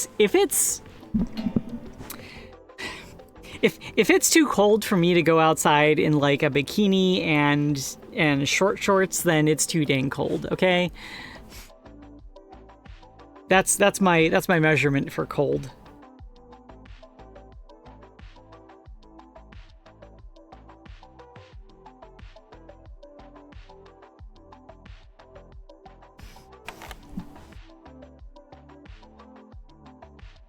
And I mean, I don't just mean like walking around outside. I mean, I better be able to get in my Jeep, take the top and doors off, and drive around like that with, like, you know, airflow and stuff. If the breeze isn't properly warm, then it's frigid. Okay.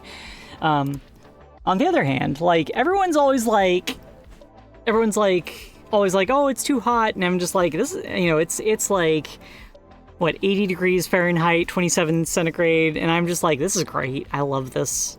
This is awesome. The consequences of being like a weird, like, part reptile being, I guess. Driving around in a Jeep in a bikini? Yeah. This is like my summer fun time activity, is just driving around in the Jeep down by the beach. Under a lot of sunscreen.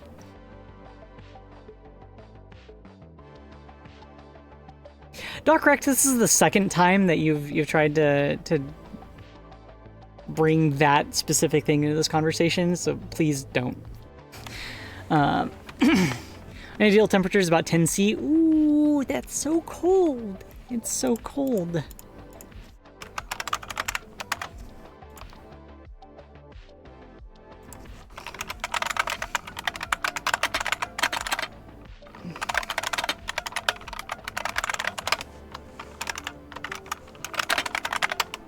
Stick a fix me right there. Right. This, we need to fix this. Yes. Was this the, yeah, okay, that was that thing. Hey, Systematic Castells, how you doing?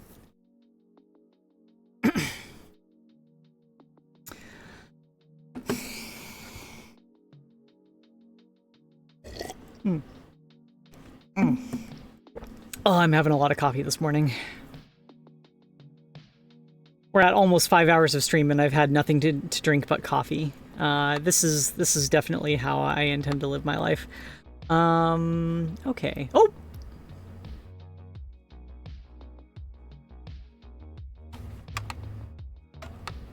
Okay, it can find the tracker now in the dev version. Let's go ahead and do an export. Project, export. Export. Export. Yes. Need a button that I can just push to, like, re-export. Where's the real you? It's right here. This is the real me. In the flesh, or the scales, or a little bit of both. Okay.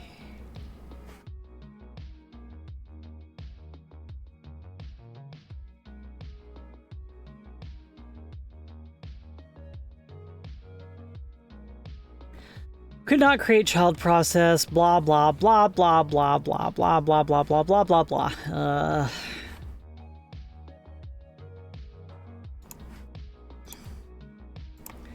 It's probably got to be like dot slash.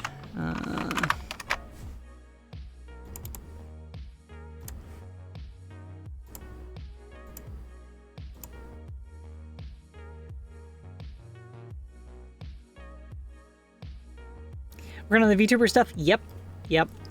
That's we're really close to that open source release. I could almost release the stuff that I have right now, but there's gonna be a couple of like off-stream cleanup tasks and stuff to do still. And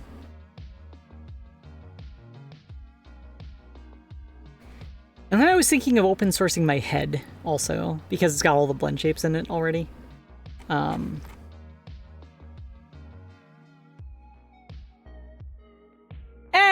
works. Nice. Cool.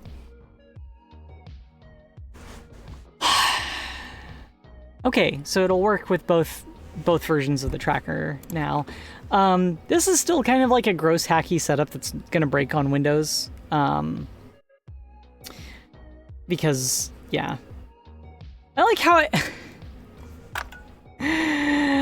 I like how Godot has highlighted the word hack for me, just to kind of remind me of how horrible my code is. Like, thank you, Godot.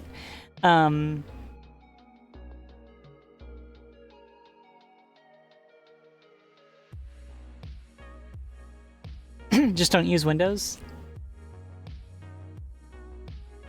That works for my personal decision, but for this to be usable elsewhere... Hack starting a comment is a pretty common thing. Yeah, I know.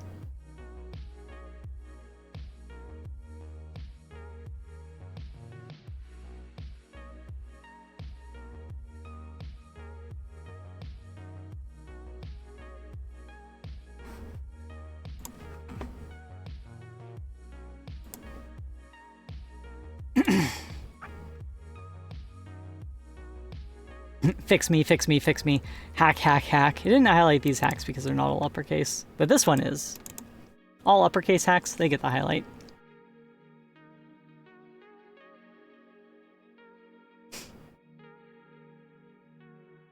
Alright, we are not starting the OS wars here, just... this is not where I want to do that. I'll do it on my channel, I won't do it on this channel.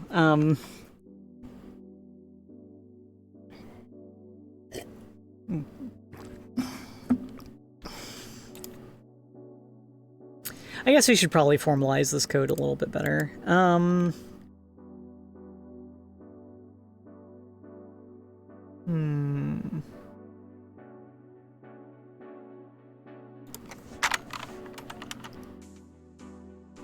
wait a minute. Actually, I think we just do this.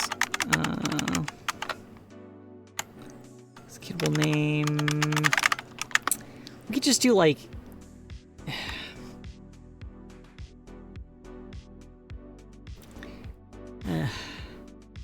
I still don't know how to like properly package this so that a file like exists like side by side with the project.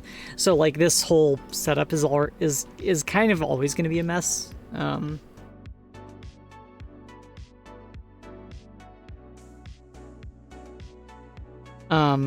So we're probably gonna, in order for the build to properly work on this. Oh. Is the jam thing up now? Okay, hold on. Let me have a look.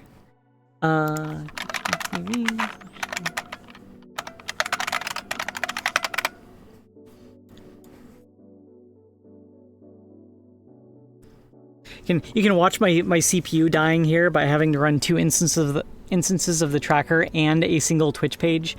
There we go. Yeah, so we got the, oh yeah, oh, that's laggy. Okay, I'm gonna kill one instance of Snack Studio here. Blam, dead. Yeah, so the Godot Wild Jam, or the Pride Mini Jam, sorry, is actually starting today, I think. Also, there's Godot plushies that are coming out, and y'all should get one. I want to get one, but yeah. 5 hours, it says? Okay. Plush is in 1 hour, jam is in 5 hours. Okay, yeah. Well, cool. Well, that means I might actually be able to snag a plush, because it'll happen around the time the stream's scheduled to end. Yeah, I am excited for this. I want to join this. But we'll see. I also want the Godot plushie. The plush is available for the whole month. Yeah, unless it like sells out within the first like 5 minutes. I know how this kind of stuff goes.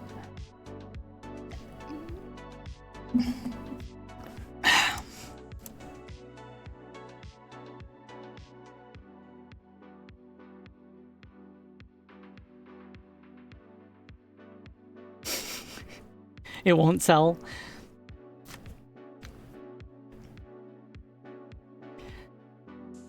Oh, it's produced only after the, oh, okay, it won't sell out. You'll okay, I get it. You're gonna like get all the orders and then do the manufacturing based on the number of orders.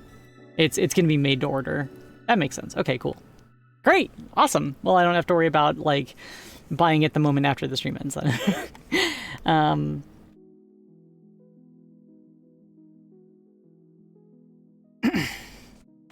I'm just used to like anytime there's something like really specific like that, just having it sell out like immediately.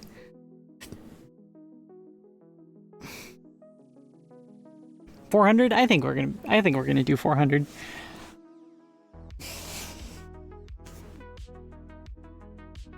Like we really just need like one other person to buy one, because I'm gonna get 399 of them. Just kidding. Just kidding this time.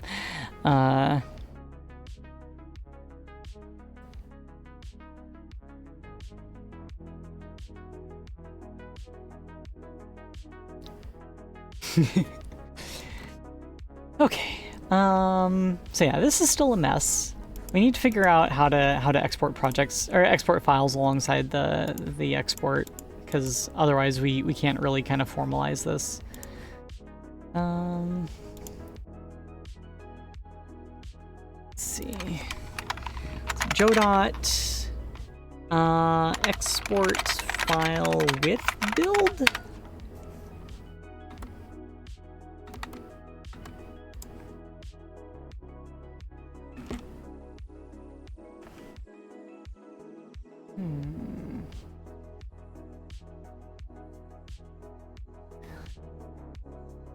So export the project as a PCK or zip package, not a playable build. Exports blah blah blah blah blah.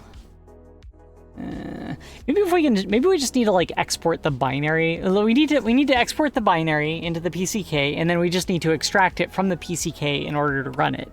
Right? This isn't overcomplicating things at all, right? We also need to run the build script for the Pi installer stuff, so that's going to be extra work.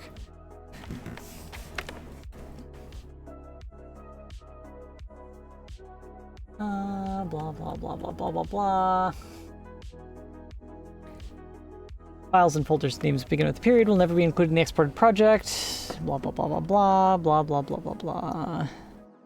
Below the list of resources are two filters that can help set up this. The first allows non-resource files such as text, JSON, and CSV to be exported with the project. The second filter can be used to exclude every file of a certain type without manually deselecting everyone, for example, PNG files.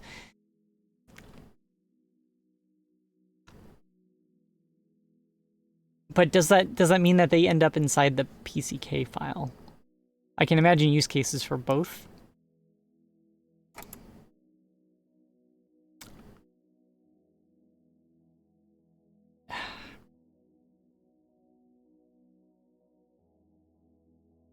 PCK versus zip formats, blah, blah, blah, blah, blah, blah, blah.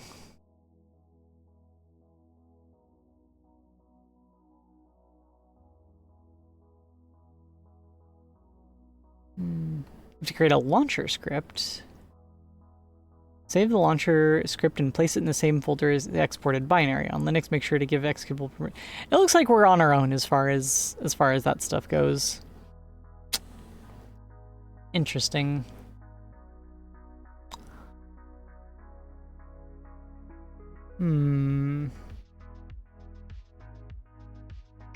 Yeah, maybe we just have to have like a full export script that's like outside of the UI. That's fine.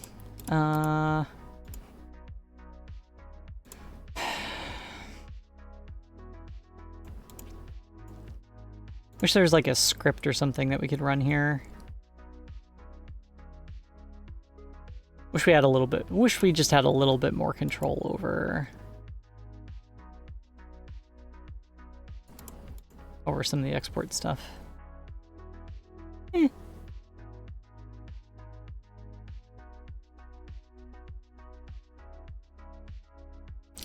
Yeah, I might be able to help. I could at least help get you started.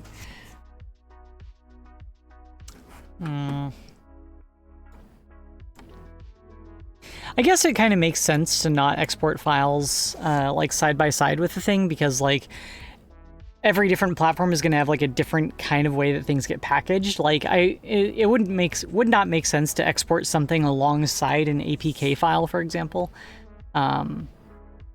Pretty sure there's a way to do export scripting with a custom add-on. You mean like an export, like a new export template or something, or a new That's just presets. I need a BRB again. An exporter. Oh right, that thing. Let's have a look.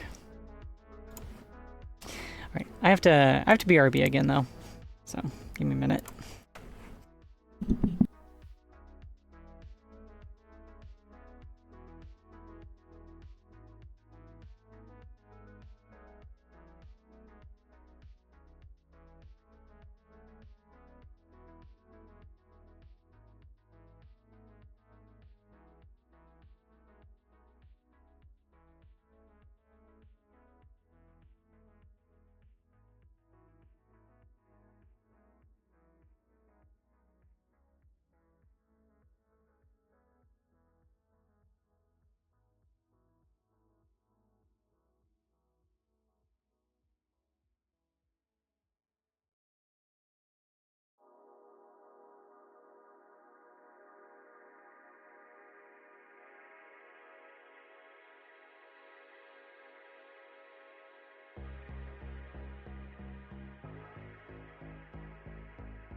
And we're back. All right, so editor export plugin, a script that is executed when exporting the project. Ooh, oh, that's neat. I did not know about that. That's heckin' cool.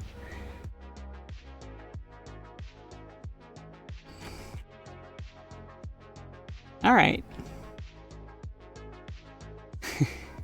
Let's figure this out. Okay. Look at the public interface down here. Add file, add iOS, blah blah. Okay, so all of this stuff is iOS. There's this one add file, add. That's Mac OS. We're not even using that. Add shared object, get option, skip. I think.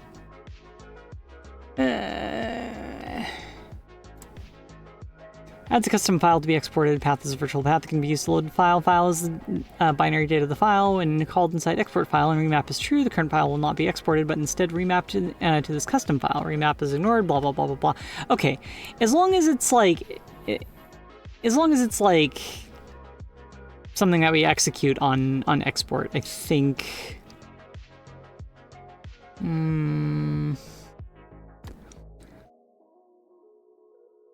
Add export plugin.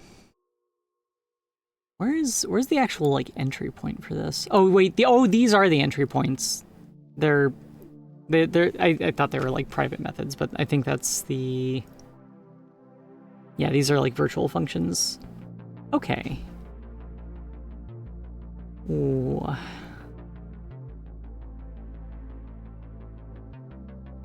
Might need some examples about how to use this. But let's just, yeah, begin customize resources. Return true if this plugin will customize resources based on the platform and features used. Resources? Probably not, but we still will be running the build script and stuff. Customize resource, customize scene, begin customize scenes, customize resource, customize scene, and blah, blah, blah, blah, blah. Export begin. Okay, I think that's our entry point that we're looking for. Virtual method to be overridden by the user is called when the export starts and provides all information about the export. Good. Features, the list of features for the export. Is debug is true for debug build. Path is the target path for the exported project. Nice, nice. Okay, that's what we need. Flags is only used when running a runnable profile, e.g. when we're using native run on Android. Okay. Export file. Virtual method to be overridden by the user called for each exported file. Providing arguments that can be used to identify the file. Path is the path of the file. Type is the resource represented by the file, e.g. pack scene.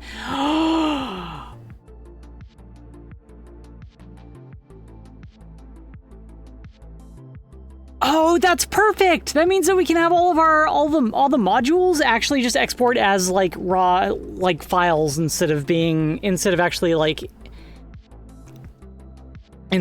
up in the pack as like as scenes. So we can have them exist as source code in the final build. That's exactly that's like one of the big unanswered questions that I had is that's how we do the thing. Ooh, this is really cool. Okay.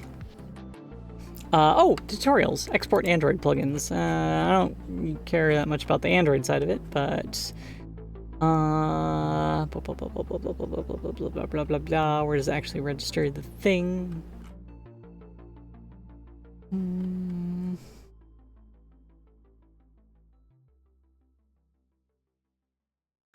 Sense editor plugin, blah blah blah blah blah. The tool script for the export functionality of the plugin directory, add-on / blah. Enter tree export plugin equals making add, and there's add export plugin. Cool. All right, that's fairly boilerplate. Stream gun here helped. Yeah. Oh yeah, definitely. But Pyrodrid is also a member of the mod team on my channel, so we might have found that out normally, like regardless. But I mean, yes, it also helped to be streaming here. But yeah, I think this is good. This is very good.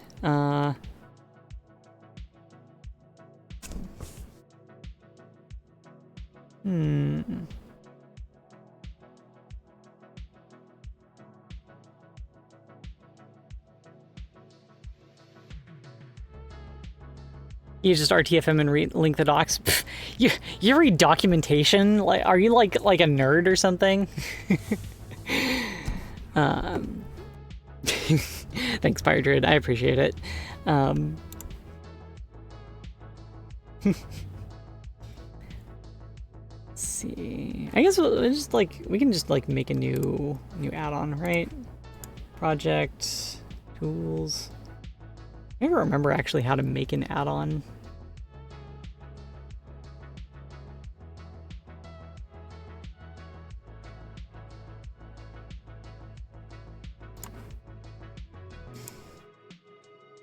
Create new plugin, maybe? Yeah, that's probably it.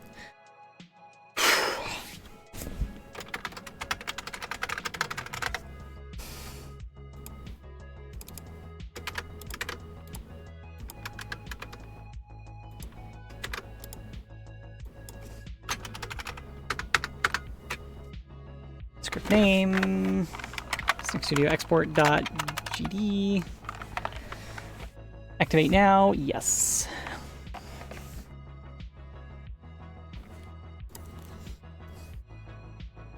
Okay, and that's most of our code already. So we're gonna do we're basically going to copy the implementation that we have right here, right? Class blah blah blah extends editor export plugin. Class Snex Studio tracker exporter. Actually, wait, no. It's going to be Snex Studio. It's just going to be exporter because we have to do different things for the mods and all that stuff. Though, now that I think of it, do we really have to do the binary build for the tracker at all? If we have this much control? Yeah, we probably should.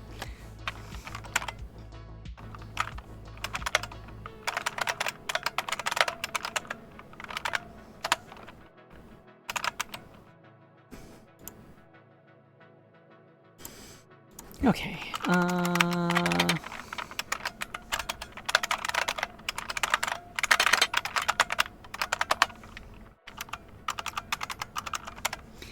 Tree exporter plugin equals Snex Studio exporter.new. Actually, how did it clear out the? Oh, it just sets it to null. Okay. Always kind of weird about like how the static or like the type enforcement stuff and the like null like interacts.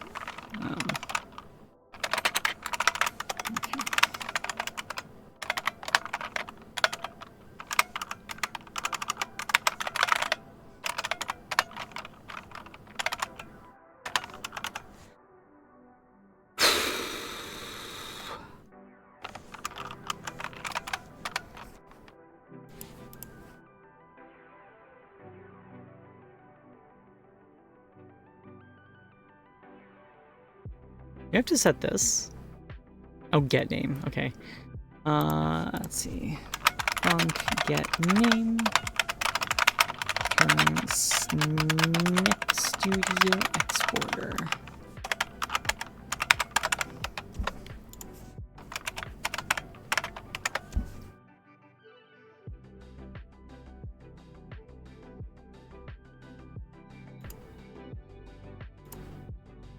Oh, it's not. Dang it, I have the C++ brain rot. Extends is the thing for it. Yeah. Keyboard sounds hollow. Alright, there's some empty space inside of it. It's still quite hefty, though. Alright, and then the only function that we're actually going to override in it, I think, is going to be export begin. Well, actually, no. We will be doing stuff like per file, and we're gonna like yeah. So we're gonna override export file and export begin.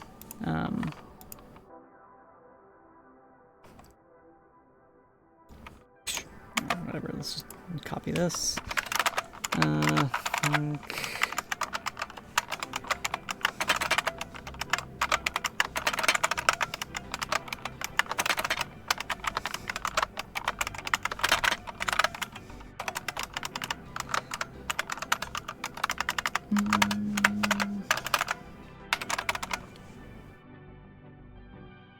Cool.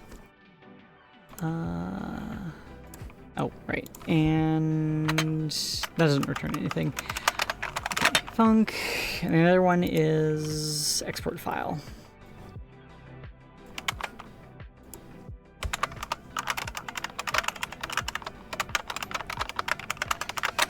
String.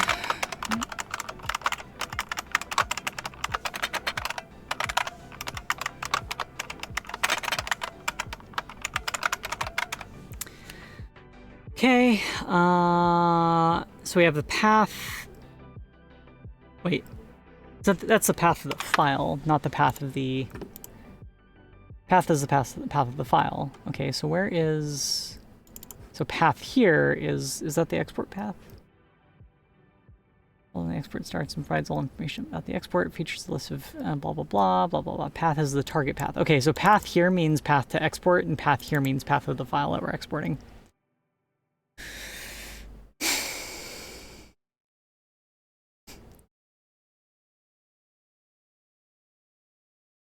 Could have better documentation. I mean, I don't think that's a terribly unpopular opinion. So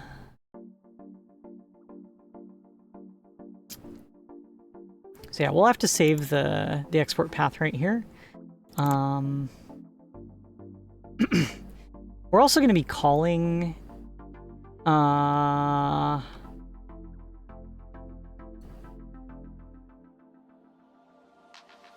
we're going to be moving some files around manually.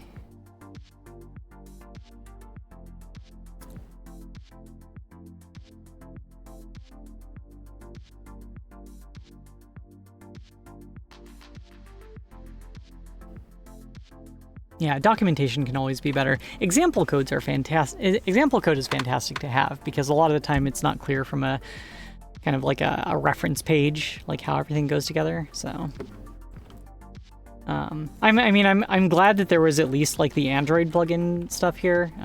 But it is at least a pretty simple class, so it's not going to be too hard to get everything together.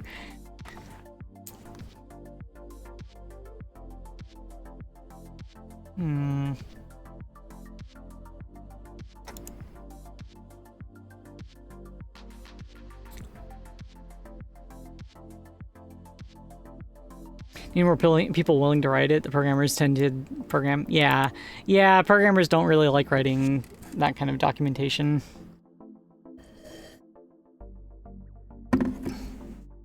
I mean, programmers who do document stuff tend to have like reference. Like, it's easy to kind of like put a little comment being like, you know, this function is called when the object enters the tree.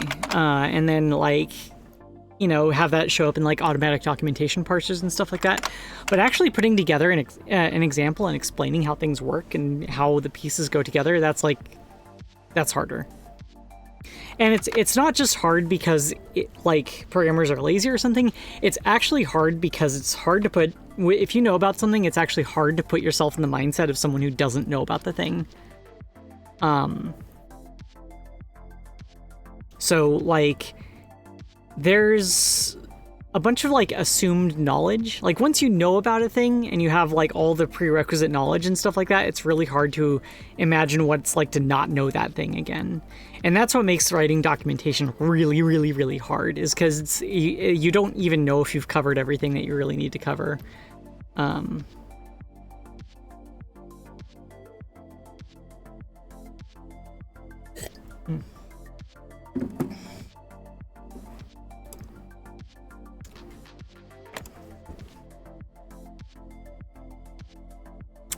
Let's see. Okay, so I know we need to kick off the builds for how do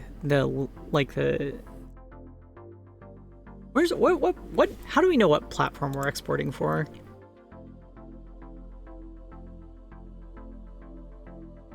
I guess we need to know what platform we're on and what platform we're exporting for if we want to run the Pi installer stuff.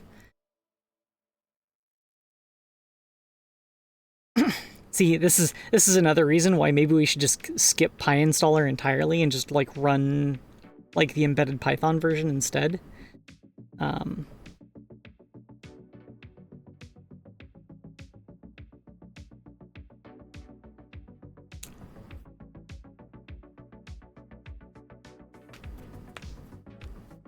Yeah, technical writers are amazing. Exactly.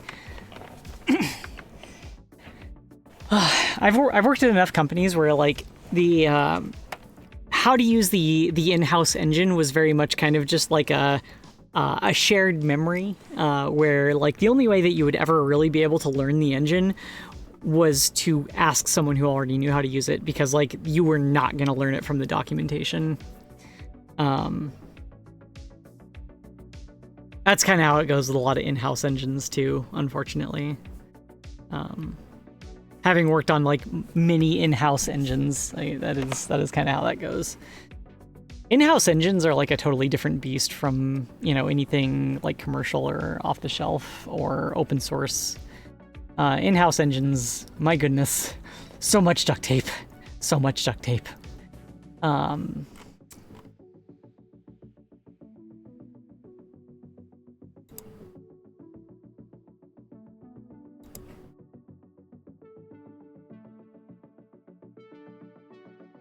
Okay, let's throw some to-dos in here because I don't think we're actually going to get through like actually writing all the functionality we need to do here.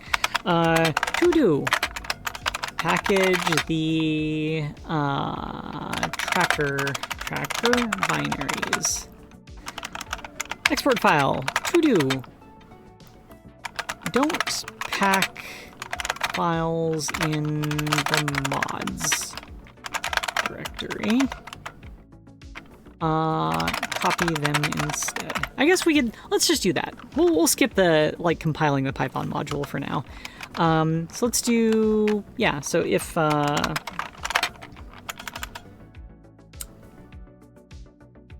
is that path is going to be, like, is that going to be relative? Let's just print the path and see what happens. Print path.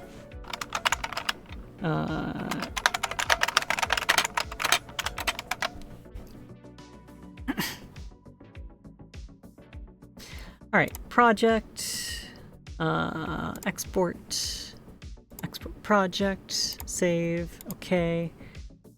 If we look at our output, what do we got? We got, hello?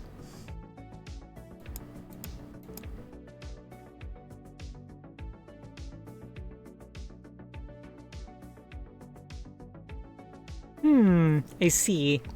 Let me turn the thing on and off again. Have you tried turning it off and on again? Yeah. All right. It's valid, it's true.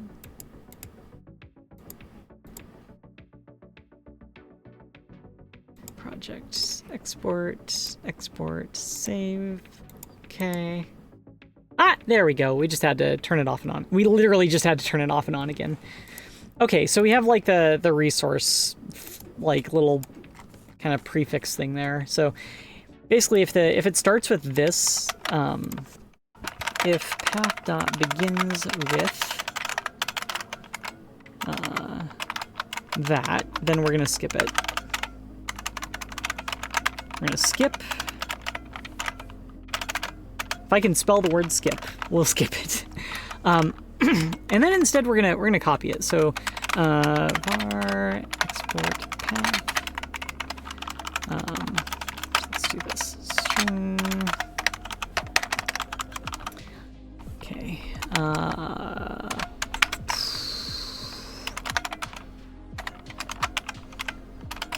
Export path equals path.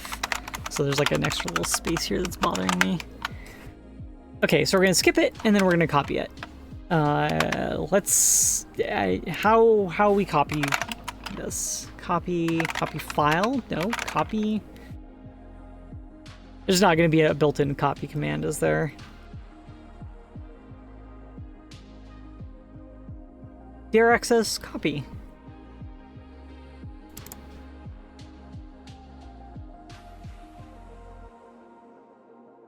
Huh? That's weird. Copy. Copies the from file to the to destination. Both arguments should be paths to files, either relative or absolute if the destination file exists, blah, blah, blah, blah, blah, blah, blah, blah, blah.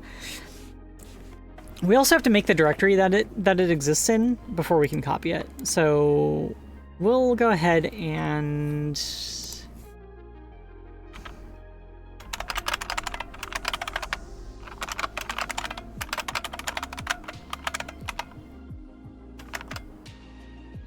copy path, and then it'll be no, it's got to be like the relative path. Oh, here we go again. Here we go again. Yep. It's not under the OS. Oh, that was interesting. That was some hand tracking fun that just happened.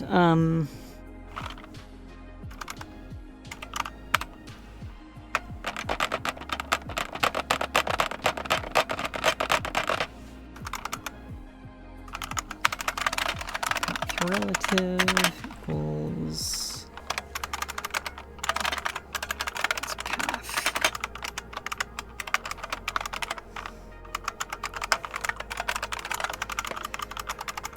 Okay, path subster path. Okay, this will get everything after the mods path, so it should be like relative to the mods directory. So the destination path for it is our dest path is going to be the export path dot path join, and it's going to be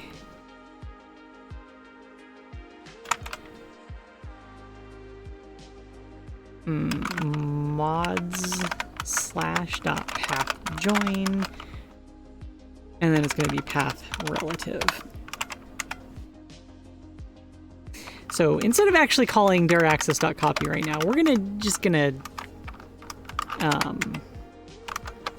print out the things.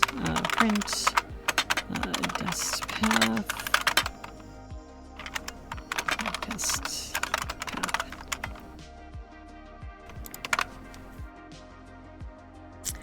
All right, let's do the thing where we unload it and reload it again, just to make sure that that sticks. And project export. Export. Yep.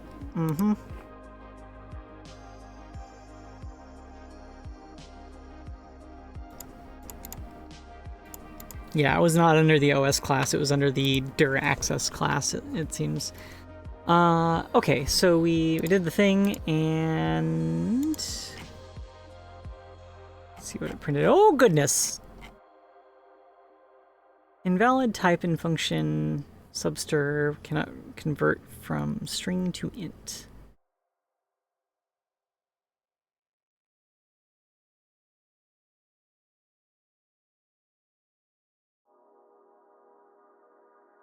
Huh?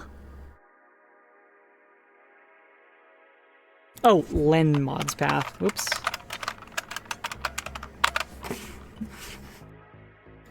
There we go. Cool. Project. There's export. No wait, we got it. We gotta turn it off and on again. Okay. That. Do that. Project. Export. Export. Save. Do the thing again.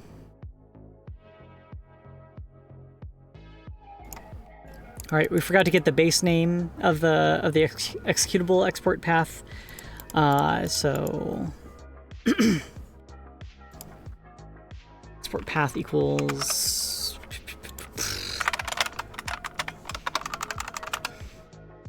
is that get base name or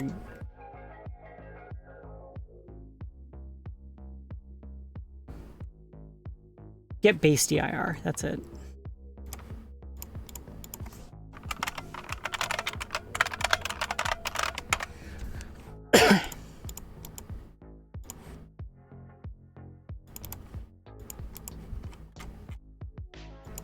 Project, export, export project, save, okay.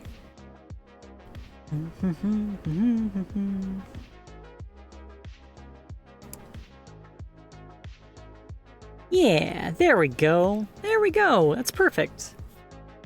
That's exactly what we need. Okay, now we just need to make the directory. Make dir, make underscore dir. Also in dir access, which is kind of weird. Make dir recursive. There we go. Creates a target directory and all necessary intermediate directories by calling blah blah blah blah blah. Cool. All right, let's just start making. Let's make that directory. So we're gonna get the base dir here of the destination path. Dest path.get base dir. And we're going to do dir access.make dir recursive without the absolute. I don't think we need that. I guess we're just going to do that. We're going to make the directory for it to live in. Cannot call static function make dir recursive on the... Maybe we do need the absolute on there. Static version of make dir. Okay, all right. We're feeding a relative path into make dir recursive absolute, but I think it'll be okay.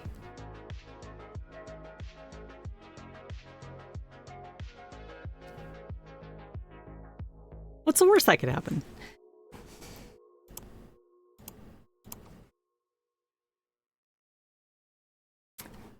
We're gonna end up with a bunch of stuff in like a file hierarchy, but I think we should be good with that. If this works, this is actually gonna completely eliminate the need for that whole like weird file system manifest hack that I had, which is kind of unfortunate that we spent so much time on it this stream. Whoops. Yeah, we just took the long path to figuring the stuff out, you know?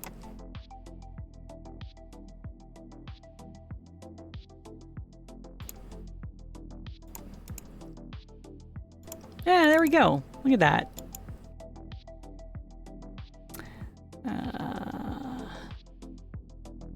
So if we look at the thrown objects, we should see a bunch of like, yeah, empty directories and stuff. Cool. Nice. Well, that worked. And now we know where to copy the files too. Also, I think the binary should be a lot smaller now. Oh, 58 megabytes? That's kind of big. Getting sidetracked by issues is what programming is all about. Yes, yes it is.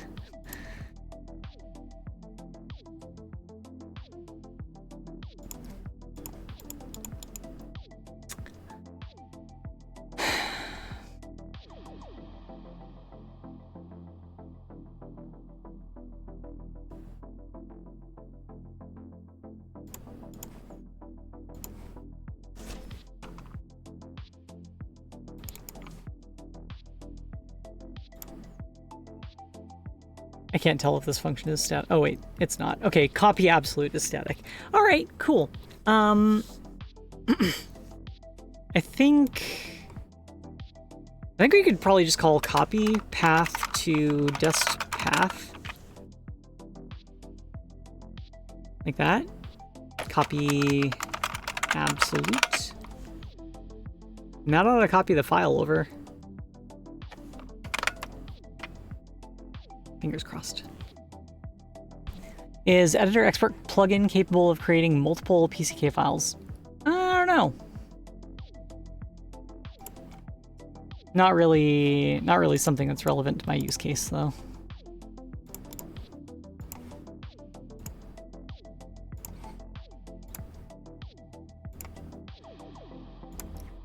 All right, let's see if it actually copies all that stuff across. Mods, throwing objects, yeah, nice, awesome. We can get rid of the entire, like, stupid, weird manifest thing now, I guess. Cool. Well, that was an amazing discovery. Thank you so much, Pyrodrid, for pointing that one out. Does it work without the manifest stuff? Maybe we should let's give it a shot. Let's just see what happens when we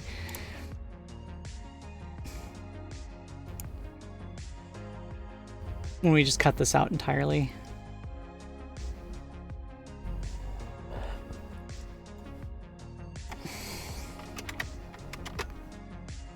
First, let's test in the editor, make sure it still works there.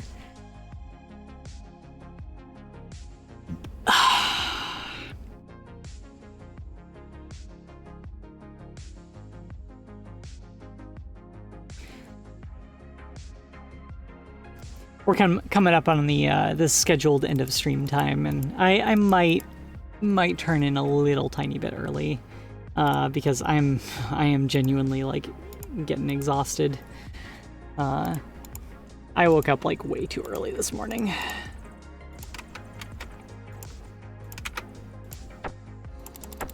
Okay, it still works for the dev build.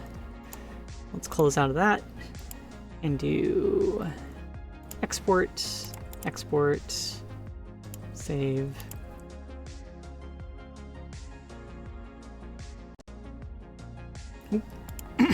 Yeah, like 6 hours is kind of a long stream for me. 6 hours when I start at like 3 a.m. local time is an extremely long stream for me.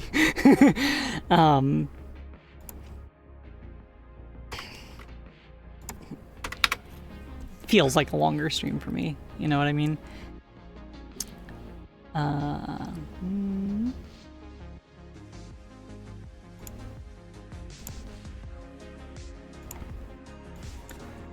come on, come on, come on. Oh, stuff shows up in the list. Okay, cool.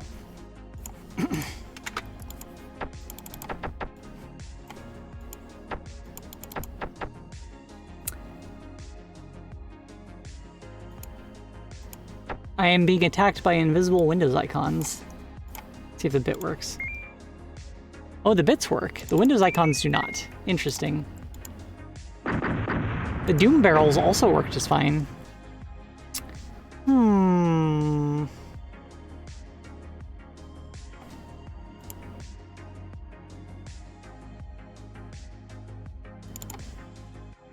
This isn't really like a problem because we're not going to be exporting, or we're not going to be including the Windows icons with the project anyway, but I am curious.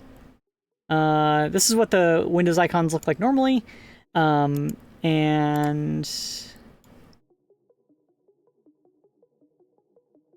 I see.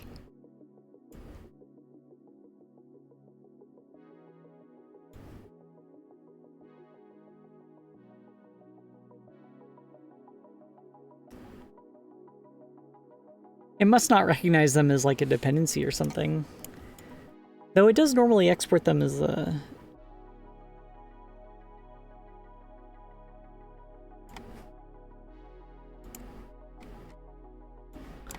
This may be something that I have to investigate another time.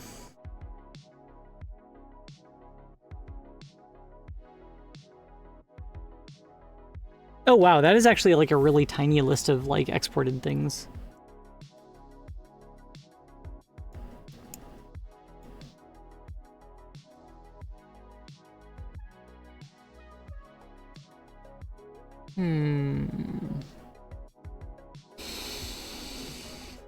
I'm gonna have to figure out how to make it, how to like force it to export those files. Hey Axo, how you doing? But this is a really good start.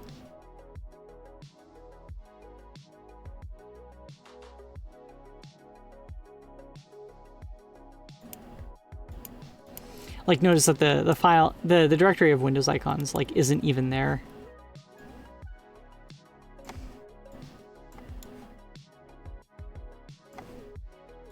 In fact, we only have the bit. Probably because the bit is the only one that actually has like a scene inside of it. Like this is just some GLTF stuff. This is also some GLTF stuff. All the Doom sprites, yeah, like Bastard Rifle, also just GLTF stuff. So yeah, it's only exporting like the actual like scene files and stuff, which is somewhat concerning. There's probably ways around that. I think we just need to maybe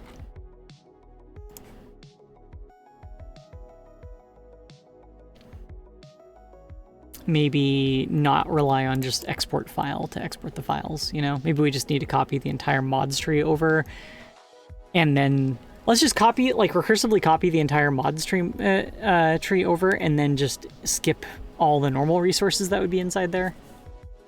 I'd probably do it. We'd probably end up with some generated and cache data and stuff, but I think it'll be okay. All right. Having said that, I think it's time for me to wrap up stream. So,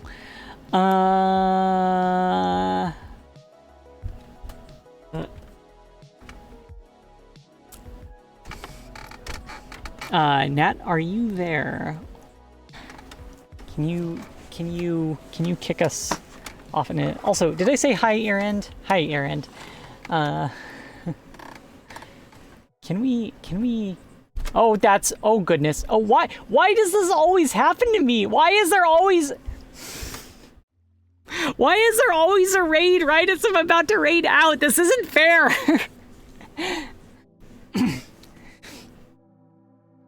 My voice is dying. I need to wrap up stream. Can we get a shout out for I think I can do that as a mod, I think, right? Or do I need to? I don't know what the process is on for this on the Godot channel.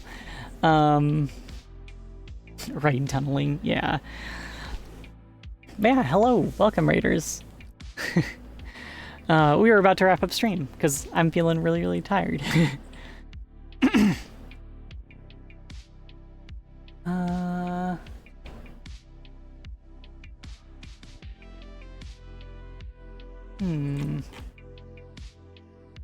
Perfect timing. Yeah, nailed it. Nailed it. Perfect.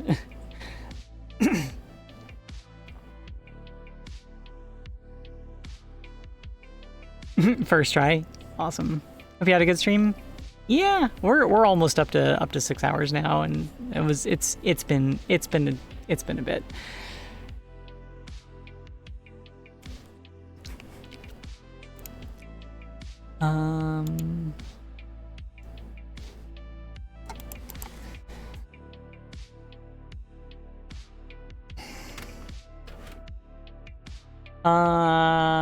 I think the person that we were relying on to kick off the raid is not here right now. I'm gonna DM them.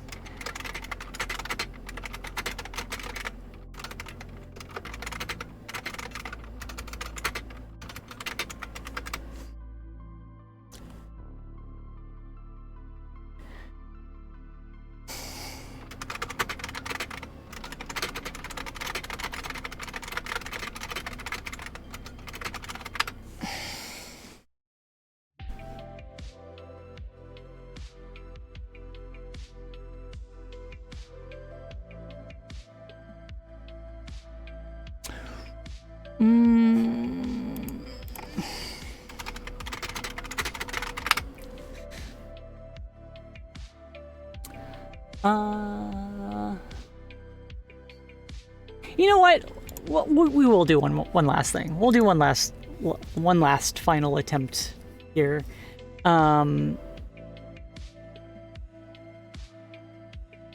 Yeah, let's copy the entire directory tree, minus, you know, like stuff that shouldn't be exported. Oh, hello, Loki. Thank you for walking in front of the camera.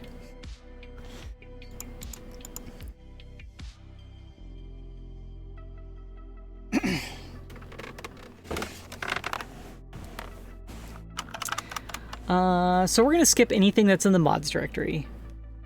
And then I think we're gonna, can we do copy? There's copy absolute, but there's no copy, no, there's no copy absolute like recursively. Unless copy can copy recursively.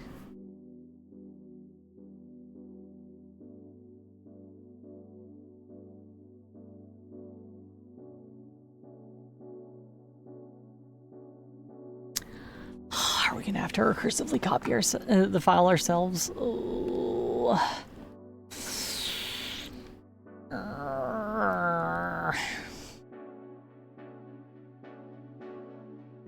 It's fine. It's fine. It's fine. Let's do it.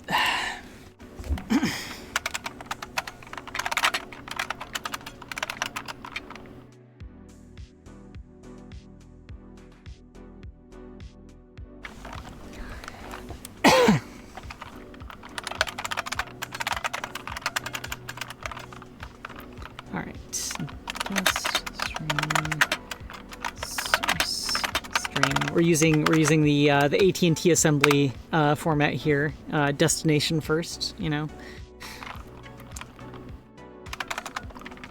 Okay. So yeah, we're gonna do. So first we have to make the directory, which I think we can just do that. Dest path get base dir. Yeah. So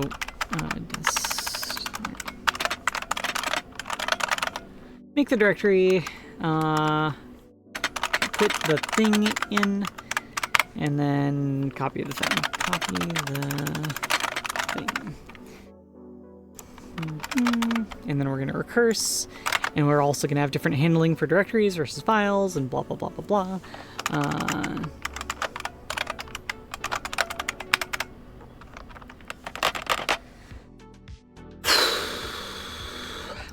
Make the directory to put the thing in.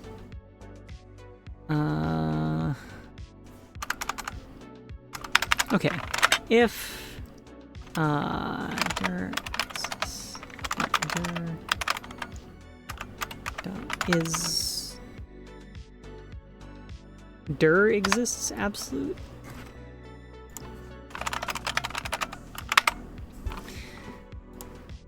Returns whether the target directory exists. Argument can be relative to the blah blah blah blah blah blah blah blah blah blah blah. Okay, so we're gonna use this to see if a thing is a directory.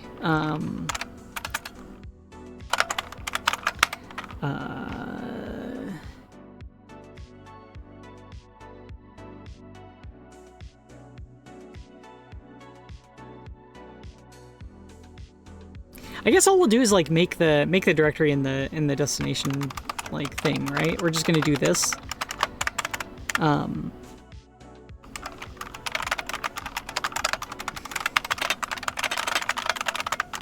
And then we're gonna recurse into all the children. So get directories at.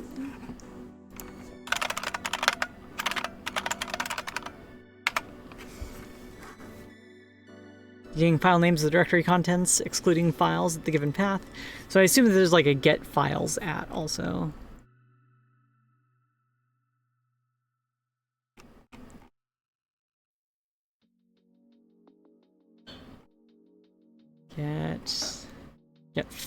Get files at. Okay. Yeah, get directories at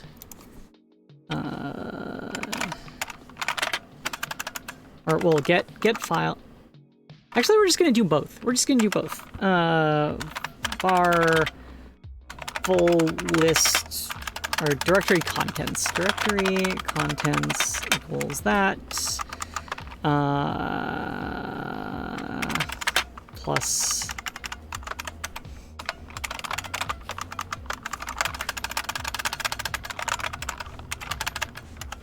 that.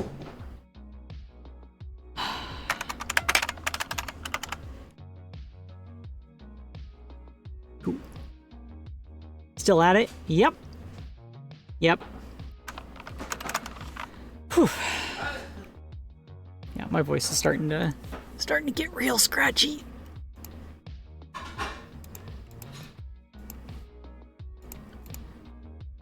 Okay, so for file or thing in directory, because it's not just files, it's also directories. In directory contents, and then we're just going to recurse. So we're going to say copy recursive, and then it's going to be the source dot path join thing in directory to dest dot path join thing in directory. Okay.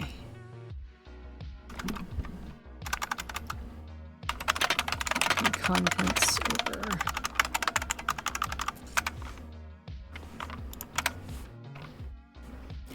All right, that looks like it should probably do the thing. That should do the trick. That'll copy everything over. So we're going to do that right at the beginning of export begin. Copy recursive to export path.join mods. Oh wait, path join. Oh, did we say join down here? No, we said path join. Okay. We're going to copy the mods directory from the I guess just like that. We'll just copy that into that, and that should should do the thing with the stuff. Yeah. If I did this wrong, my editor may crash.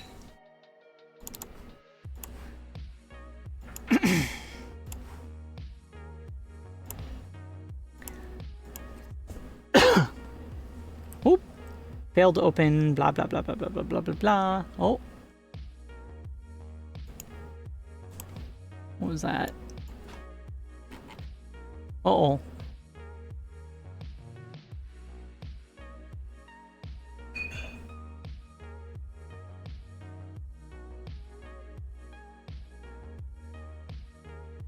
Uh-oh.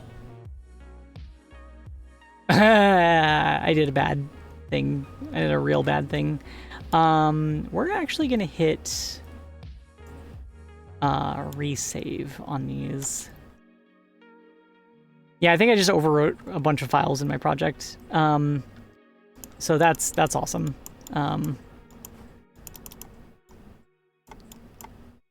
Yep. Cool. Yeah, resave. Yeah, resave. Do the... Oh dear. Let's see how bad the damage is. Stop.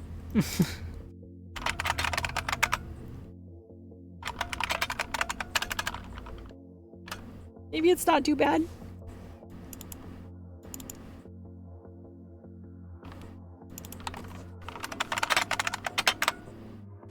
Yeah, okay. Yeah, that's fine. Go. Oh dear, Jodot. Oh no. Oh, you are not having a good time today, are you? Oh dear. Oh no.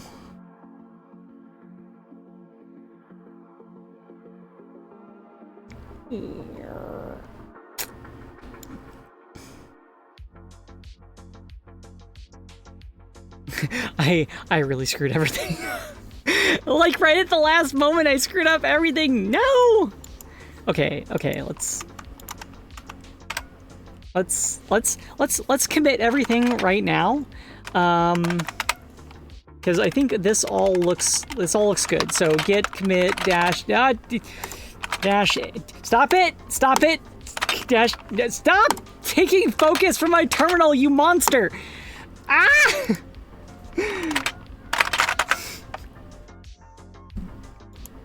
Why have you betrayed me like this? Stop it! Let me commit a file!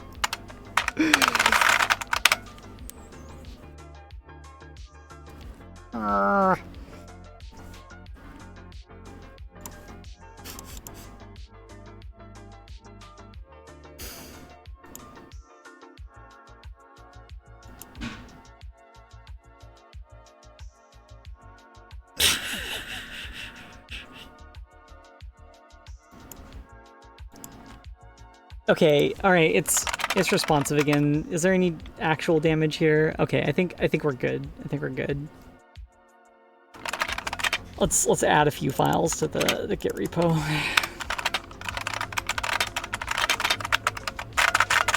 The most verbose commit message ever. Yeah, cool. Okay, good.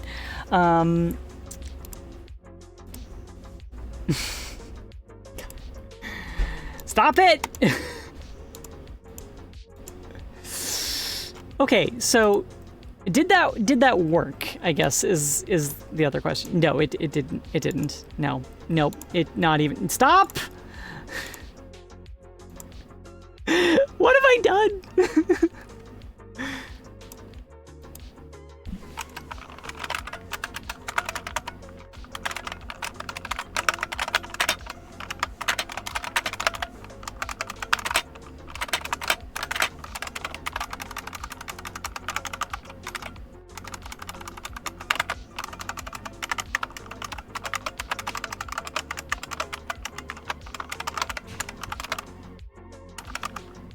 Okay, we're gonna disable the actual like file system modifications there, and oh my god, stop it! Stop!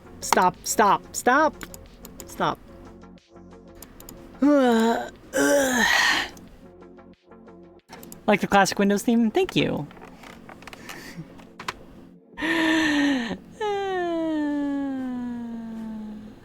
Okay, project export. Export project, save. Yep, overwrite it.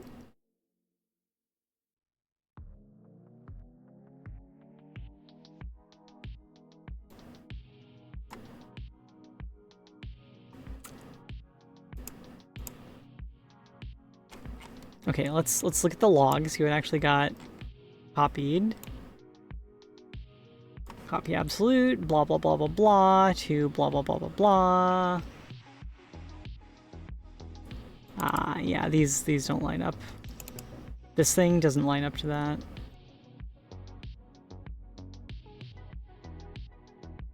In fact, I tried to copy a directory into...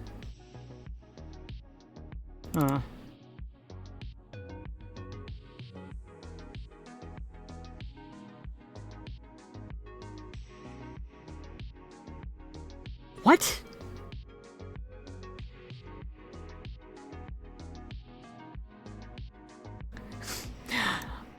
I've made a horrible mess for myself.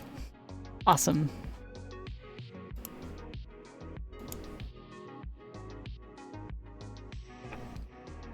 Oh! Oh, the plush is live.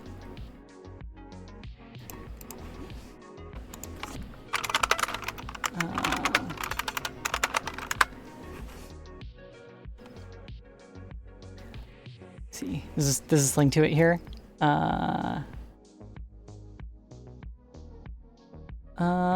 Is it this one?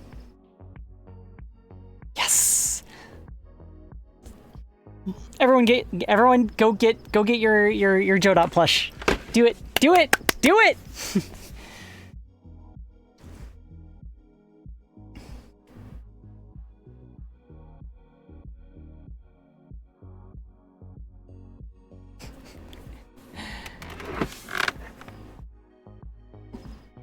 Godot plush is so cute. Yeah, it's even got like arms and legs, which it doesn't usually have.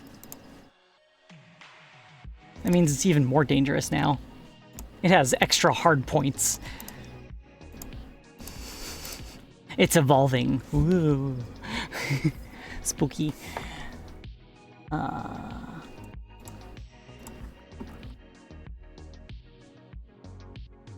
why the hell? Oh, wait a minute. That's a new line right there. Ugh. Sheesh. That was dumb. Tekken cute? Yeah. 12 sold already. Nice. I'm gonna grab one of those. I'm gonna grab one of those when the stream ends. I'm not gonna enter my payment information on stream right now. That would be kind of hilarious. Not as hilarious as this whatever the heck is going on with this this export. Why the heck did it?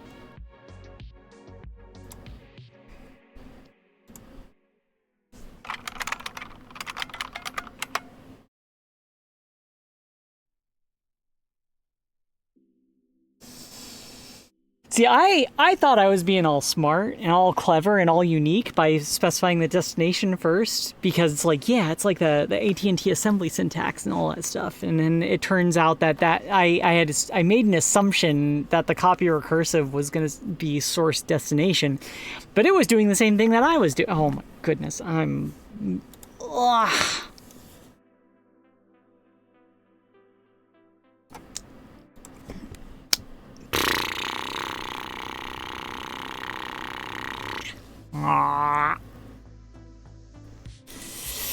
Okay. All right. Let's just swap those around then. Wait, no, hold on. Oh, what? Okay. Not only did I put. No. Okay, the copy absolute, that was right. That call was right. This call right here to my own recursive function is the one that's.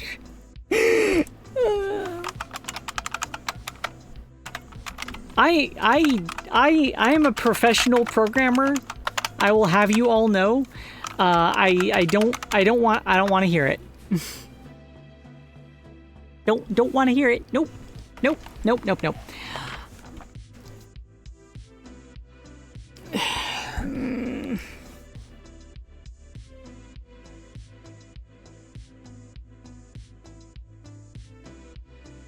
Yeah, see how it goes back and forth between like the relative export path and the absolute path here.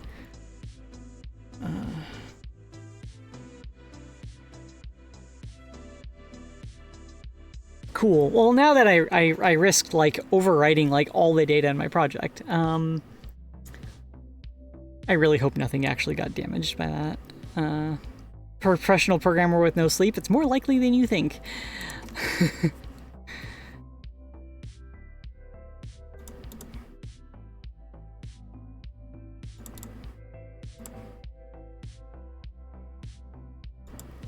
Project Export project.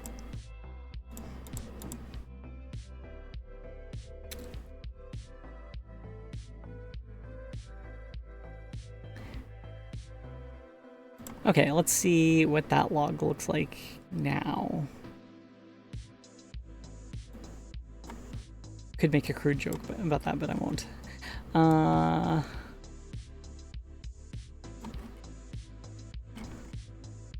There we go. Okay, perfect. Awesome. Awesome. Beautiful. Beautiful. I love it. I guess we could make a, like, reintroduce the copy calls and then make destination things. Do the thing again with the stuff where we like uncheck it and check it again, and then hopefully nothing explodes this time.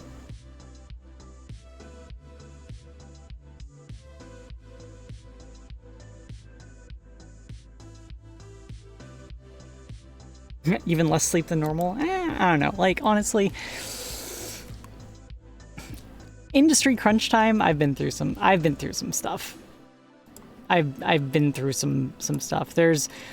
Every time I go to a new game studio, I always look at the floor below the desk, and it's like, how much would this hurt to sleep on?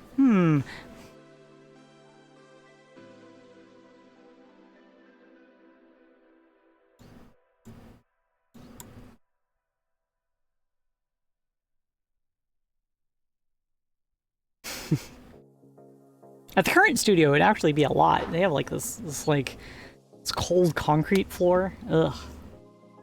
See, earlier ones, you got the carpet that's like super short, that's like really rigid. That one's like okay to sleep on. I give that one like a 3 out of 10. The current studio, I'm glad I work from home, because then if I ever have to sleep in the office, I just, I sleep at home. But if I had to sleep in the office, ooh, that would be rough. Okay, let's see if it's actually exported this time.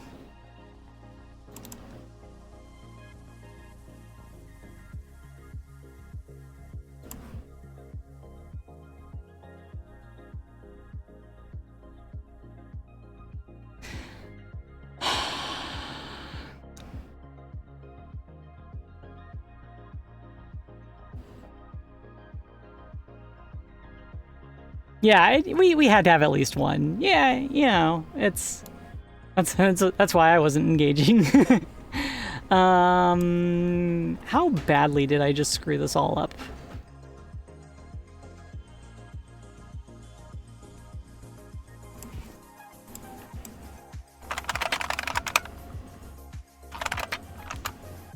All the files are the same? That's...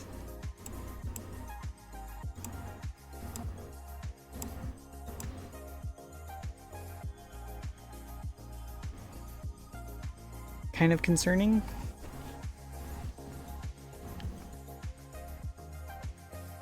Yeah, we missed a good old-fashioned bigot banning.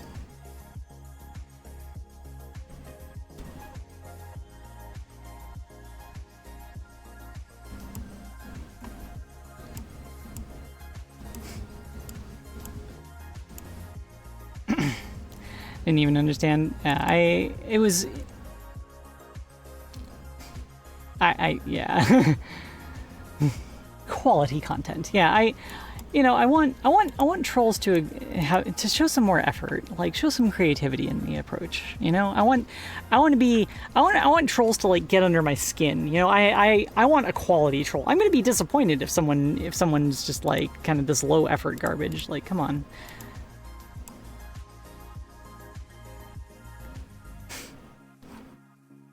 All right, we've officially like mucked up the project again by accidentally like touching every file in the entire thing somehow. I'll just wait until this is this figures out how to re-import like literally everything, I guess.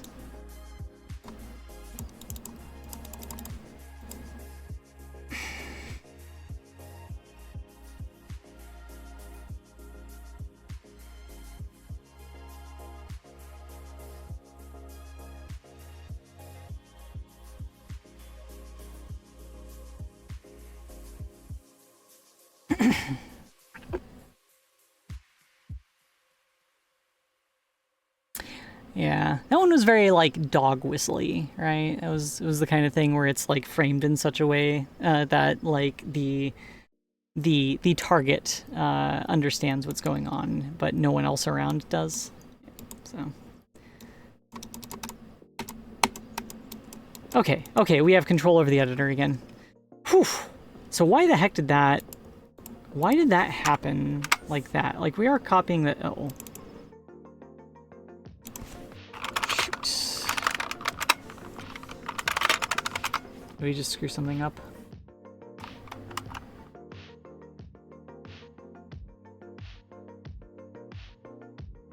That looks okay. Fine, resave, whatever.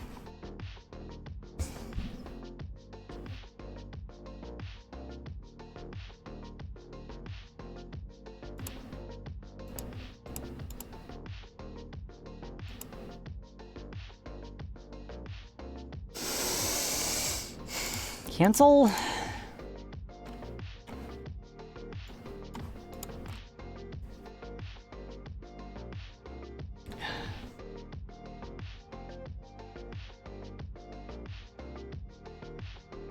Ooh, wow. We're finding out real creative ways to screw up the editor with tool scripts today. Nice. Why didn't that not work? Recursive, destination, source. Blah, blah, blah, blah, blah. Make their blah, blah, blah, blah, blah. Copy absolute and copy absolute. Copy.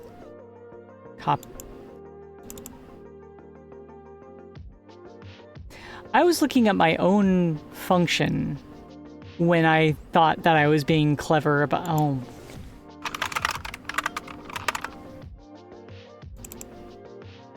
It does do source and then destination. Oh my goodness. Wow. I am just like getting completely thrown for a loop here between my own code and Jodot's own code. Stop asking me that question, please. Tool scripts are kind of scary. Yeah. Yeah, the whole editor's kind of frozen right now. I'm just gonna like let that think about it for its.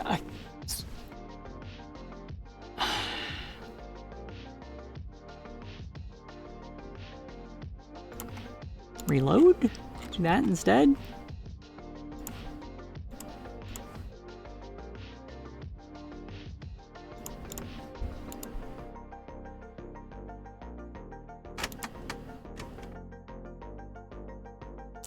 Okay, let's try that one more time.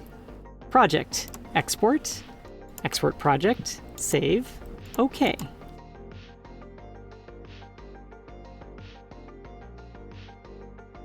Please work this time, please.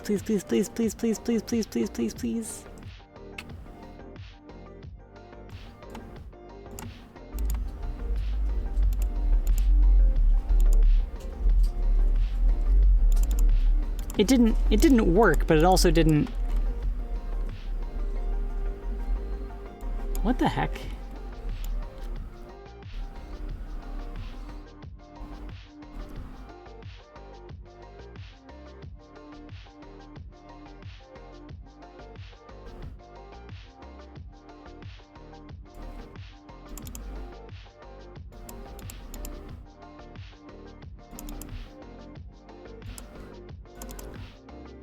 Like there's the PNG file with the fake PNG scene didn't go, like, because like it actually says doing the copy absolute call like right here. Oh, sounds like my ride's here.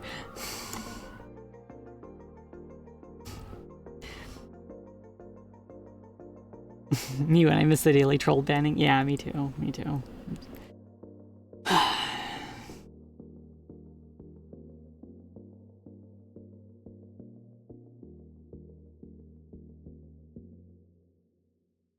Copy absolute. Yeah, there's the copy absolute. So destination source. Okay, destination source.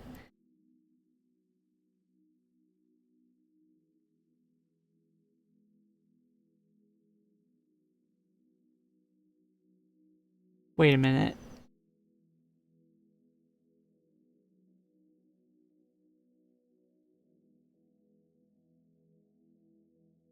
It's copying the file, and it's not spewing out an error or anything. So where the heck is the file going?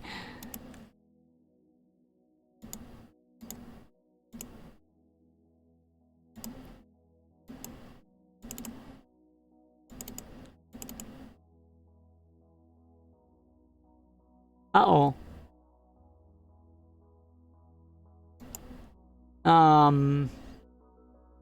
Like for realsies though, where the heck is the file going? Like it's not, if there's no error, then it must.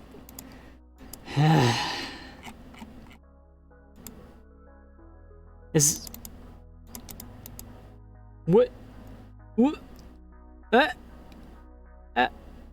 Uh-oh.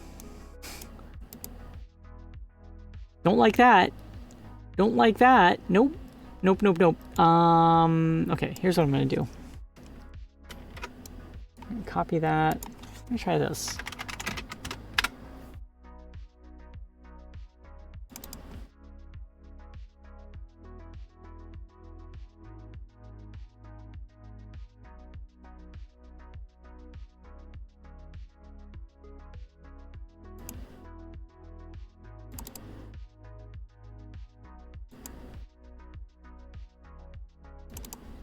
Oh, there it is. Okay, so in the throw in objects directory, we should have all of the Windows icons, right? No, we don't. We don't. Okay, so it did copy one PNG, but it was just like, why isn't it copying the other PNGs? I think I'm actually more confused after having discovered that. But it is fairly obvious that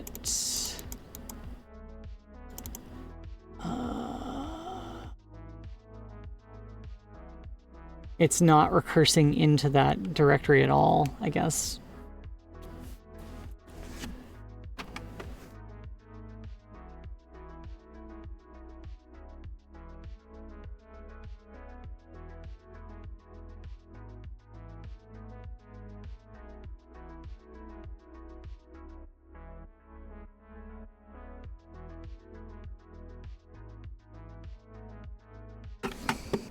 It's not actually recursing into any of these directories.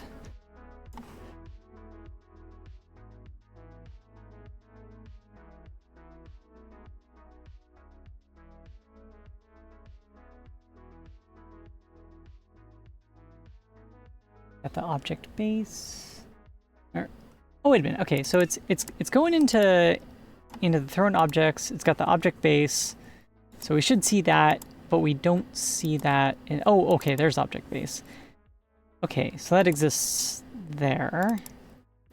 Going into the objects, going into the bit directory, and then nothing else.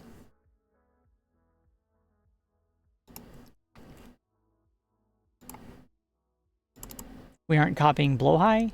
We aren't copying the Windows icons. Why is it not recur...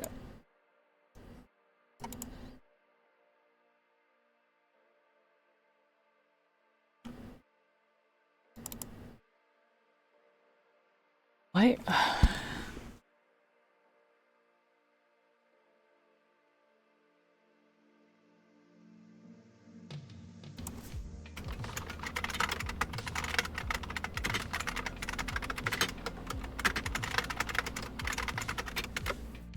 Printf debugging, let's go.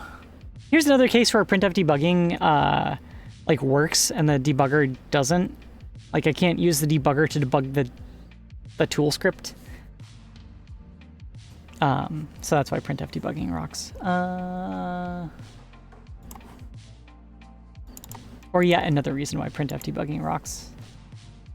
Project export, export project.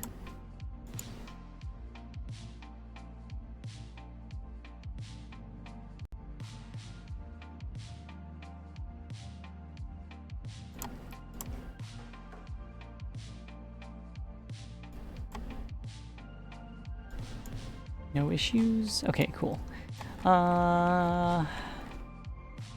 Directory contents.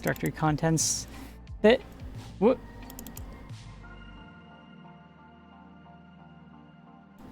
Oh yeah, there we go. It only gets the bit and all the scene files, which means that get directories. Oh, is get directories at returning? Oh.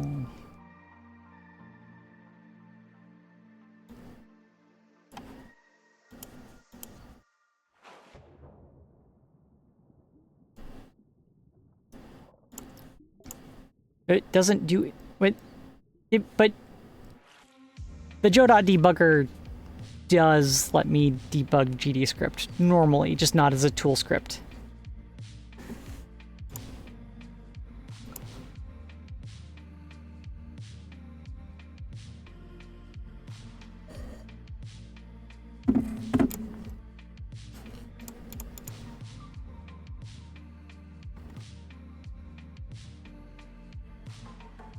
Okay, so it must be using this concatenation, or I must not be like concatenating this correctly.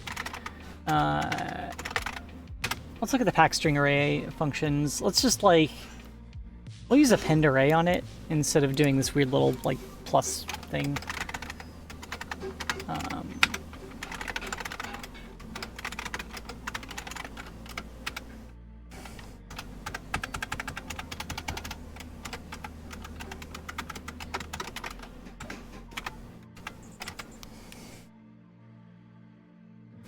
Let's try that.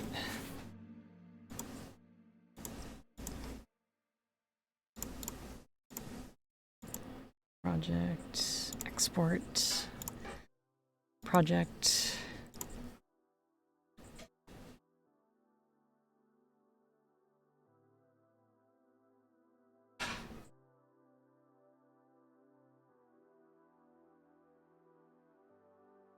Yeah, that doesn't have anything to do with tool scripts. No.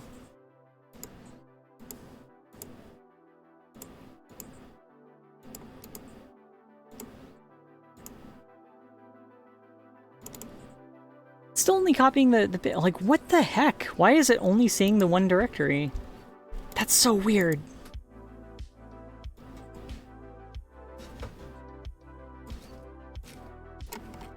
It's like these directories just don't exist. Contents.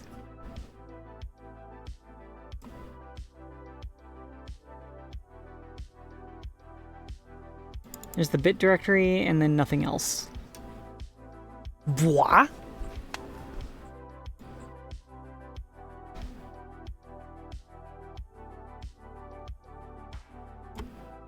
Get directories at destination. Oh, that would do it. Yeah. Never mind. Got it. Figured it out. You need to copy files that aren't already in the destination. Mm-hmm.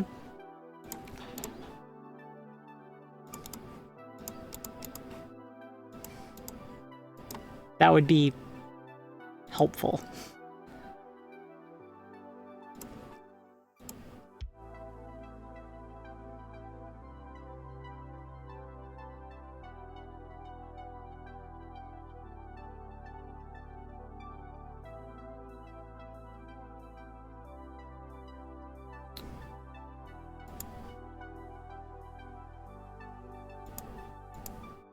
There we go. There's all the files showing up in the export. Awesome.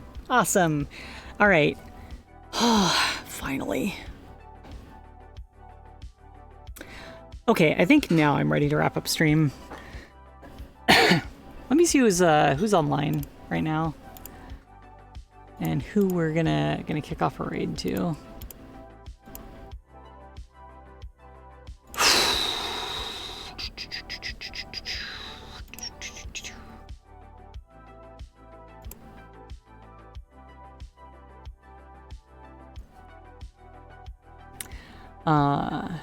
Thanks for streaming. Well, thanks for being here. Oh, hey, Godot Official is streaming. Oh, wait, that's us. Let's see. On my following list, I have two people. That are doing like Godot stuff. Let's do.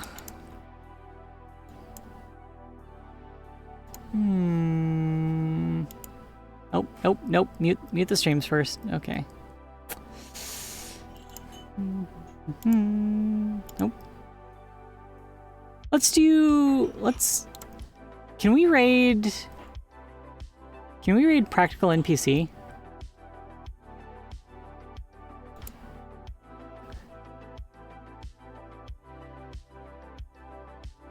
They are doing Godot stuff, right? Yeah, okay, yeah, cool. They're actually showing off their game right now. It looks really cool. Dang. Pixel art and body horror, my favorites. Yeah, Practical NPC is cool. All right. Well, thanks everyone for joining us for the dev stream. I really appreciate having y'all here. Thank you for being here for the big takeover and everything. I really appreciate everyone who showed up. You're all awesome, and thank you so much, Nat, for having me on. I really appreciate that too. This has been a really cool experience. My voice is totally shot, but yeah, this has been rad. This has been really cool. So, thank you everyone, and I'm gonna go celebrate, because one final thing. Today is the anniversary of me starting HRT 7 years ago. So like it's kind of important from like a pride perspective for me, and that's one of the reasons I picked today for the Pride Stream Takeover Jam. So I'm gonna go enjoy my my HRT anniversary, and actually, I'm gonna take a nap. All right, have a good one, everyone. We'll see you around. Here, I'll wave in 2 places at once. Okay, and